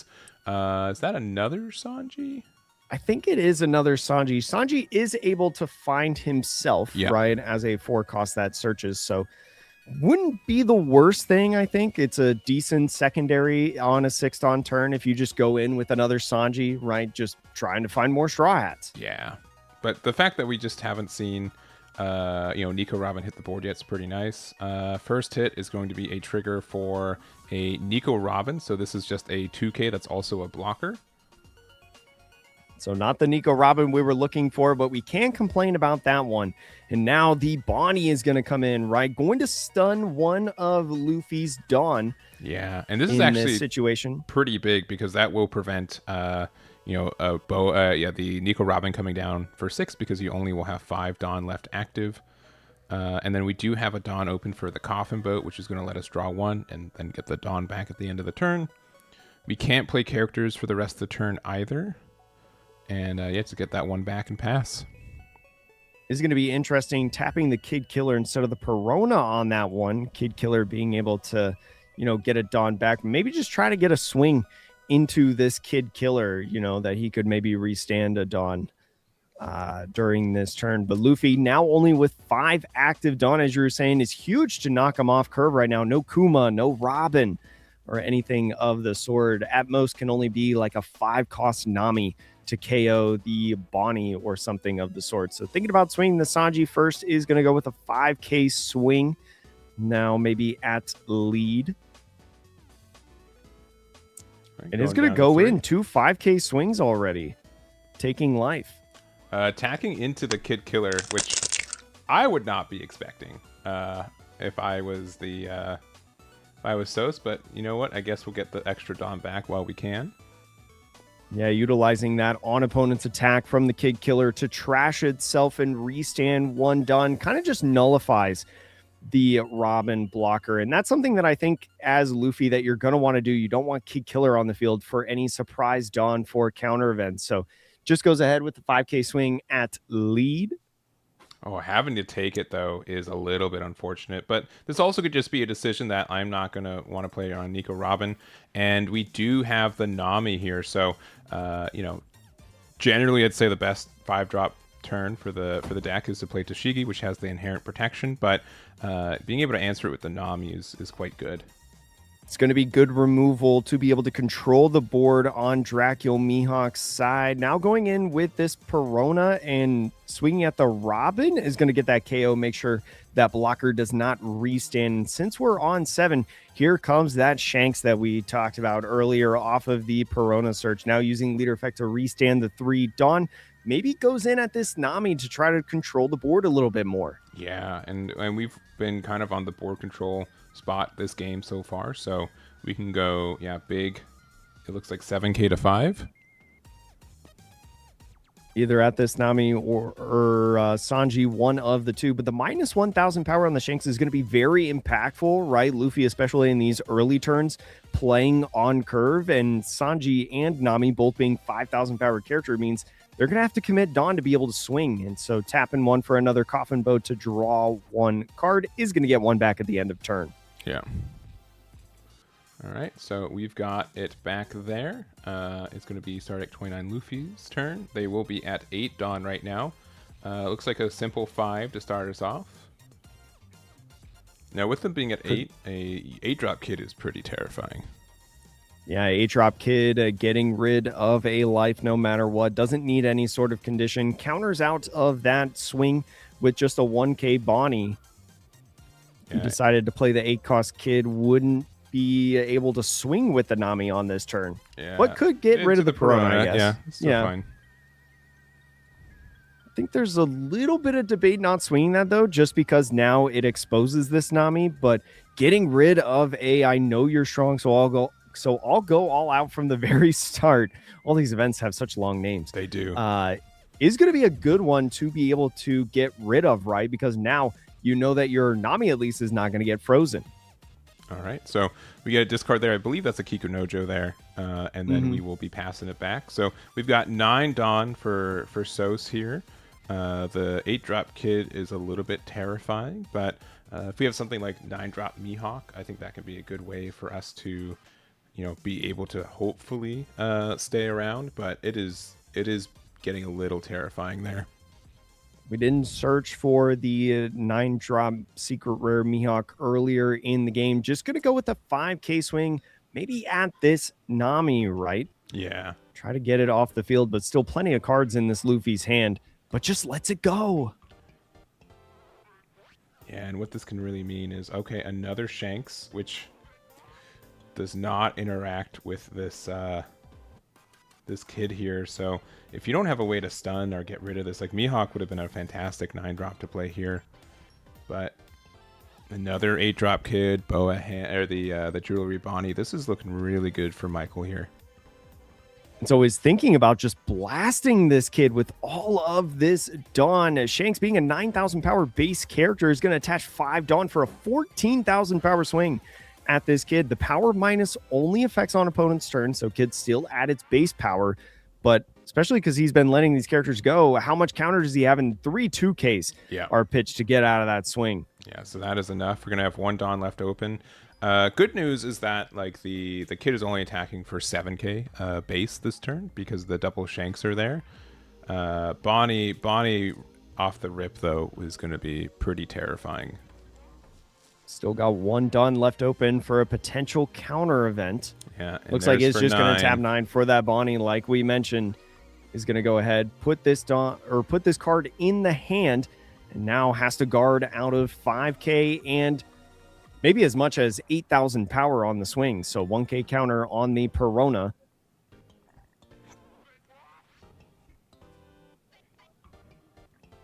Yeah. I think maybe you could swing 8 with Kid, so then it's not just an easy dead man's game to get out, right? There's a couple different 3,000 power counter events. We saw the I know you're strong, so I'll go out from the very start. So maybe just forcing him to use a 4K event is the best thing. All right. Yeah, it looks like it's just going to be 7-5. And then if we try to go for game, it's going to be a big 9K if we attach that last on. So we do have the counter event there to get out. And then can we get out of a 9K to 5? And that might be a little And even if you expensive. do get out of this, it's going to be tough to even survive. Luffy's still at 5 life. Yeah, and even just at this point, just attaching 10 to lead every turn is going to be really, really tough.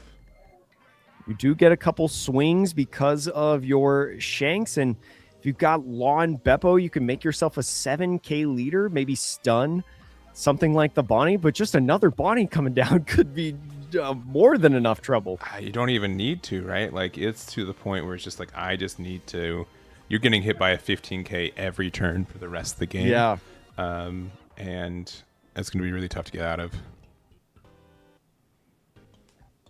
That's even if, you only stun, if you can somehow stun both of the bodies, Law and Beppo only being able to stun one of them. So not looking good for Strongest Wizard right now. He's got a big uphill battle to climb. It hurt so bad to take so many 5K swings at the beginning. The first 3 5K swings of the game, we took life. Yeah, it looks like we're going to start, I'm guessing 9 into the Kid is my guess.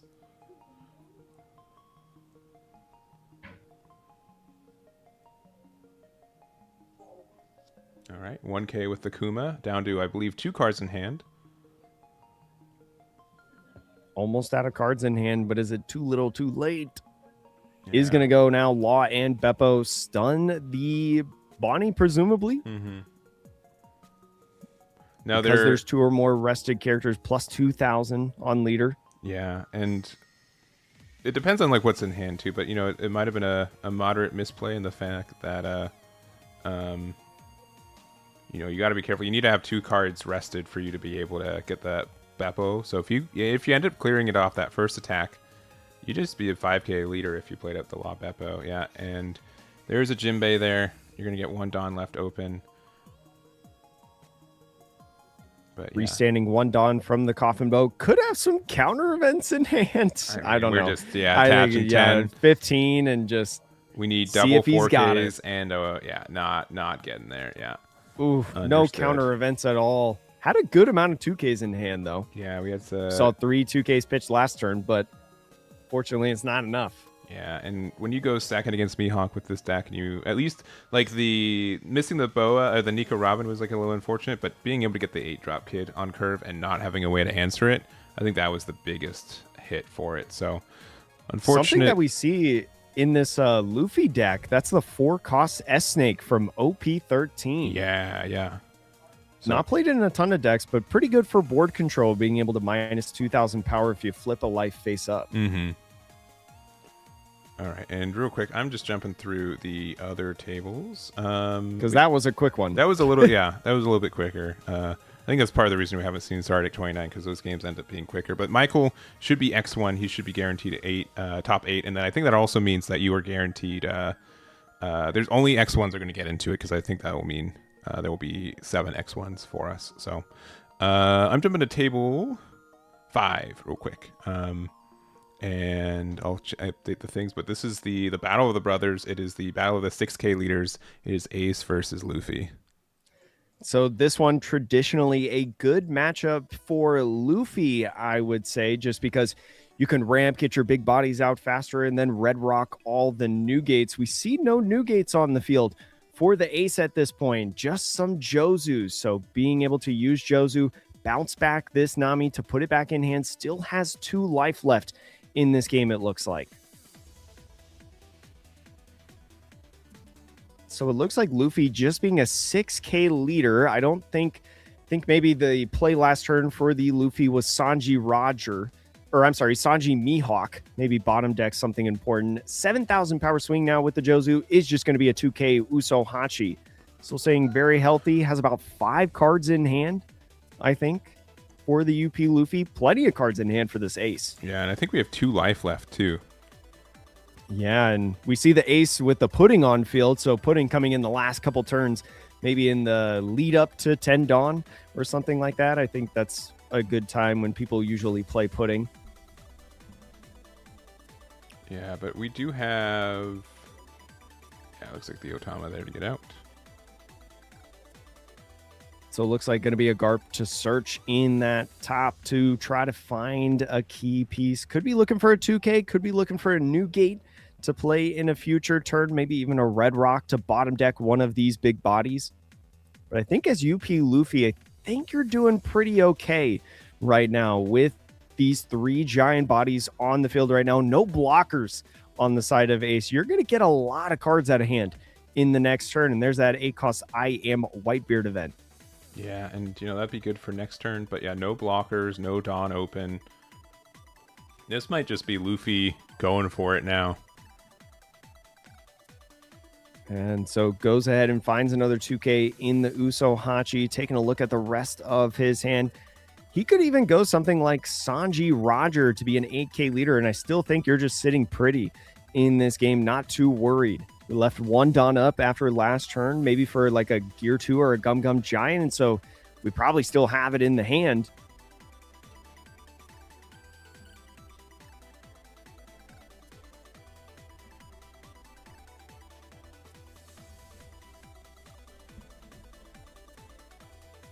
So how do you start swinging? Just goes 10 with the Roger to start out the turn, now going in with the Ezo.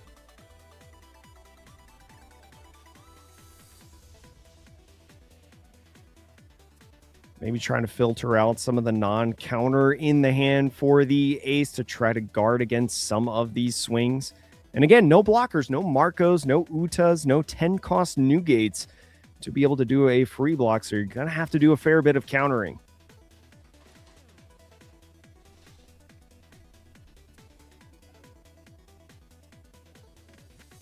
He's got 1 life left. So if he decides to take this last life, he would draw another card.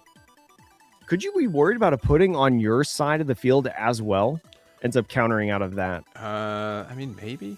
Man, we got a bunch of 2Ks in hand. I mean, if we're not actively playing cards, it's because we only have defensive cards in hand, right? And this is going to be another 9-6. We have 1 Dawn open, so if we take the damage, we get like a double draw. But we're going to use leader effect with the Roger and the Uta there. And it looks like another Sanji play incoming. I think that's just going to wrap it up, if I'm being honest. And that's going to be tough to get out of. Now an 8,000 power swing at lead. There's no 9-cost rush Luffy coming in, but is going to take the live, draw 1 card. And now you just have the Jozus and your leader for Destiny at this point. It feels like 5 9,000 power or more bodies on the field for UP Luffy. Yeah, the fact that there's not a 10-drop new gate on the board at this point, and there might have been one earlier that we like red rocked or something, but it's really tough for Ace to take it. It loses out to value against this Luffy here. Yeah, honestly, I don't even know if there was a 10 drop on the field, right? Because we came in, there was, I believe, a Roger played on the first 10 Dawn turn because it looked like he had just Sanji'd into Mihawk. And then it was just Jozu's played. So I don't even think he has a red rock in trash after fanning out the trash. So no, I just don't think this Ace has seen a 10-cost new gate. Wow. That is tough. Because yeah, even now, still try to figure out what the best math is for you, if there's any. To get game, you need 3 swings to connect. So here's 3 for a 10,000 power swing at Jozu. Just 1 Gum Gum Giant, I think, seals the deal for you. But a Gear 2 can do it too, going to 11.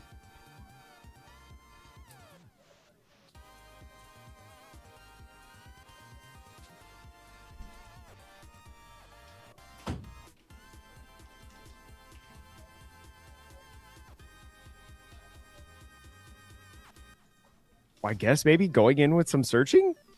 Goes in with a Garp, looks for some cards, maybe trying to find more 2Ks, maybe trying to find a Marco just to be able to potentially get more draw, right? Leave up some counter events. If you've got like a Rad Beam in hand, we've seen Rad Beam so far in this tournament today by some of our Ace players. So ends up grabbing that Marco, could play it down and leave 1 Dawn up, or 2 Dawn up, I think. And I'm looking also through the table. So table 1, Sanji was able to beat Boa Hancock. So Sanji is our undefeated for the Swiss side, with Mika still being able to be in top 8 with Boa.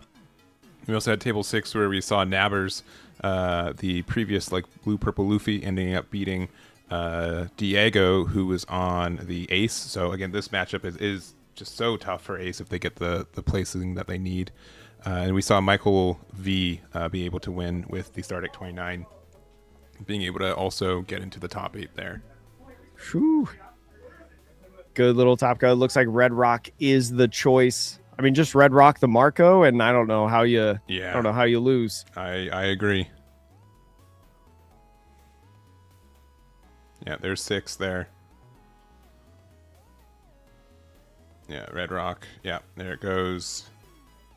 Yeah, just 10. Yeah, just give up. It's or just concede rather. It's just how it is. So. And I feel like, especially, I mean, if you can't find the new gates, I just feel like it's such a uphill battle for you in this matchup because it's already bad, right? UP Sanji being able to play out the big bodies before you, even though you can cheat out the new gate on 8, especially if he can triple ramp on the odd curve, double ramp on the even curve, you know, and then on top of that, just as soon as you do play the new gate, bottom decking the first new gate that you have kind of just negates your entire turn in a lot of situations, because in a lot of times that you do the new gate plays, you're not really doing anything else besides attaching Dawn and swinging bigger numbers.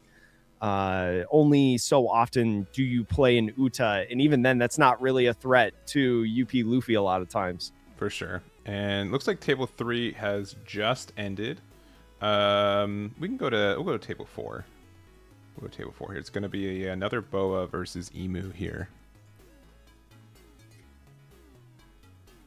So let me get those names and everything updated. So something cool on this Boa that we don't see too often is the Boa from, I believe, OP08. Oh, sure. Or maybe it was OP07. This is the stun Boa, I believe it is. Yeah, I was, passing glance. I'm like, oh, it's the 4-drop blocker, right? Like, no, it's the stun one. It's really interesting. It unfortunately is getting KO'd, so not on the field too long, but that Boa can be found off a lot of your different searches, whether you play Sengoku's or like Gloriosa, stuff like that, and can nullify one of your opponent's attackers on the field, right? Yeah. Preventing that, as long as their character is not Monkey D. Luffy that you stun. So for sure. Obviously Emu not playing any Luffys can work out well in that matchup to stun the Nuzjuro, but now going in, looks like the Emu has a little bit of balance right now. I don't know if he has any life left. I think he's at 0 right now. Just passing off the turn after getting the knockout on that 9-drop boa. I think the knockout on that 9-drop boa is a big deal, but a perfume femur and everything to lead, which is looking like what you can is, put it, or everything put it on to the boa. Yeah.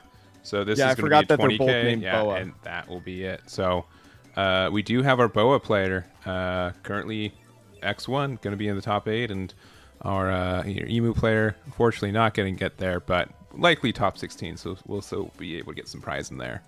So I think it's just back to table 2. Let's go to us first, and then I always like making sure that I don't just like randomly jump into a voice call. Oh yeah, while live. All right. Yeah, and you can. It's always the funniest thing with online events is you can, that sun in the sky, it does move around there, and it's getting a little dark there. So if Sabo ends up winning and getting to the end, we may have to ask to increase some brightness there to get a light bulb going. Yeah. Sabo, after beating an Emu earlier in the Swiss rounds, facing another one, still at 1 life. I think the Emu maybe sitting at no life right now. So if there's a Roger that could come in, and we see that 6-cost protection dragon that we talked about earlier in this tournament that we briefly saw. That 6-cost protection dragon could be nice if you play like 4-cost Sabos from the Marcus Mars, things like that. Try to keep some of these bodies alive. Yeah, and I'm looking through it as well. So on table 1, we had Sanji win, which also means that Mika with Boa is still going to be in the top 8. We had Ace win on table 3. We had Boa win on table 4. We had Blue Purple Luffy win on table 5 and table 7. Or sorry, just 5 and 6. And then we also had on table 7 the Stardeck 29 Luffy. So this is going to be the last one.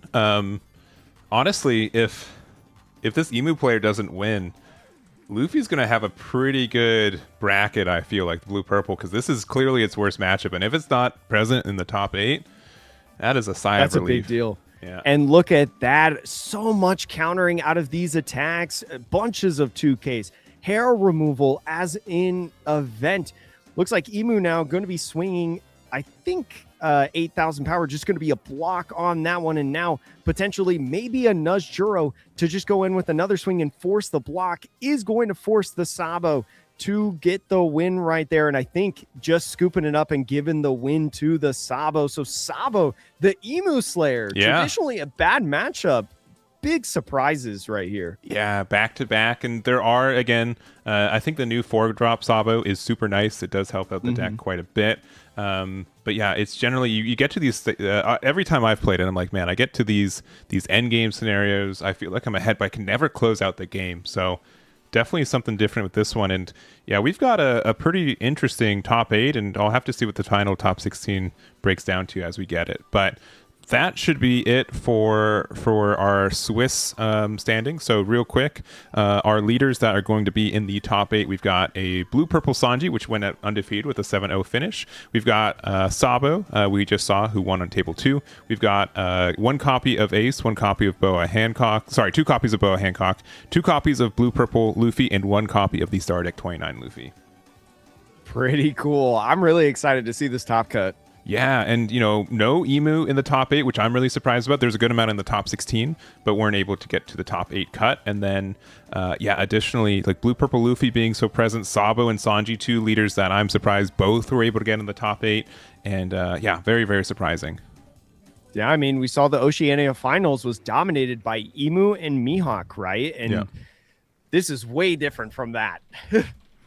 For sure. So we are going to take our break. This will probably be a little bit of a longer one. How much time we got left in round? We've got 7 minutes left. So I will say that we will start finals at 3:30 p.m. PST. So 27 minutes from now.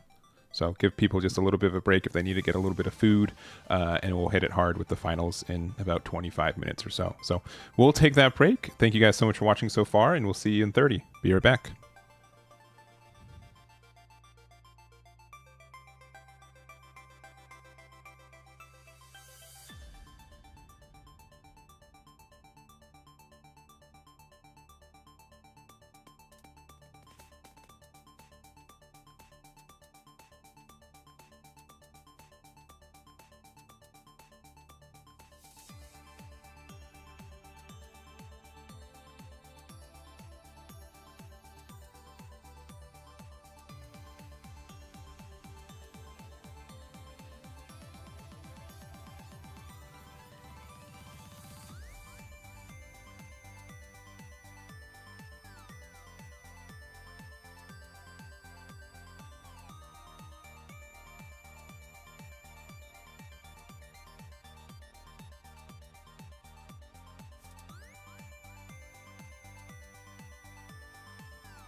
Hey, we're back. We're back. We've got the top cut for you guys. We did have a small pie chart here, but we've got, of our top 8, we got 2 bows, 2 OP11 Luffy's, the blue-purple one, and then single copies of Sabo, Ace, the Sanji, blue-purple one, which was undefeated in Swiss, and the Stardeck 29 Luffy. Definitely a really interesting top cut. A couple surprises. One, no Emu. Yeah. Is no in my Mihawk opinion either. the biggest surprise. Yeah, no Mihawk. And I talked about previously before we went to break how in the Oceania finals it was really dominated by Emu and Mihawk. So to see none of them within this top cut, very surprising, as well as like Sabo, Sanji, multiple UP Luffy's, which is, I would say, like out of the top 5 decks in my mind, is the least popular of those top 5. Yeah. Sanji's the one that surprised me the most. Sabo, it's not like that outrageous, I think. Blue Purple Luffy's been getting more and more people on it, but I think we said we wanted, table 4, which was going to be the Sabo versus Blue Purple Luffy? Yeah. All right. So this one's going to be really interesting. Two kind of like defensive decks in some aspects, right? I know UP Luffy's kind of like a mix of offense and defense, being able to spam out bodies like crazy, but being able to be an 8K leader and then have stuff like Gum Gum Giant access to in terms of counter events can make it really tanky in the end game. So especially if he can consistently get Roger onto the field, and Dracula Mihawk not going to be a card in the matchup more than likely for most of the bodies, because Dracula Mihawk not dealing with the base cost, as the Secret Rare Sabo gets up to 8 cost with that activate main. So I think it could be like a really interesting matchup, because Red Rock is also a factor for the UP Luffy. So there's a lot of interesting things. Yeah, let's just, I think they're getting set up, so let's head over there real quick. All right, so we've got Michael on the left with the Sabo, and we got James on the right with the Luffy. Let me make sure the time is set up. We are best of 3 in our top cut today, and it is going to be 60 minutes, so a little bit longer than our Swiss rounds. But we do have 3 more rounds left, so 3 more hours of gaming, and I am definitely ready for it. And especially with the seeding, looks like Sabo chooses, especially in game 1 here, first or second. And I think chose second because UP Luffy put out 1 Dawn. I think definitely taking Luffy off the second curve is probably preferred. You want that second curve to be able to play stuff like the 4-cost Sabo, the 6-cost Sabo, 8-cost Dragon, right? So definitely going to be slight advantage in this early game with Sabo, but we'll see after the starting hands and players go how that actually plays out. Yeah, they are good to go, I believe. I think we have to set up I think the timer is set up for 35.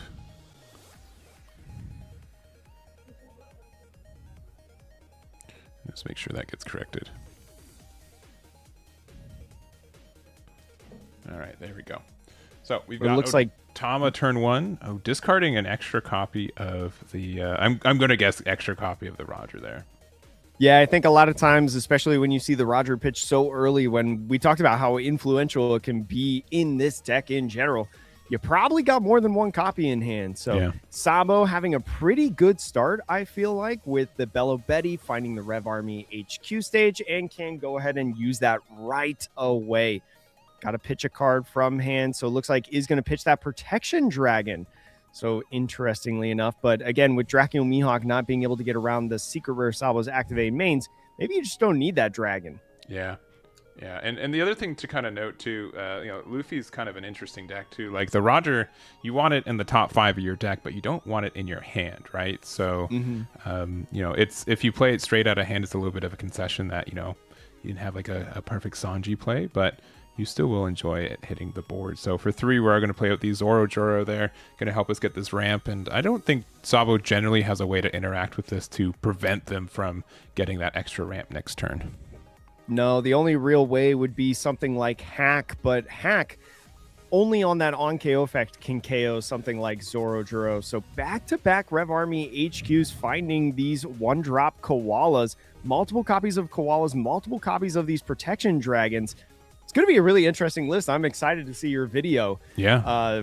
Probably tomorrow or something like that shows the top cut list. I'm excited. Yeah, so we're going to do top 16 as well. So I wasn't able to get all the other bottom 8 of the top 16, but we'll have all top 16 there.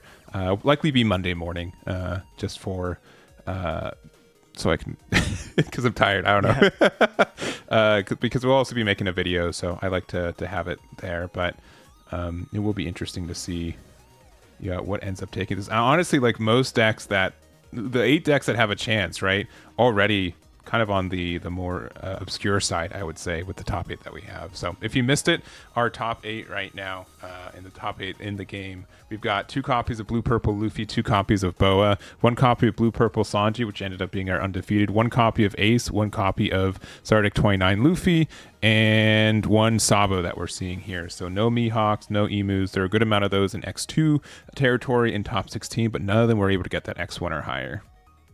And so after taking that life and going to 3, I believe, off the UP Luffy going to get the heralded triple ramp on the odd curve, going Zorojuro, Bon Clay, and also Gear 2 to get that ramp. You'll like seeing the Gear 2 and not an It's to Die For, because that's a counter event that you don't have to worry about in the future. But Sabo is going to have to be making some plays here. Going to be looking for that secret rare. Sabo more than likely ends up finding a koala in the hand. We'll see if he's got that Sabo. Looks like tapping all 6 did have that blocker in there. And now with the activate main on the secret rare blocker, Sabo going to put him up to an 8 cost, get 1 Dawn to lead, and be 7,000 power that he can now swing at lead. All right, and there is the this will be 8K, right? Because the koala effect, getting 2 Dawn rested onto there. And Luffy taking it, going down to 1. Now going into his turn is going to use leader effect now that he's at 8. Going to get the ball rolling now. And especially with this Bon Clay, going to be able to copy Sabo's power, be very, very nice as an attacker. And Zorojuro even surviving in the turn. Yeah, I don't think I've really ever seen Zorojuro kind of lasting this long. Generally speaking, there's not really, like, late game when you know you're 6K leader, it's actually going to be kind of tough for him to get there. But if you do kind of have a Dawn minus effect later in this turn, being able to get that Dawn back for free, the fact that it gets the Dawn active as well, it can be pretty nice. Yeah, something like a 9 cost rush Luffy on that Dawn minus could just be good for that situation you're saying. And so Bon Clay is going to go ahead and swing, and the Sabo is going to take, I think, going down to 2 at this point. So players being very gracious with these swings, taking life a lot right now in the early game. Very interesting. All right, we're going to start with another 6. I mean, you just get a free block, yeah. I don't know if we're trying to do the mind games of holding 9 Dawn in our hand and be like, oh, it's coming. But yeah, with that, 9 drop going to be likely Sanji. It's going to be Rush Luffy. Interesting. So just as we were talking about, right, with Rush Luffy, you do have to do that Dawn minus to be able to draw a card. And so with that Dawn minus, now you can just swing this Zorojuro, get back to 10, have 2 active Dawn, and you don't have to worry about a Gum Gum Giant getting you out of your range for your leader effect. Yeah. Now it's just, I think, going straight at the life, putting him down to 1 already. Yeah, but I would have been tempted if I felt like confident enough to get rid of the Sabo, right? But the putting them down to 1 is quite scary. I mean, both are at 1 right now. I think the Bon Clay is going to get removed pretty easy by one of these Betties here. There are some ways for like some removal for the Luffy as well. We saw earlier Mikael is playing the Ein, right? Which Ein can make the Luffy go down to a 0 cost. So the fact that this was just a straight Luffy and not a Luffy off of Sanji makes a big difference here. Yeah, no Garps, though, in the beginning of the game to find the Ein, so he's got to have it either from the hand or life, but it looks like tapping 7, he might actually have it. He does! Putting the Luffy down to 0. Going to be able to get aggressive with these small bodies, and using that Sabo's activate main and maybe the Koalas as well is going to get 2 rested Dawn in places. But first, just attach the 1 and now swing 3,000 power at this 0 power Luffy. Yeah. I think it's kind of a big deal right now. I think this is a fantastic play, getting the pressure off of the board right now from this UP Luffy, especially because you're more than likely, as you were talking about, one of these characters is probably going to swing at Bon Clay sometime. Yeah. Yeah. So, this is going to be... Oh, we're going to gum giant. When there's another just attack coming our way that way, that's interesting. And maybe this is just to, like, maybe fix some hand stuff. Because it's strictly, it sets it to 0, right? It's not like minus 10k. It's a straight... Yes, correct. Oh, man. And we're continuing to defend this. Yeah, I think just with this Bello Betty and potentially even the Koala, right, can get a swing in at this Luffy. You're going to ask for a lot of cards out of hand, but no, just lets that KO happen. I think just as you were saying, maybe just trying to fix the hand, get rid of some non-counter. We saw that Red Rock get pushed. But yeah, and this is like the nice thing about having your own tax. Like if your opponent's not expecting a card to come down, it's hard for them to play around. And additionally too, especially with like blue purple Luffy, where I would say the gameplay is a little bit more linear at times. You have these routes of like these are the plays I make every time. So if you give them a different decision, it's hard for some people to think on their feet. Yeah, and really interesting too. I feel like for this UP Luffy, we saw the Roger pitch so early, and we just kind of assumed that there was another Roger in hand, but I feel like if we had another Roger in hand, we would have played it instead of the Luffy, maybe to put ourselves to 8k overall, but maybe just not having another Roger, maybe just having a ton of non-counter. Yeah, I could see it on both ways for that. It looks like we are going to go attack with the Sabo too, so a little greedy here with someone at 1 life. You could just try to go for game off Luffy attack and Zoro Juro attack, but we will see. Yeah, one of the things about the Sabo, though, is Sabo has just built up the hand. We've seen through the Rev Army HQ stage that he's always pitched non-counter off of that. We have not really even seen him counter out of any swings with like regular counter cards. So you got to assume that hand is stacked, and it is stacked with counter. All right, looking top 5 at the beginning of turn due to the Luffy effect here. We get a Straw Hat. It's going to be a 2k Uso Hachi here, rearranging the top 4 left. Going to be really curious to see what he plays. A Pudding could be pretty good, as you were kind of talking about before. Maybe like Pudding and split with the Zoro Juro and Leader to just try to get the 2 life. The other thing to kind of note is that if we have like Red Rock, they only have 1 8 cost or higher on the board. So we would be able to get rid of the Sabo. We can now try to bully down a 5k Leader instead. And there's not that much pressure outside this Sabo and Ein on the other side. So we can kind of survive there too. Yeah, especially if we just go ahead and Red Rock and leave some Dawn open, maybe attach 1 poke with the Zoro Juro. Could be interesting. There's a lot of different lines that the Luffy could take on this turn. Yeah, but I think I would not be upset with the Red Rock. But we've got 9 Dawn in hand. What could it be? It's going to just be the Mihawk. So no 9 cost Sanjis existing. Pretty unfortunate for James here. Again, if we were able to play the 9-drop Sanji and the 9-drop Luffy last turn too, we'd have another body attacking as well. I feel like, do you need to swing into these little bodies? Ends up clearing the Koala on the Leader swing, not swinging the Zoro Juro at any of the other little searchers. Interesting. Yeah, I would have definitely thought about, attacking, the Zoro into it and then at least get a card out of hand from there. I don't know if they're trying to like not put them down to 0. I don't think you have to be afraid of Goldie Roger, but maybe they're respecting it for some reason. Well, Goldie Roger would be a 14,000 power swing. Yeah, and can you get out of that with only 1 Dawn? I don't know. You pitched a lot of 2K, 1Ks. Yeah, in the last turn. You have 1 more life left too. So, but I don't know if they're trying to like, I don't know if they're expecting blockers to be relevant later, I guess. Ooh, and Stussy, a big move right here, especially because this UP Luffy is not playing 9-cost Sanji into another body, only this 1 body per turn method. The Stussy is going to hit hard. And Dracul Mihawk just again controlling this board. We've kind of seen this like Sabo deck be very controlly with the Eins, Stussy as well. It's been very interesting and going aggressive again with this blocker Sabo. Yeah, and again, we're just feeling really confident that we won't, lose here. So passing it back, no blockers up. I believe no Dawn open either for our Sabo player. So we do have, top 5 off Luffy effect, looking for a Straw Hat. Could be even trying to pseudo look for a pudding. Mm-hmm. That could be a situation. I don't know if pudding could get you the numbers there because Sabo is a 6K leader and Zorojuro is only 4K. But I mean, can you live in the next turn? I don't think so. It's gonna be asking for a lot.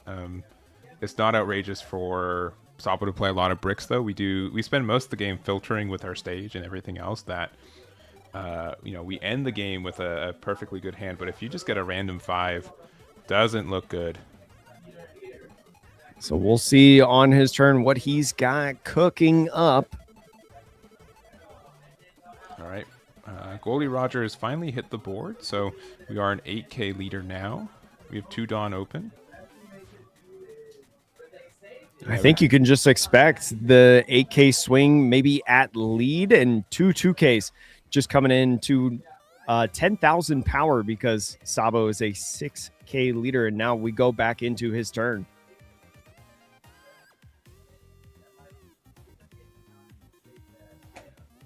So now starting off, just filtering another brick with the Rev Army HQ stage. Looks like it's going to be a PRBO2 2K Sabo. Yeah. Also, I'm gonna ask him after this game if he has any like supplemental lights for it. Obviously, it looked better earlier, but I'm guessing he's probably on the East Coast, and so it's already approaching 7 o'clock out there. So ambient light's pretty gone. Going to be tapping what I believe is 8 Dawn for Dragon. Looks like it's going to be the OP12 Dragon to be able to bring a body back out onto the field after bottom decking a couple different Rev Army cards. We'll see what he decides to bring back. Really, anybody at this point, I think, is just valuable, right? Yeah. So he's going to get the blocker Sabo here. This blocker Sabo going to be an 8 cost, so can't get bottom decked by Dracul Mihawk. Yeah, and I think if we had the other Sabo, we did, but we've only seemingly found one so far, so mildly, unlucky there. But the rest of the game's been pretty much in your favor. So 1 8K attack there, and then if we're feeling bold enough, we can attack with 8K Sabo. But I feel like we could. Yeah, we've done it every turn so far. Yeah, and just going to go in and swing 8,000 power, just going to command another card out of hand. And we still have this Stussy that'll swing 10,000 power, I believe. Yeah.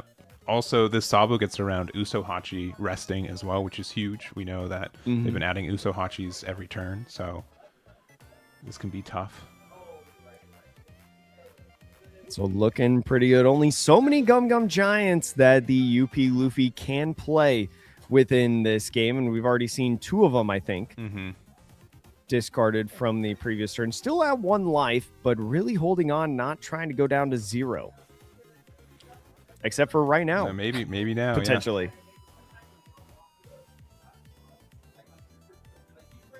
But no, goes in with the 2K as counter and takes the Stussy swing. No trigger, and now going into his turn with leader effect. It's going to be tough, I feel like, to get this win. Zorojuro found off of that top 5. Oftentimes as UP Luffy, with your leader effect, you want to reveal how much, or you don't want to reveal how much counter that you have in hand, but bottom decking the stack means that this is a blind off the top. He's just not finding what he's looking for.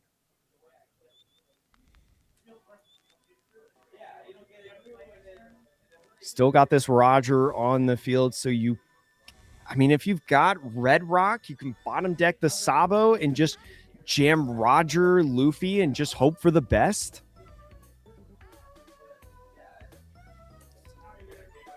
I think it's going to be tough to try to survive the next turn, and there's the Red Rock right there. All right, we just got to go for it. So it's going to be, I think, 10-10.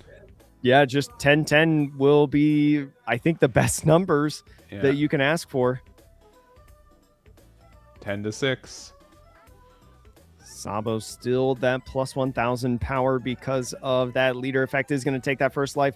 Now the 10, we'll see if he can counter out of it. Looks like 2K, 1K. 2K, 1K?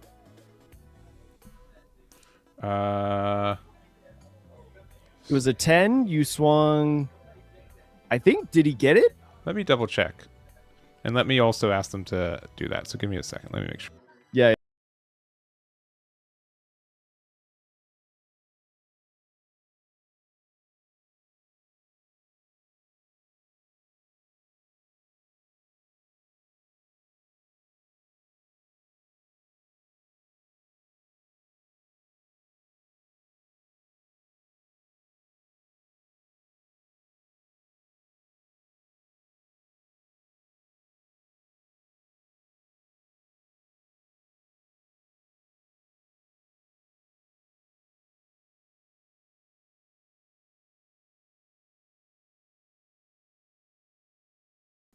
All right, so there we go. So Michael ended up winning that one. He had the counter.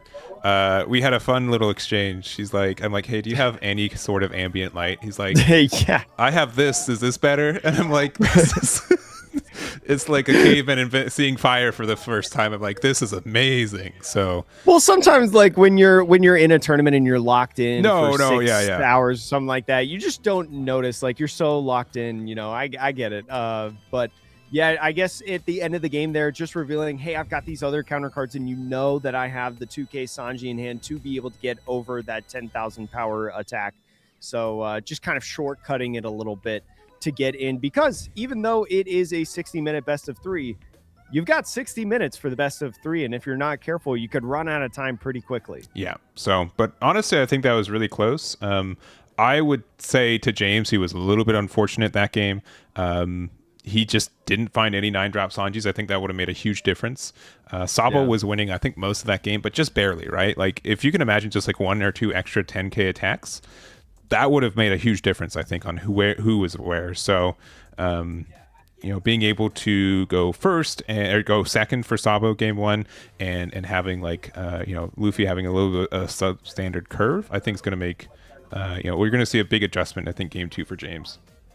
Yeah, and that's the thing about UP Luffy sometimes. If you just don't see the Sanjis, I mean, even if it's not Roger that you're bouncing into, if it's something like Dracul Mihawk or anything of the sort, or even the 9-cost Rush Luffy, at least as you're saying, those are 2 like 10K bodies, potentially 9, 10K bodies that you can swing with. So we'll see if this goes a little bit better for him. He did have the ramp in the game to be able to triple ramp and get that extra or skip that turn. Yeah, Zorojiro hit the board and never left, which is still insane to me. Like the fact that he just was hanging out the entire time.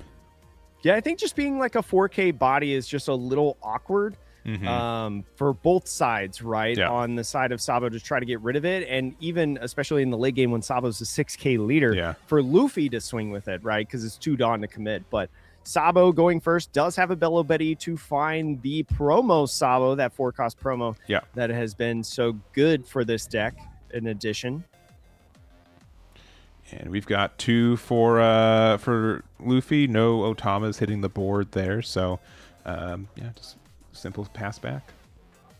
Luffy gonna need just 2 ramping cards to be able to get that skip turn in this game. A little bit easier to do, I would say. And so going with the Rev Army HQ, getting rid of the hair removal, does find a 6-cost blocker Sabo. So that's going to be really nice for the Sabo here, and just playing down a bunch of cards, right? Here's the Koala that gives a Rested Dawn to your leader. Now attaching the 2 is going to swing 6 at lead. Luffy's going to take that first life, not going to contest it too much, and move on to his 4 Dawn turn.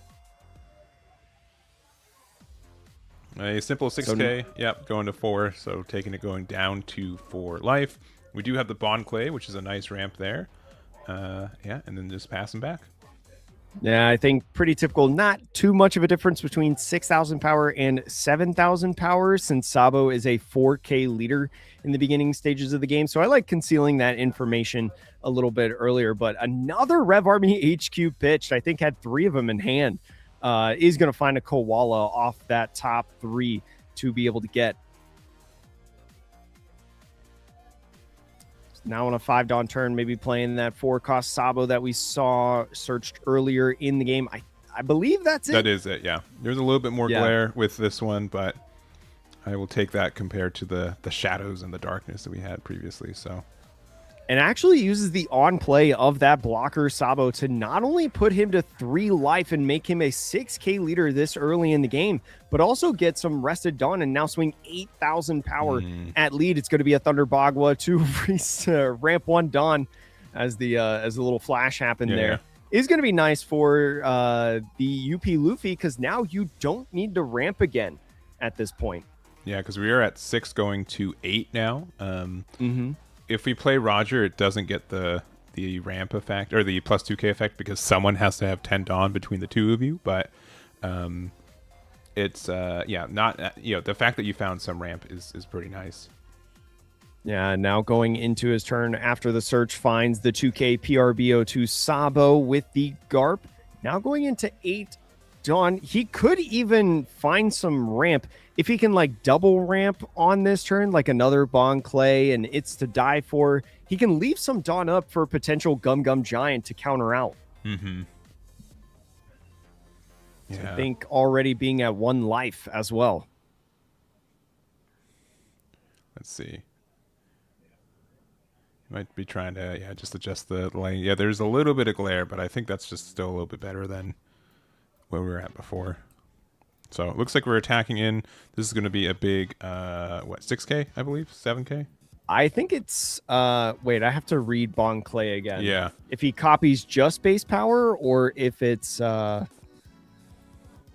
if he just copies the power. I think it's current power. Yeah, it is current power. The Bon Clay's base power becomes the selected power, so it would be a 7,000 power swing. Yeah. So here's It's to Die For going in with a double ramp because there's a 6,000 power or more character on the field on Sabo's side. Yeah, one is rested and one is active, if I remember correctly. No, they're both active. Oh, they're both active. I believe. Wow. Okay. Yeah, they're both active. So now, like I mentioned, being able to get that double ramp means that you can play something like a 5-cost Nami, but it goes with a Red Rock instead. Yeah, and there are some better targets for that card later in the game, but I think just being able to get rid of that blocker, you're now a 5, back to a 5k leader. Bon Clay, you couldn't have sequenced it any better for that because just you remove the thing that you'd copy the power from. But now you're at 10, as mentioned. You can use red. What was it? Giant. Yeah. I think the only other thing is that you could have also played Nami if you really want to like guarantee the top of your deck is the cards that you need. If there's, or at least mildly guarantee if there's cards in hand that you want on top of your deck instead. But really strong start for Luffy. And so now Sabo, after pitching a 6-cost blocker, Sabo goes in with the search in that top 4. I think another Garp right now does find Ein. So that's something that this UP Luffy is going to have to think about. The Ein being able to put so many different bodies to 0. Yep, and there's our blocker Sabo, or 6-cost, which we're going to use this effect, plus 1k to the board by attaching 1 to our leader. And I think we also have the Koala to get another one, and now 8,000 power leader Gum Gum Giant going to get him to 10. Yep, and getting rid of the Mihawk, which, is pretty useless on this current board, right? So hopefully we have a Sanji lined up, and there goes the Bon Clay. Bon Clay having done its job, not necessarily needed anymore. Now we move into the UP Luffy's turn. We'll see if he can get some Sanji combos off in this game. Definitely want to go Sanji Roger at this point. I think anything less than Sanji Roger just does not feel good. Does grab a 5-cost Nami. Could have a Sanji in hand already. Could just be trying to get some counter, or maybe we could just hard play Nami and just try to filter out this hand.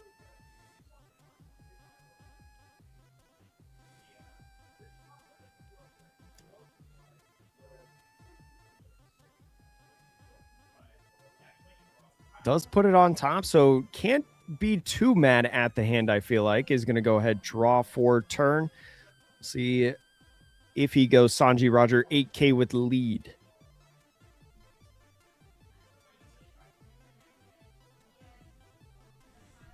All right. And maybe just hard playing Roger. Yeah. So it's still better than like Mihawk, right? You still are an 8K, but like if I was him, I'd be like, I'd double check my deck. Like, did they fall out of the deck? Am I actually running 4 9-cost Sanjis? Because it is. Are they on the floor? Yeah, are they on the floor? Where are they at? And so it's just going to be a block and 2K to get out of that attack right there.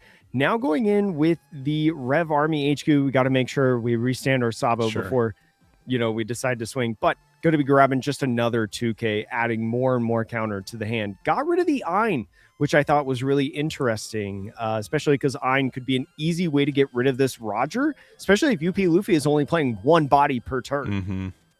Yeah, but the fact that it's active right now means we don't get to really interact with it. We might have another Ein in hand too, so... Oh, I think we're playing Stussy. It is the Stussy. Stussy to KO one of your searchers is going to get rid of that Roger. What's better than Ein?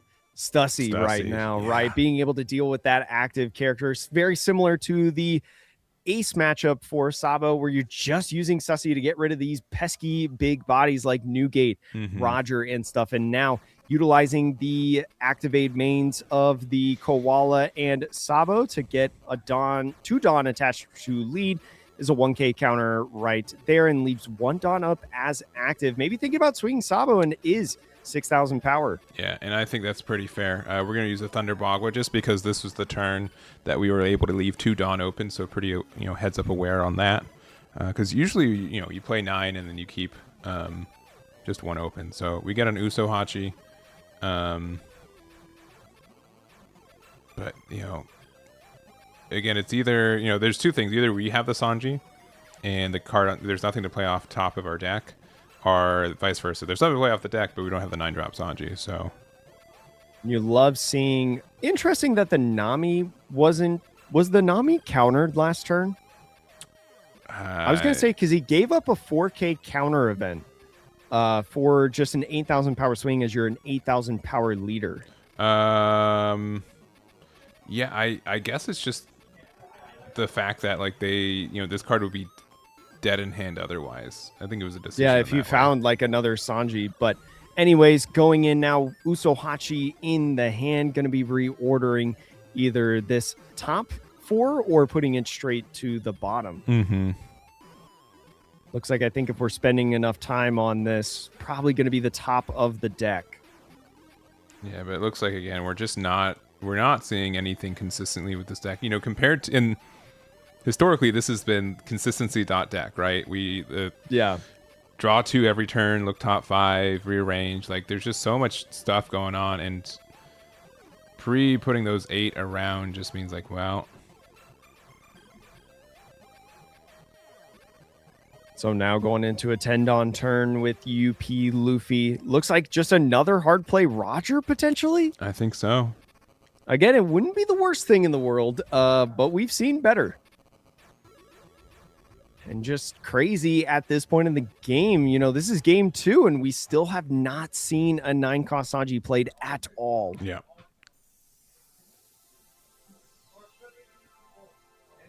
So there's that hard play of Roger, making Luffy a plus 2,000 power leader through his opponent's turn. Has 2 Dawn left as active. Maybe...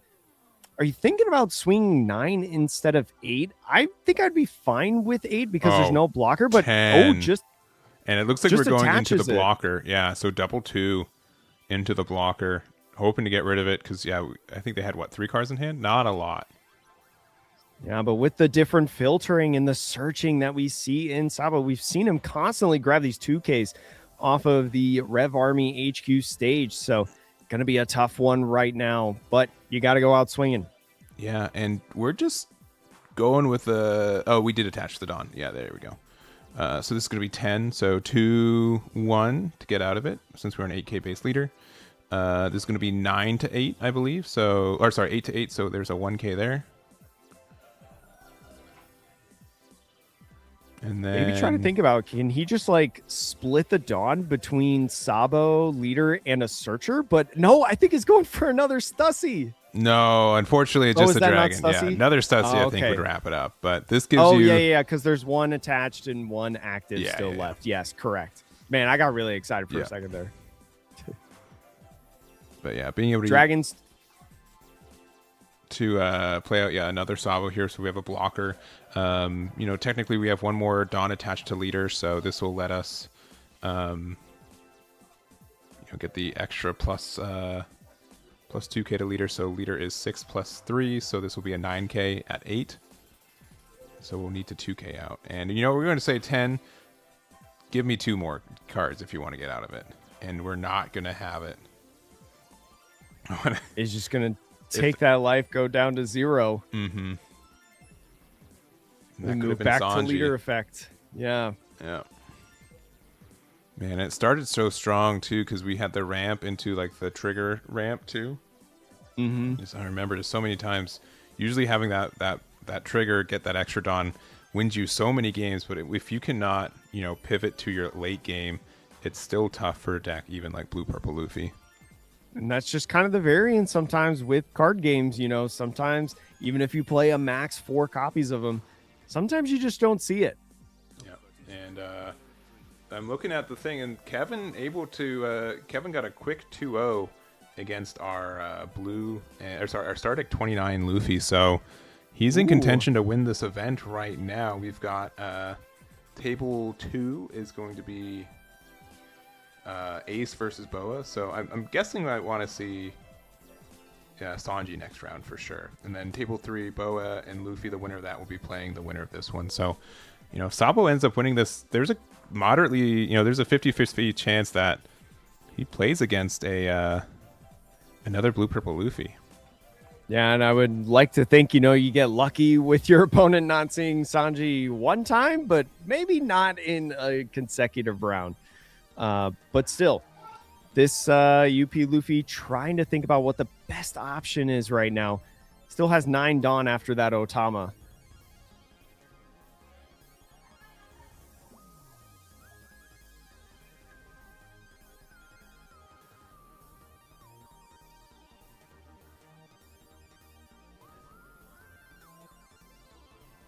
All right, we're just gonna go big 6. Yeah, just 6k Leader again. Cards running out of hand for the Sabo, but just says, you know what? I'm pitching everything for this. Mm-hmm. That means if the Roger does swing, it is going to get a KO at a body if he decides to go in that way. I think Red Rock coming in. Yeah, and I'd say probably the blocker. Yeah. And then knowing that with no cards in hand, wherever this Roger goes, we're going to get the guaranteed removal too. Feels pretty good. So into could the be Stussy. swinging at this Stussy, to match 10,000 power, leaving 3 Dawn as active.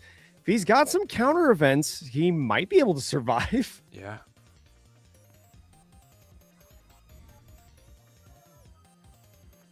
But we could also just do big number. Oh, we are going to play out the Betty, just because we also just have a free Dawn attached anyways, so why not just use it? Maybe find a 2k, just finding another 1k, so not too terrible. Using the Leader effect, discarding a 1k, look at top 3. And it's another dragon. Oh, that's huge. So if we don't feel confident going into game right now, we can just make another blocker Sabo.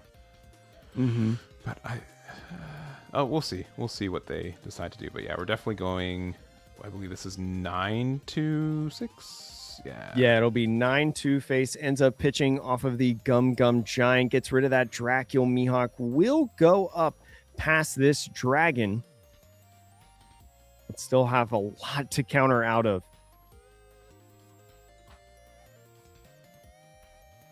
All right, looks like we're going large number, I guess. 8 plus 2, looks 10, like 10 to 6.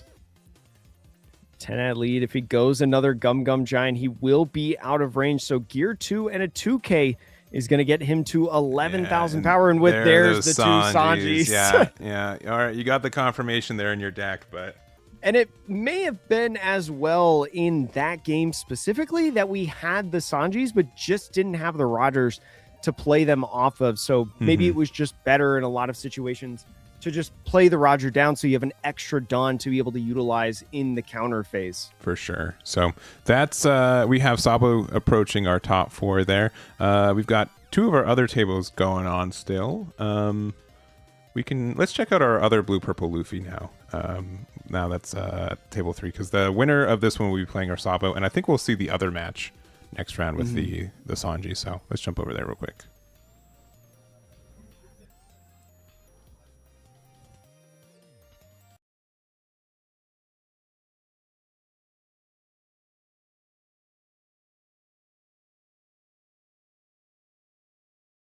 Cool. Did you say this is game 3? This is game 3. Yeah. So winner of this will be able to get to the next round. I'll correct the names and such as we get there. But yeah, we've got Luffy on the left, and once again blue purple.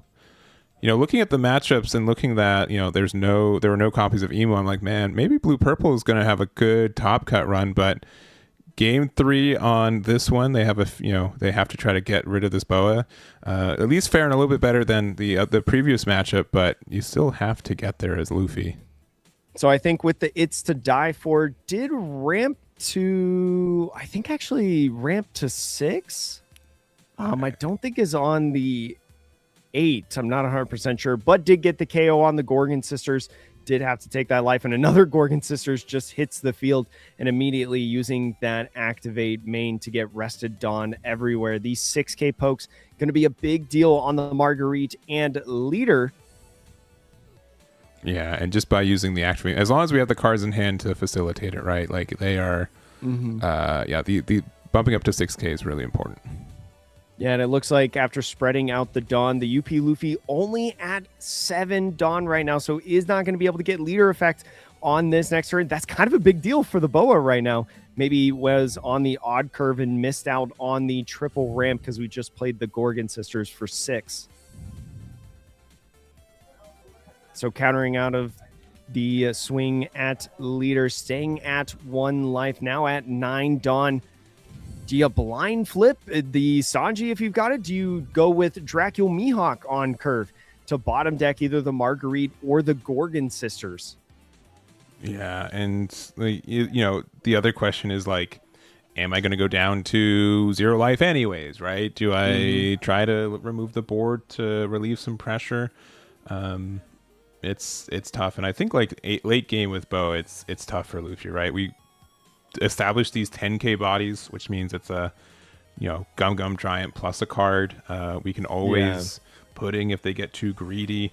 Man, we're at what, 9 Dawn right now, and 9 Dawn's like such a weird spot to be in, but we're just gonna pass. It's really tough, and I think as well, just especially in this matchup when you're on the odd curve as a UP Luffy, it is so critical to get that triple ramp on Boa, because eventually, even if you protect life so much in the early game, they're going to force you to take life at some point or another, right?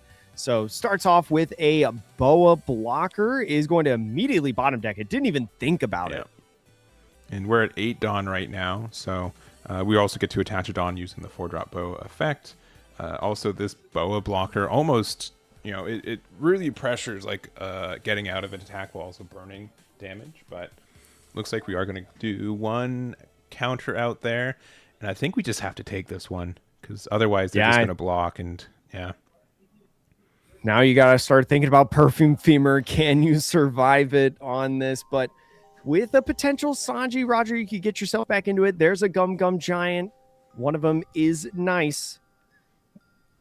Probably only got a couple of cards in hand. I don't know how many cards you have to be able to get out of like just a lot at lead, right? With a Perfume Femur, or even just attaching all the Dawn. So there goes Gold D. Roger is going to leave 2 Dawn open, an 8k swing. Now the block with the Boa wouldn't matter, but gets rid of the Marguerite instead. Trying to minimize the amount of swings that he'll get in the coming turns. Now the 9-cost Boa doesn't feel as bad because you don't have life to take. Yes, they do heal 1, but Yeah, with no Sanji Roger on the board, I think it just might be difficult right now. You need that pressure of those bodies. Yeah, I mean, if you just put 10, one, you're not losing next turn as Boa, right? That's pretty understood. You could just put 10 Dawn on Boa and be like 16 to 8, give me double giant and something else. But looks like we're just going to go for the Kuma, and we're just going to say, like, we're going to wait you out. We're just going to get more and more strong. You're going to run out of Roger plus 2Ks eventually, so when you do, I'm going to hit real hard at that time. So it does still have 3 Dawn as active. Looks like wants to attach 2, needs 2 more attached to be able to even hit leader, right? As the Luffy is an 8,000 power leader. Yeah. So he's going to go ahead, swing 8 and match the Luffy, force a card out of hand.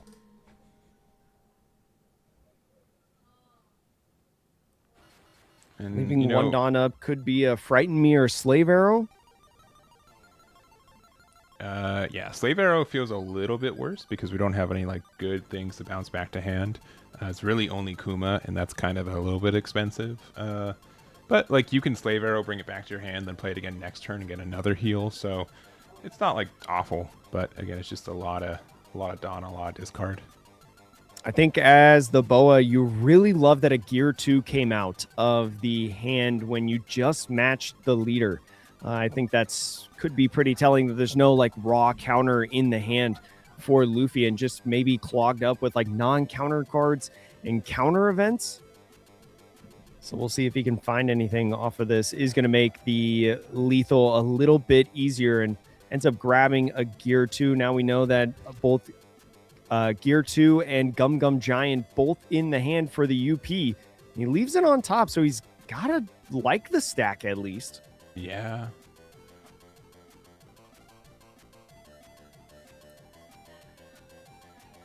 The Kuma is currently at an 8 cost as well, meaning that if you play Mihawk, you don't get to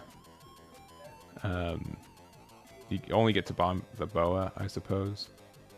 So it looked like took that life from the Roger, now attaching 1 and swinging 7,000 power. Is going to be 2K, 1K, Rayleigh, and Shakuyaku to get out of it. And it looks like Bon Clay is going to be the choice, just trying to get a body on the field. I have not seen a 9-drop Sanji hit the board this top 8. That's wild. That's pretty low odds. I feel like I've played a lot of UP Luffy games as of late, and this is a pretty incredible run. There's the pudding, yeah. The pudding is going to be pretty disastrous, right? If you haven't filtered out your deck enough, getting rid of those non-counter cards, you're going to leave it up to fate on the 5, and you don't have blockers, you don't have life. This might be it for our UP Luffys.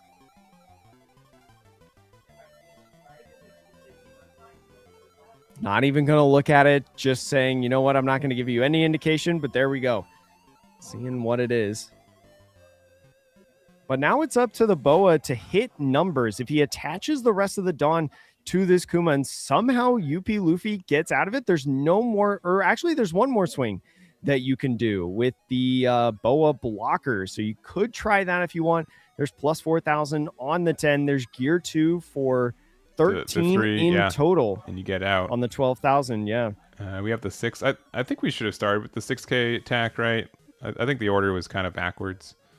It makes sense with Gum Gum Giants to, you force them to use the bad cards first. But, yeah, we have to use another Gear 2. So we did survive. And now we can kind of punish the Boa. We can pretty easily remove their board and just by attacking into it, right? Yeah. Bon Clay can attack, 7 into the Boa there. Roger can bully the Kuma, even though they're going to get a heal off of it. So I just think this is pretty disastrous right now. Yeah, I'd still want to be the Boa player. Don't get me wrong, but this Blue Purple Luffy just has this ability. Like you feel like they're just so close to losing, and they just keep clawing back.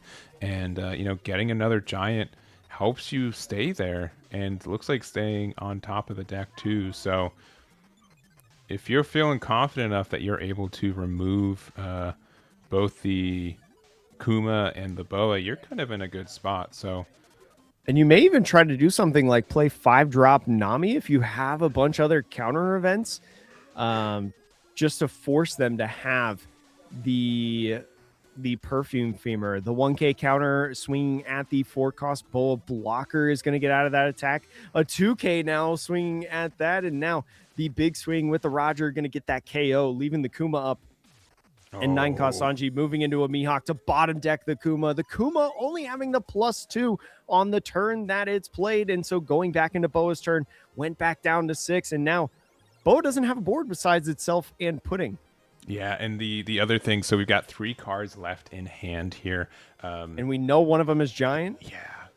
There is like a bit of like a decision, like, do I just put 2 Dawn on this Pudding just to get 1 card out of hand first? Or do we just go full 15? I think you need to swing something along the lines of like 8-9 maybe, or like 8. I feel like you just can't swing 6 against UP Luffy. Yeah. Right? Because if he has any sort of 1K counter, that means that, well, I don't know. No, maybe you do swing. I don't know. Yeah, maybe you do it's swing so the 6. it's so Yeah. tough, right? Like, I'd be mildly tempted to just do if one of these are a 5K, easy, like just one, like just say give me a 1K, and if you don't, you have to over counter with a 2K or Gum Gum Giant. And when you're 3 cards left in hand, that those numbers end up just being really important. So Yeah, a lot of times what people will do against UP Luffy is just poke the minimum amount of power that you need to try to bait out these Gear 2s, these Gum Gum Giants, and the 6K swing. and we're thinking, look at I get it. Yeah. Do you have? And there it is. Okay, we did have a 1K in hand. All right, this is going to be 13 to 6. We can Giant with this 2K. 1, 2. Giant away the 2K is Yeah, tough, and and there's it's just non-counter, a dead. lot of non-counter. And we So knew they were very there close. too, but super Yeah. close. And yeah, Bo is able to take one. And so it's going to be in the top 4. It's going to be on one side of the bracket. It's going to be Boa versus the Sabo. On the other side, we're going to have Sanji and the winner of this next matchup that we're going to check out. So that was game 3 there. Pretty close run. And let's see how table 2's doing. All right. Table 2 being our Ace and Boa Hancock, by the way, for anyone who's trying to keep track of the bracket. Yeah, let's head over there. It looks like they're in a good spot. There it is. All right. I will have to change the names and stuff. Let me see what game this is, too, Ooh. real quick. And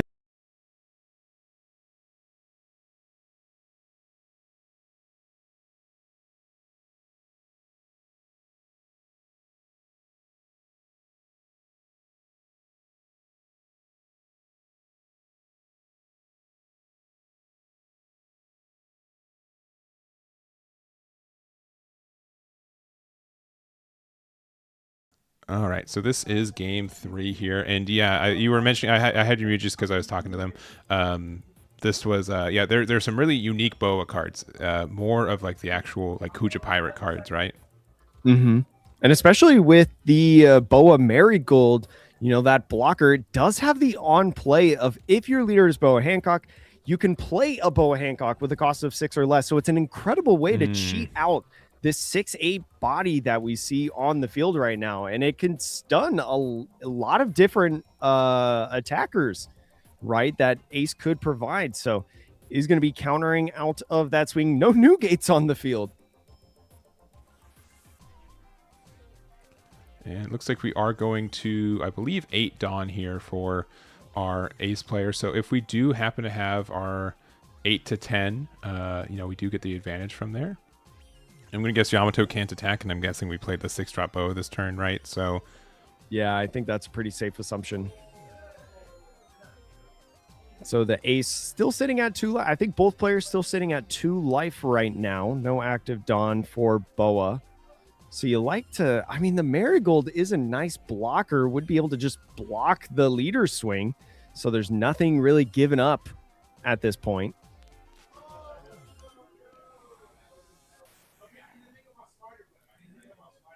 So, man, if you're not playing Newgate this turn through the 8 cost, how much trouble are you in? a lot. I don't want to be reductive, but yeah, that's not good. Like, I'd be Trying to upset. think of I'm trying to think of what like better plays you could do. Like double Marco probably doesn't feel super great. The Yamato probably doesn't feel super great. I don't.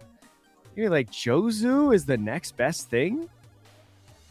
Yeah, it is. Josie may be like a good consolation prize, but oh boy, if we're doing this. We're Looks like blocking. attaching 3 Dawn, so a 9,000 power swing. No, you do not take a life Oh, because of because the it's. Marigold because it does not have enough power. Marigold being a 4,000 power character, so good catch by our Boa player to maintain proper board state.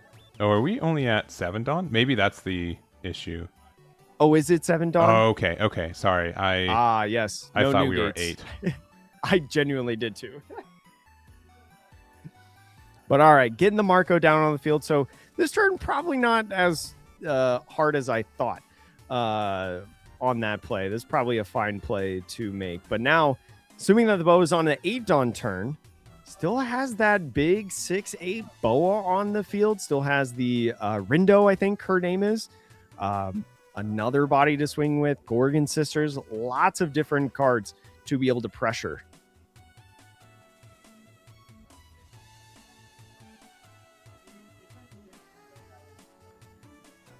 All right, we're starting off with the 8 to 6. You always know that 2K deficit is such a good number. Definitely tempted to block with Marco here as to convert into a draw 3. But actually just deciding to take it instead. So draw 1 and draw 1.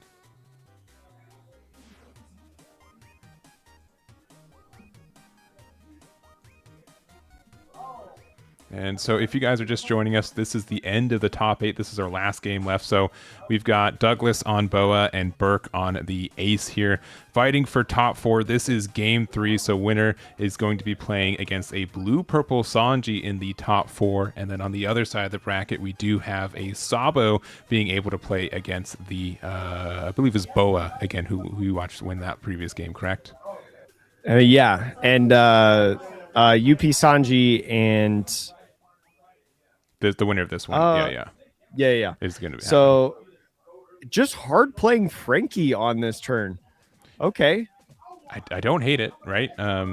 It's interesting. I mean, it's another body to pressure, right? Those poke swings. Yeah, and we get to attach Dawn here as well. So, and you know, we just wanted to make sure that we had Dawn to play, right?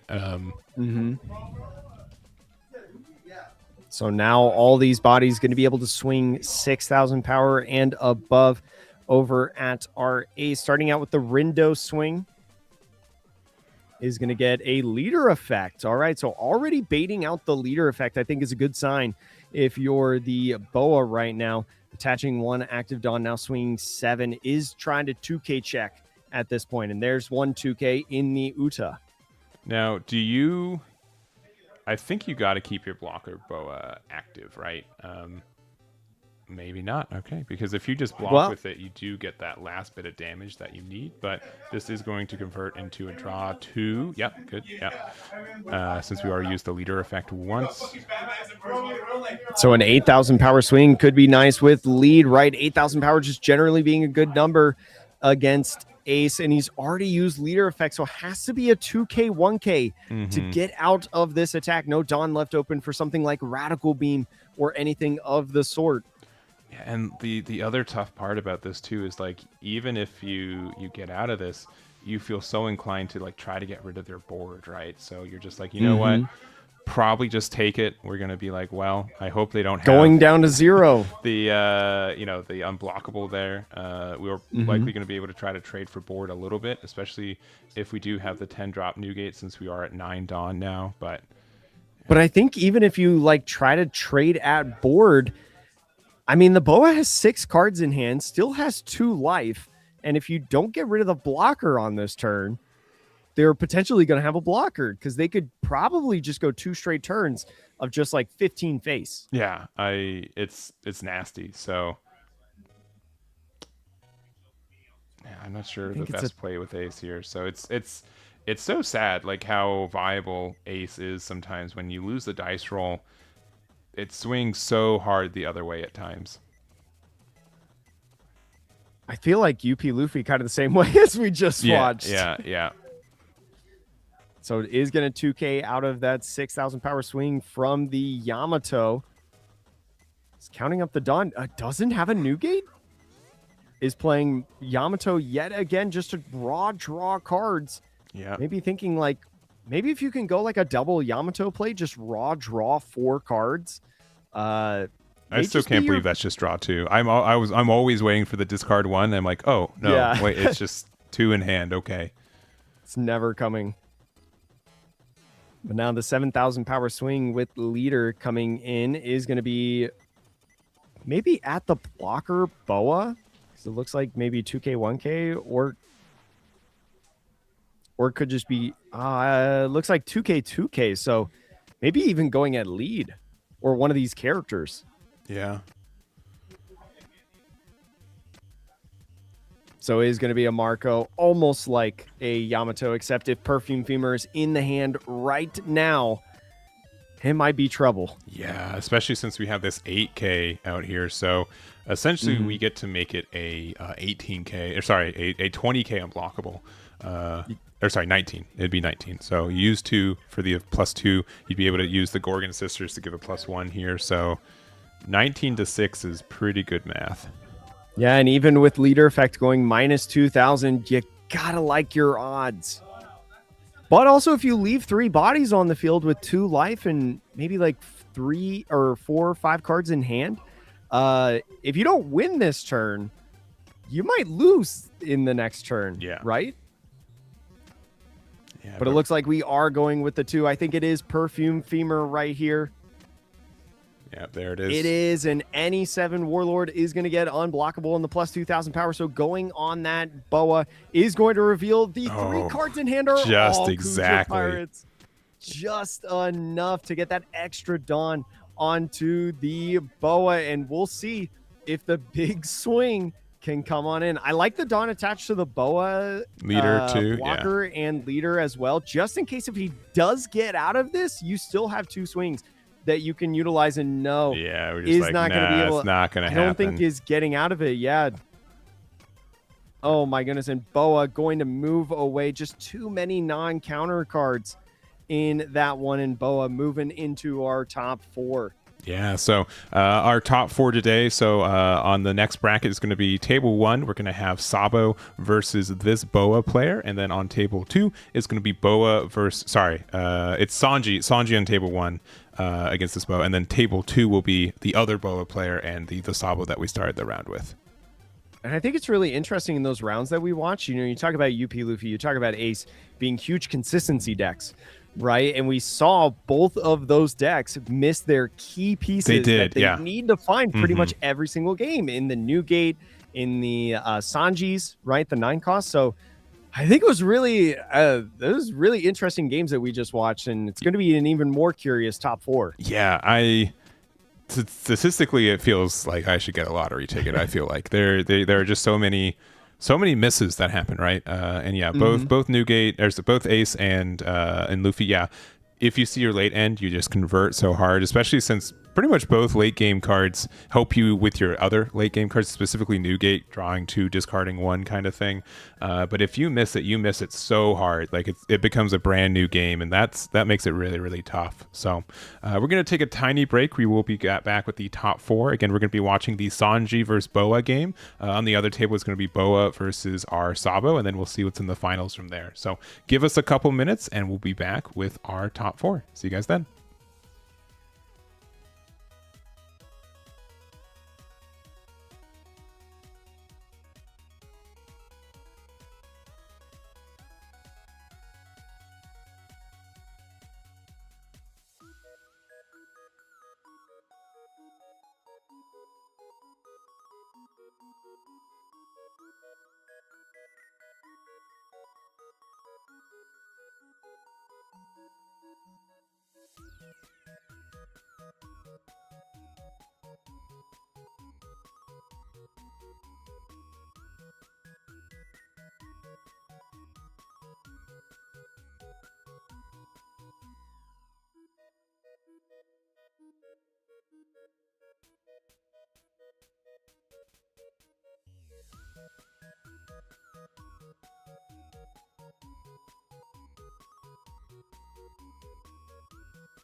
All right, we are back. We've got for you top four. So again, we've got on this side, we've got Kevin on the blue and purple Sanji, undefeated in Swiss and so far undefeated in Top Cut. And across from him, virtually, is Douglas on the blue and yellow Boa Hancock. So it's going to be really interesting in this matchup. I aside from the 5 minutes that we chatted in between rounds, haven't really thought too much about it, but I feel like just depending on blue purple Sanji being able to bottom deck, we've seen like Jet Culverin in this deck, Grav Blade in this deck, being able to get rid of Boa's bodies and be able to remove the pressure, especially because he gets to choose going second in this first game. Boa not having a Gloriosa Searcher that we've been seeing, or Sengoku or anything of the sort, and the Sanji just starting out with that Ladies Tears Falling. How many times am I going to say that today? Getting rid of two Let's Crash the Weddings. Yeah, which, I mean, you don't mind. Oh, you're going to say at least one more time. Yeah, the Ladies Tears. I'm going to look it up. Yeah, I think it's the sound of Ladies Tears Falling. Let me. Yes, yeah, I heard the sound of a lady's teardrops falling. Gotcha. You got to do the pause, you do. There. But after doing all that searching, Boa just going to be going in with an 8,000 power slam at lead, a potential trigger. Yeah, I mean, I wonder if it's like a search event. So there are some events that are like you get to search with them, but they're like strictly worse searches. Like just like a draw one instead of like a top three. So. Could be also thinking about like a black stealth trigger, right? We've seen earlier that being a draw 2, trash 1. May want to save it, but decides not to go for a trigger. If you learn one thing today, this you can get it's stealth black. That one. Gosh, yeah. Am I saying black stealth? You say yeah. I know. I understand, but it's stealth black. I will drill that one into you today. I will you will learn memorize today. it every day. Yeah, every day for the next week leading up to Cardfest, because this is the trial run. This is the trial run. Clearly, you're gonna have Sanji on day 2 finals. I think that's. Yeah, I have learned today that I need to learn what this deck is all about. You know, after online saying that I thought it was not ready to be played, it's obviously proving me wrong today. So is going to go after playing that Reiju, play down the Boof Burst and go ahead and swing. So Sanji is going aggressive in this matchup. We see some decks be a little bit more passive, not swing in the beginning turns, but I think that ramp that Sanji can do after using leader effect is just too valuable not to do. So did not get a trigger to his thankfulness, I would say. And now Boa going to be playing that 4-cost blocker. Yeah. And that blocker is just so nasty. You know, when I first saw this deck, I'm like, oh, I guess it fits into it. And then I'm like, oh, this is just so good for this deck. The fact that you get the searching, the fact that if you play Kuma afterwards, you know what card you're putting into your life, the fact that you automatically put a Dawn for your leader for the leader effect, all of it's just good. Like it's crazy how well fitted this blocker fits into the deck. And especially with all the aggressive events being used so early, this Reiju being a 7,000 power character is just going to block and counter, make it so much easier. And with leader effect now bottom decking that Boa blocker, now you can go in and swing, getting that Sanji out with stealth black. Hey, I was going to quiz you, so you made it. I doubted myself for a second there, but now is going to be able to freely swing in at leader without having to worry about taking a life. So countering out of that 5,000 power swing, we'll see if he goes aggressive with the Reiju and does 7,000 power Boa. Going to be taking it going down to 2, and it's going to be a Marguerite, right? The draw 1 off the leader effect, and now the search. Going to be looking okay for the Boa, but I think Sanji just might be in a better position simply because, well, we can bottom deck pretty much everything. Yeah, so I think that's huge. Obviously, we don't have the Vinsmoke Reiju like we do in EBO3, where we could have a moderately free Grav Blade. I think Grav Blade would be huge for this matchup. But, you know, we still have 3 Dawn open. We could just be playing out a Sanji if we feel safe about it. And, it's going to be another Boof Burst here, so for a draw 2. Just going to be drawing cards. Didn't want to put the Marguerite back in hand, which I think is pretty interesting, right? But yeah. Does have that blocker there with the Sanji, which is a 6K, so it could potentially be a free block if Boa goes in and maybe plays like a Kuma or some sort of 6 cost and attaches 1 Dawn to lead.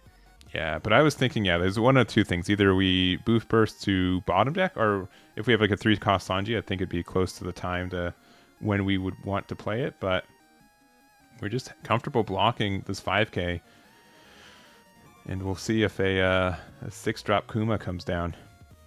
We also have seen in previous games, you know, the 6-cost Boa, right? So might be able to stun the Reiju, prevent it from attacking in the next turn on being aggressive. That could be a 6-cost that we utilize. And so the 6K swing going 2K Sanji out of that one. There's a numerous amount of 6 costs, I feel like, in this kind of build that we've seen from this Boa player. And it looks like Kuma's going to be the option this time. Oh, did have the Boa in hand. Okay. Yeah, and deciding that the healing was just more important there. So that's where we went. And I think the healing is probably more important, right? I mean, we joke about how yellow decks, you know, just wait for the trigger, but eventually you're going to hit one and be able to play a character on the field, right? Especially with something like Gorgon Sisters. So I kind of like this heal, just gives you another card, right, to be able to work with and potentially a free body. And we don't know that we didn't know the top card, right? Because the Marguerite randomized it afterwards. Yeah. So Sanji going to be starting out his turn with a Luffy will be King of the Pirates, similar to the Green Zoro restand event, and grab that 1 card. Great event. Love that event. I'll keep talking about it, how you don't have to reveal what you get.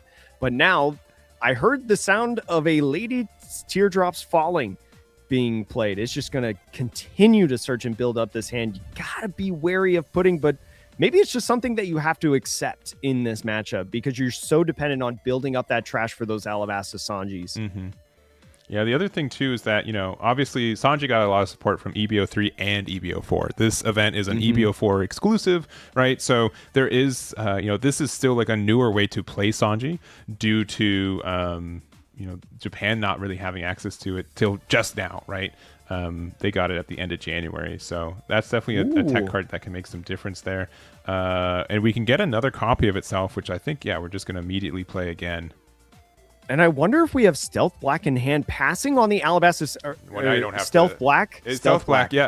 And maybe we have 2 of them in hand. Do we have 6 Dawn available? I don't think so. I think we only have 5. But using Leader Effect, can get that out, and then we can tap more Dawn for the Stealth Black to just get double Sanjis out on the field right now. The Sanji 5K swing going in, presumably at lead.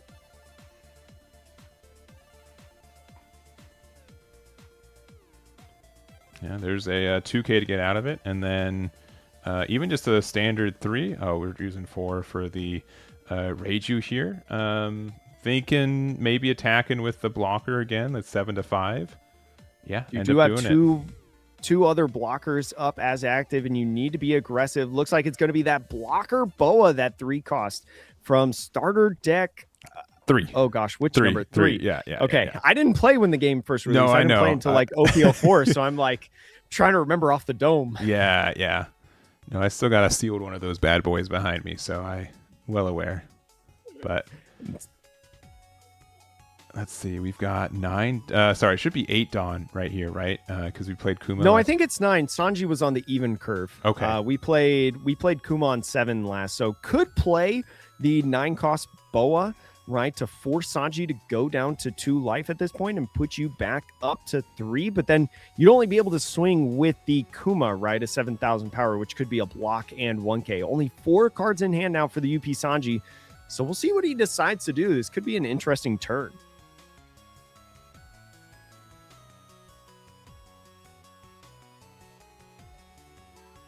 Yeah, and man, the cats are active today.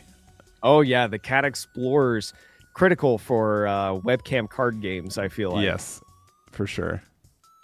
Would love to know the percentage. If you could do like a pie chart of players with cats playing in this tournament and without. But anyways, we see a 4-cost Boa blocker come on in. Going to be reordering that top 5. Still 5 Dawn left in as active, and you're going to get 1 rested onto leaders. Still could do a free block on the Reiju.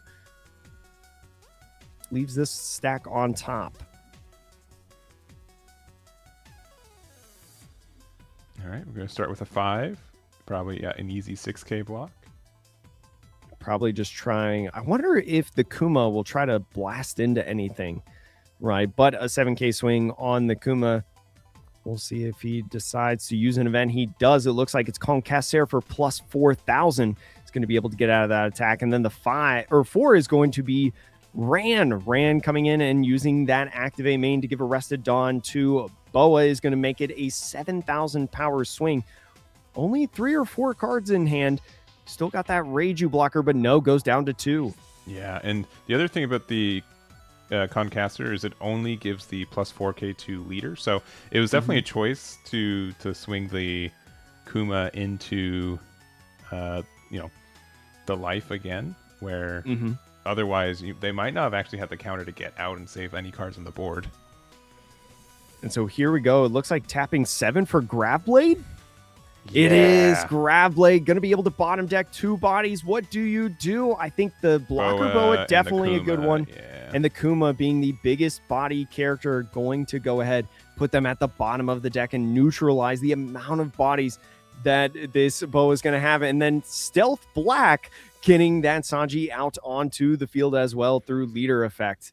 I'm so proud of you. Thank you. I'm trying so hard.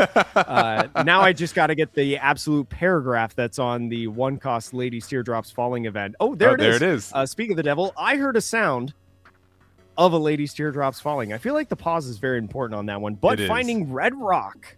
And unfortunately, it looks like Red Rock was outside of a counterless Sanji, was the really only card that we could have gone there. So. But Red Rock, honestly, not that bad of a pick, right? If this Boa plays a 9-cost Boa on the field, you could just get rid of it. Yeah. You can say, okay, you healed 1, but I'm going to get rid of this big body. All right, so we did a 5K attack, and we are going to use the event there. So I'm going to guess the Sanji, the 3-cop Sanji can attack. We are going to go 7K. This is a little dangerous because you do have the worry of like giving them more resources to go for game next turn. But with 3 cards in hand, kind of like the aggression. Yeah. I mean, you still have 2 blockers in the Reiju and the Sanji in hand, and especially when they have the opportunity to heal a whole bunch, they're gonna get pressure, or you're gonna have to get pressure onto them eventually. So triggering a bow to put out the Marguerite, you do get that draw effect for playing a character on your opponent's turn. Now doing the search, you gotta imagine that there's another 9-cost bow in hand, or maybe because the Sanji revealed the Red Rock, maybe he's like, I don't want this in hand actually. Yeah, but being able to, I guess we get another 9 I cost. He's going to find a boa. Yeah. And then it's the card that we discard. Yeah. Okay. Well. Huh. All right. This means Still like some potential no counter in hand. Maybe? Yeah. But especially with the Marguerite that was played. Oh, no, is going aggressive with the Reiju. I was going to say maybe wants to hold this other Reiju on the field, but no, is just going to go ahead and swing, and he's going to put the boa down to 0, not utilizing this blocker boa that we got, the 3-cost. Yeah, but this could give us like another tool for trying to go for game next turn. Sanji does have some holes in their defense, right? There's only 2 life left and 1 blocker. We do lose out on the unblockable event there, so give it a draw 1 instead, but this is looking pretty good for Sanji. Let's see if they can finish it out. Yeah, especially with 2 Dawn left as active and all 10 on the field. A Gum Gum Giant could be really nice to be able to hold on and draw some extra cards and still have access to stuff like Concaser to be able to get that plus 4,000 2 liters. So very curious spot. Sanji's been putting on a clinic today. Yeah, for sure. So he's going to test out the waters with a 5K swing with Marguerite. We've seen this Marguerite swing 5 many times in a lot of free blocks, but no, doesn't decide to free block with that Sanji blocker right there. Just maybe trying to hold on to the Sanji as long as possible for maybe a swing that he can't counter out of. So now going to be attaching 1 to the Marguerite and swinging 6,000 power over at lead. Just going to be asking for another counter card out of hand, but Sanji maybe thinking about taking the life is going to go down to 1 after giving up a 2K on the 5,000 power swing. No trigger on that one.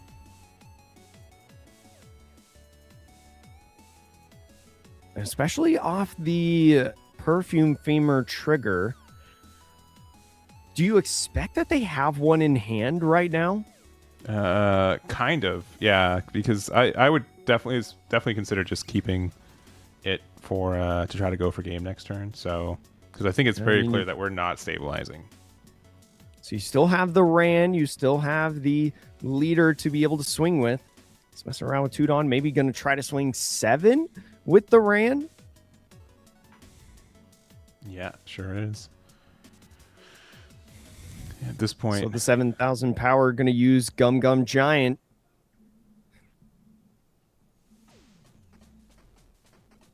Yeah, there goes. Going to get rid of the Red Rock.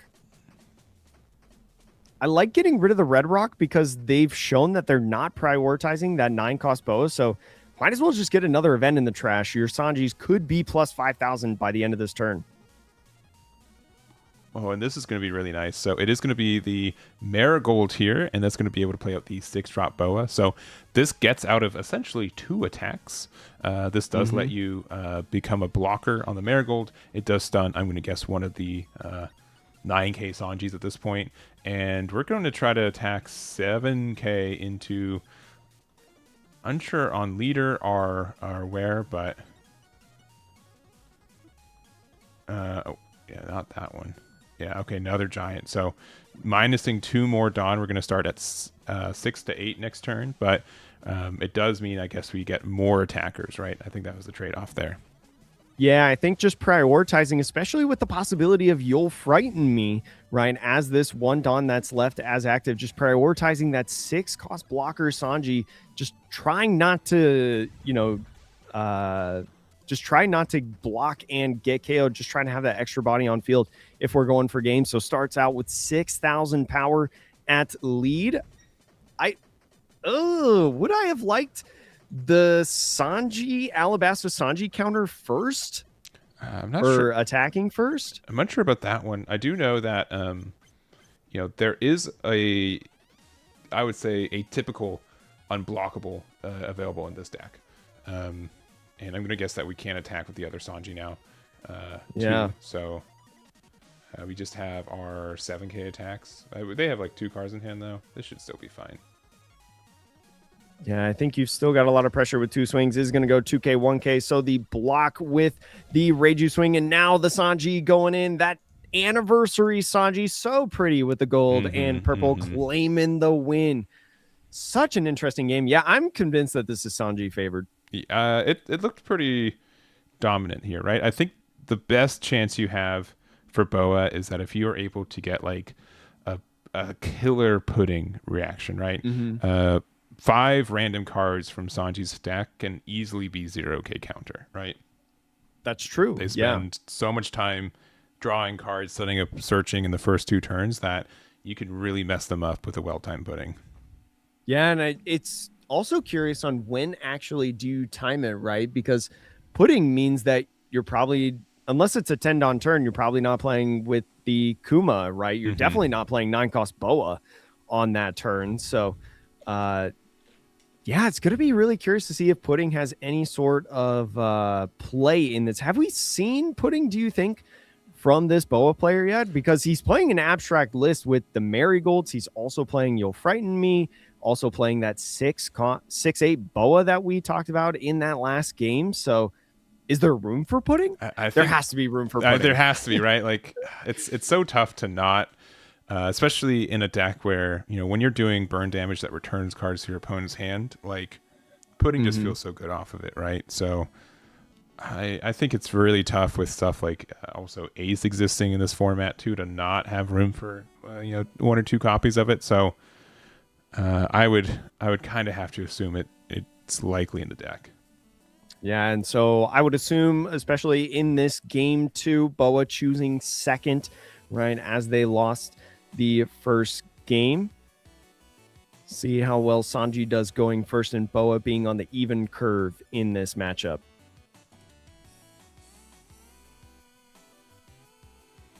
Yeah, and I think that will help. Both decks I think want to go. Actually, I won't confidently say I know if Sanji wants to go first or second, but I do know pretty well that I think Boa really appreciates that going second curve. Yeah, and I think Sanji just could be one of those decks where you could just want to steal whatever your opponent prefers, right? Especially with the aggressive searching. Maybe second is just better because you can do 2 searches on a single turn instead of 1. People usually not using leader effect to like gain extra cards in a sense in a lot of these games. But starting out is going to get I Heard the Sound of a Lady's Teardrops Falling to find Boof Burst. And there's 2 of those teardrops falling. I kind of like that if I'm the Boa. Yeah. It means that it is nice to have already 3 events into your trash at the start here, but those are the events that put more events into our trash, right? So here comes, after passing on their 2-don turn, no 1-drop Gloriosas yet again in this one is going to be Luffy will be King of the Pirates to grab a secret card, yes, as that event goes to the trash. And now we just continue searching in this game. A second one on here. So not a lot being revealed at this point on what we're grabbing.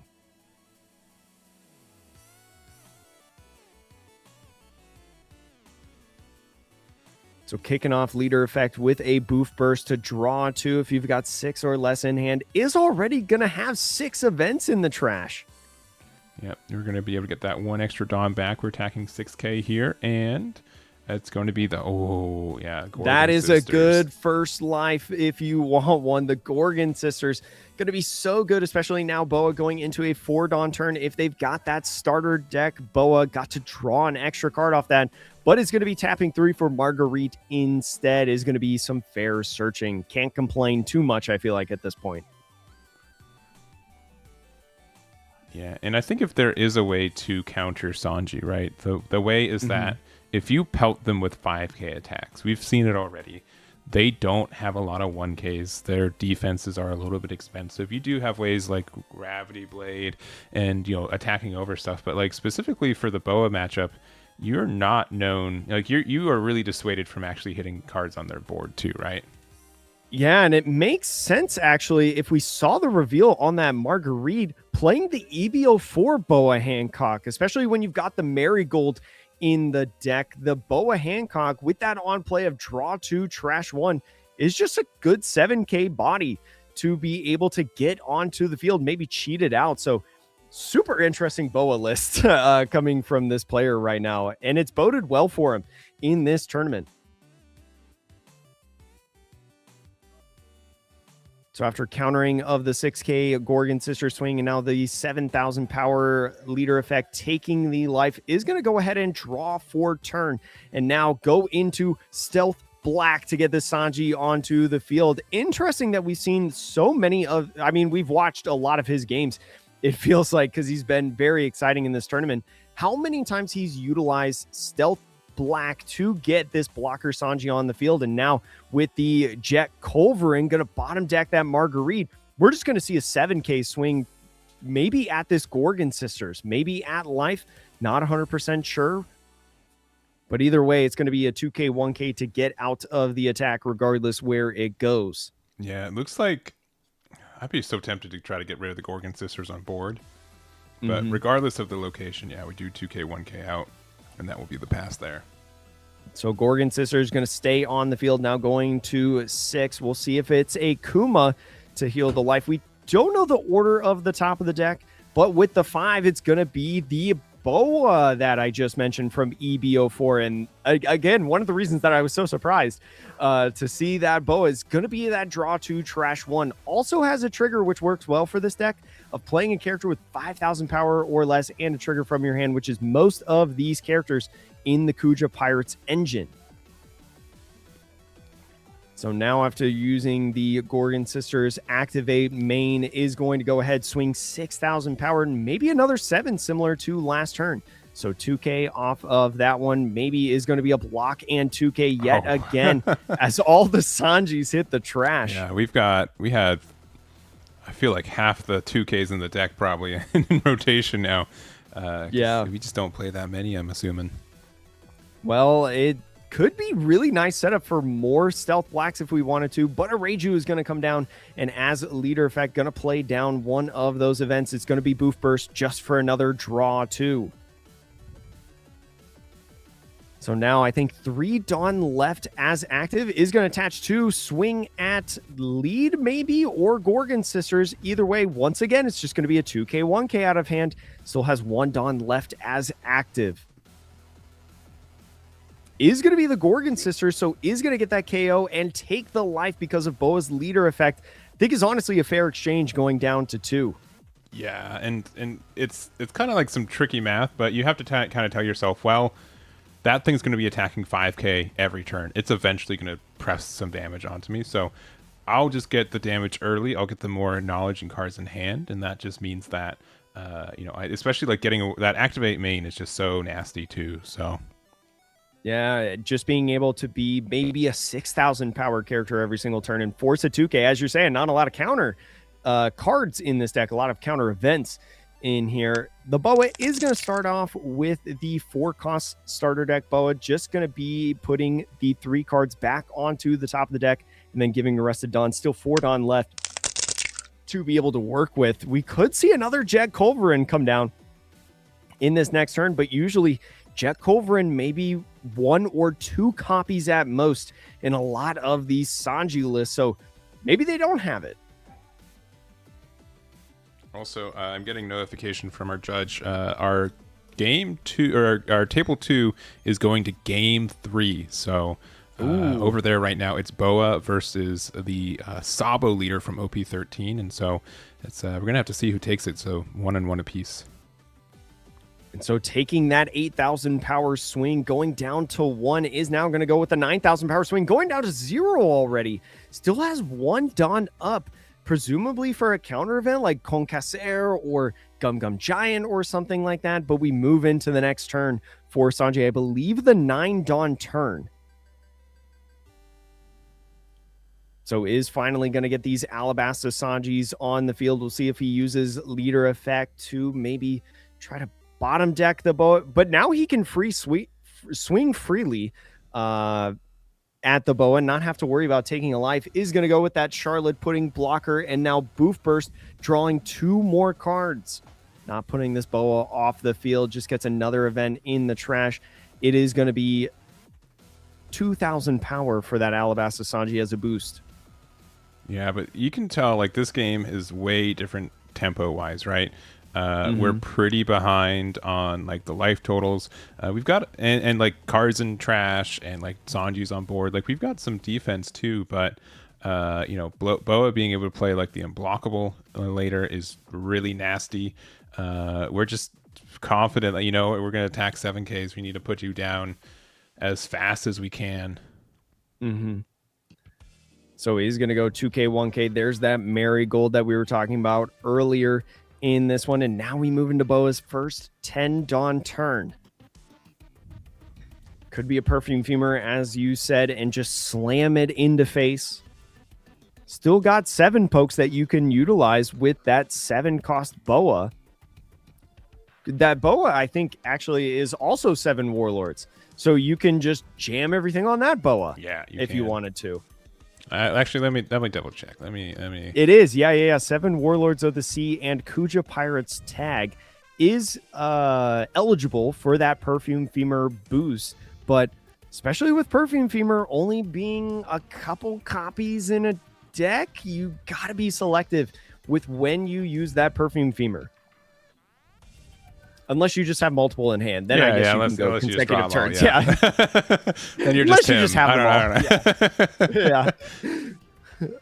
So now full 10 Dawn. We could even see something like 9 cost Boa to just go up to 3 life as we do these kind of pokes. 7,000 power with this character Boa. It's got to get out of it.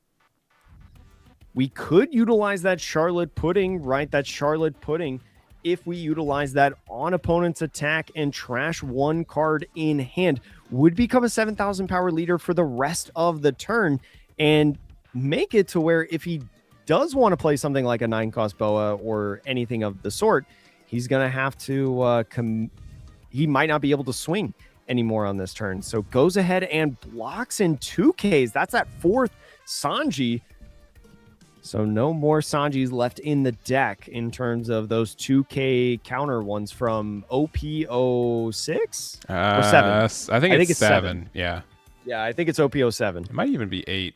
I can't remember. I mean, I'm curious now. I'm looking it up. But now going in with the Boa swing is just trying to test the waters. Maybe trying to get him to utilize these counter events. Does still have that blocker Pudding. It is 7. It is OP7. He's going to get rid of the Terracotta. The Terracotta, a nice EBO4 card that gives an Alabasta character unblockable, but goes in with that 9 cost Boa, like I mentioned, and passes off the turn after healing 1.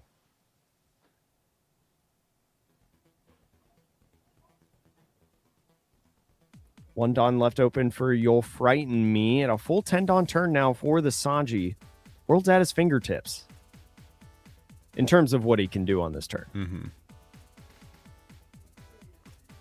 So you definitely want to swing the Alabasta Sanji first, right? I feel like, because if you don't swing with the Reiju, that's okay. If you don't swing with the blocker Sanji, that's also okay. Let's Crash This Wedding, looking at the top 5, maybe looking for a red rock right here to try to bottom deck this 9 cost Boa. This 9 cost Boa could provide issues, and there's that red rock, like I just mentioned. So we'll see if he ends up playing it down. Can't cheat it out with leader effect, but does have enough Dawn to be able to utilize and get rid of this big 9 drop on the field. And there we go. Is going to go ahead with that bottom deck. Still has access to leader effect. Yeah, and this can be like a Boof Burst would be okay as well. We're just starting with a simple 5. They have 3 life right now too, so they can't use the You'll Frighten Me, right? Oh, yeah, that's right. They wouldn't be able to because you have to have 2 or less life. So good call on that one. Swinging with the Alabasta Sanji now after countering out the 1K on the Marigold is going to get a Ran on the field. That's another body to be able to swing with. And it looks like 3 Dawn left as active. He might just try to hold here. Yeah, it makes sense. It's so tough because, again, they're in just a really good spot, and you need to be able to survive here. And again, any point, if they have the unblockable, I'd say there's a really good chance that they can just go all in. I don't think it's impossible for Sanji to have like the ways to get out of it, especially since we have this 2-drop pudding blocker still out there. But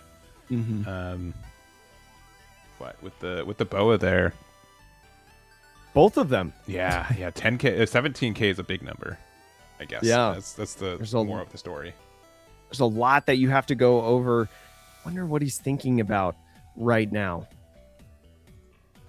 Hasn't used leader effect yet on this turn, so could use some sort of event if he wanted to, but is there an event that makes sense for you right now?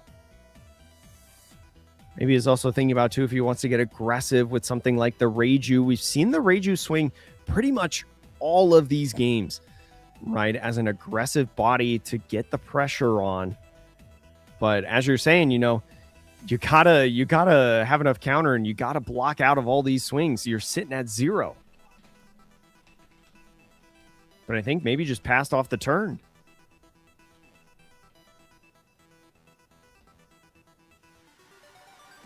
So 3 Dawn left as active. We've got a couple different counter events that we can utilize in this deck. But first, the 5K poke is the block on the Sanji. Just a little free block. Now maybe thinking about he can get another free block on the boa. I might have actually liked to use the pudding on opponent's attack effect to make you a 7K leader for the rest of the turn. I think it's just a plus 2K for the battle. Oh, no, I'm sorry. It's for the battle. Yeah. Okay, that makes way more sense at this point. I was like, wait a minute. I know that card would be so good. Is this deck cracked? Anyways, yeah. Well, the deck is cracked. It's undefeated right now so far. But going in now with the Gum Gum Giant on that 7,000 power swing is going to be able to counter out of that. Only the pudding blocker right now, but is going to go with that 9-cost boa yet again to heal 1 life. And we go back up to 3. Leaving 1 Dawn left open. Yeah, this is just, I think, tough news for Sanji. Leaving that one open, knowing that they play the You'll Frighten Me. 3 life with a blocker open. I just don't see a path for them right now. It's going to be really tough. Yeah, it's just, you're kind of like in this loop right now. And it really just comes down to who's losing more cards within this loop, right? If you go in with another Red Rock, but Grabblade is going to get rid of the boas. The 2 boas cost 5 and less on the field, so that can alleviate some pressure. But that was 7 Dawn, so going to be going in and swinging now. 5,000 power at lead is going to be another 1K Marigold off of the hand, and now the Alabasta Sanji going in at the Ran, just clearing it off the board. And now the Reiju going in and swinging, putting down this boa to 2. Is it a body? It is. Shaku Yaku. That's just the dangers with this Boa Hancock deck. Just so many potential bodies to be able to play off of the trigger, and trashing 2 bricks in the Marguerite and boa. You gotta think they just filtered out non-counter out of the hand, and time is ticking down.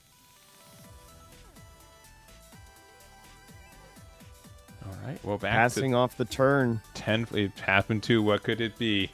Yeah, let's just go a casual. Here 20K. We go. Let's see it. All right.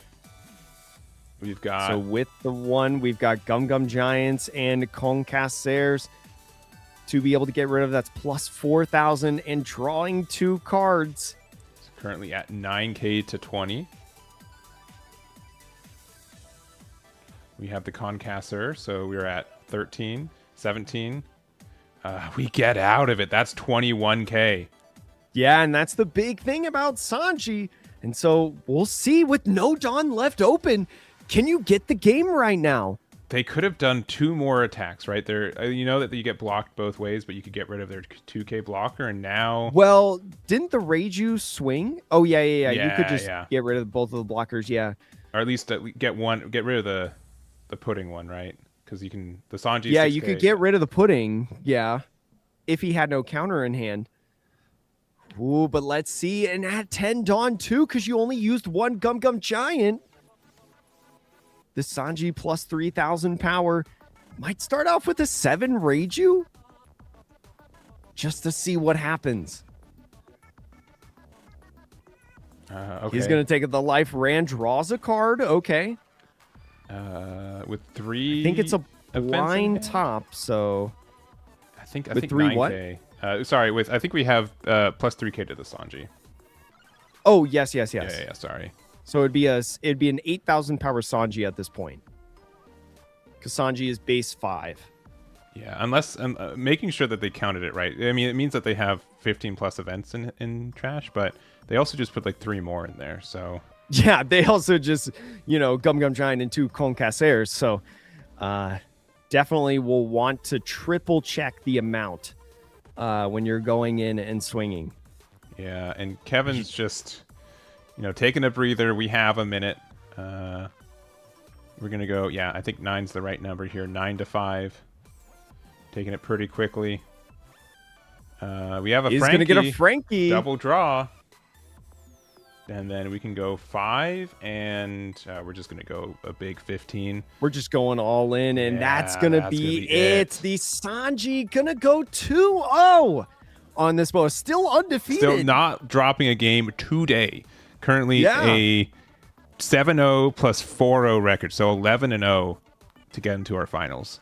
Holy moly, this is a generational run we're going on, folks. Yeah, it is. Taking down so many meta decks. We've got 1 more to go. Let's go over to table 2 to see how our other semifinals is going. They are currently X1 or game 3. So let's see what they're doing over there.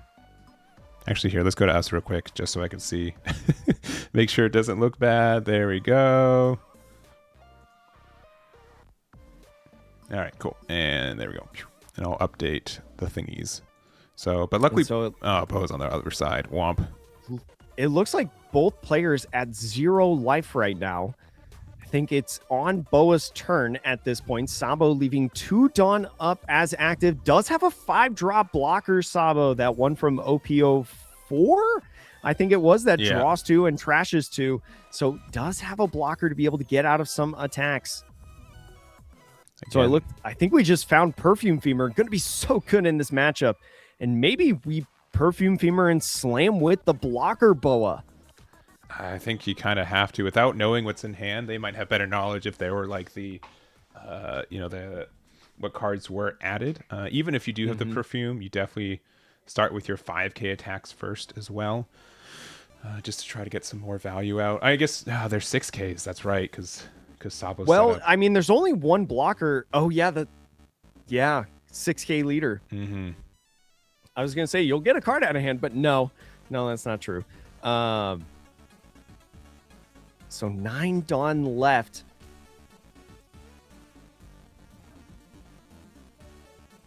Would just be 16,000 at lead, and he's got 2 Dawn as active, and hair removal, right, is a 4K event if you've got an 8 cost or higher on the field, which is that promo blocker Sabo. So it would be plus 8,000 counter to get you to 14. And it's only a few other cards to be able to get out of the attack if you go all in. Yeah, I mean, this is just on our Boa player to... I think they just have to pull the trigger, right? Like, yeah, it's going to be tough, I think, to not lose on the next turn. Maybe a decision on if we want to do like 1 6K and then an unblockable attack, right? Yeah. But there's just so many cards in hand. Maybe the choice is 4-drop pudding. That's the only other choice I could think of. But looks like is going to be tapping 2. I think is going to go that all in for the Perfume Femur. Actually, is going to be less than 16. It's going to be 15 because we tapped 1 earlier for a Gloriosa, I presume. So is going to go 2K, 2K, 2K, 2K. Oh my gosh, I think quite there. Just a little bit short. 4 2Ks there and a 1K. So at a 6,000. we tie Is at the 15. dragon a 1K? Oh my goodness. I think so. I think the dragon's a 1K. Let me double check. Because we do Yeah, not. the dragon is a 1K on there. So plus close. 9,000 power, 15. Holy moly, the exact math. I got to get better at my quick math skills. Yeah, it is a skill. It is a skill. People. I would say it's the most difficult part of casting. It is, especially because there's just like so much anticipation, and then pop, pop, pop, pop, pop, and you're like, It happens so fast. Yeah. Yep. But let's. I'm just going to confirm real quick with the players just to make sure that the Boa won. But let's give me 1 second there.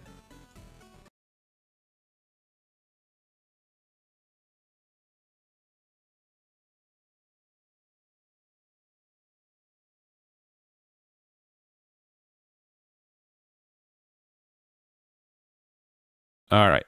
It was the Holy moly. the Boa ended up taking it by 1K. By 1K. And sometimes that's all that matters, right? Yeah. It's just 1K counter. Definitely an excellent job. And I think he kind of needed to go for it because if you saw in the Sabo's hand, he did have Roger. And I don't know if he would have been able to get out of a Roger swing. No, sure. I think it was pretty clear that they needed to win that turn. My guess is strictly they had pudding in hand, and they're like, is it worth randomizing their hand? And honestly, if it was me, I would almost always say yes, because Sabo plays so many bricks in their deck. They got to play 4 copies of Dragon. They got to play 4 copies of Sabo. They have the new promo Sabo. They've got the stage. Like, there's just so many bricks that the 5 cards in hand I think would almost be worth it, but we still got there either way, and that is kind of how it is. So we're gonna get a tiny break. We're gonna go into our finals. It's gonna be Sanji versus Boa. Our Sanji player did just win against Boa last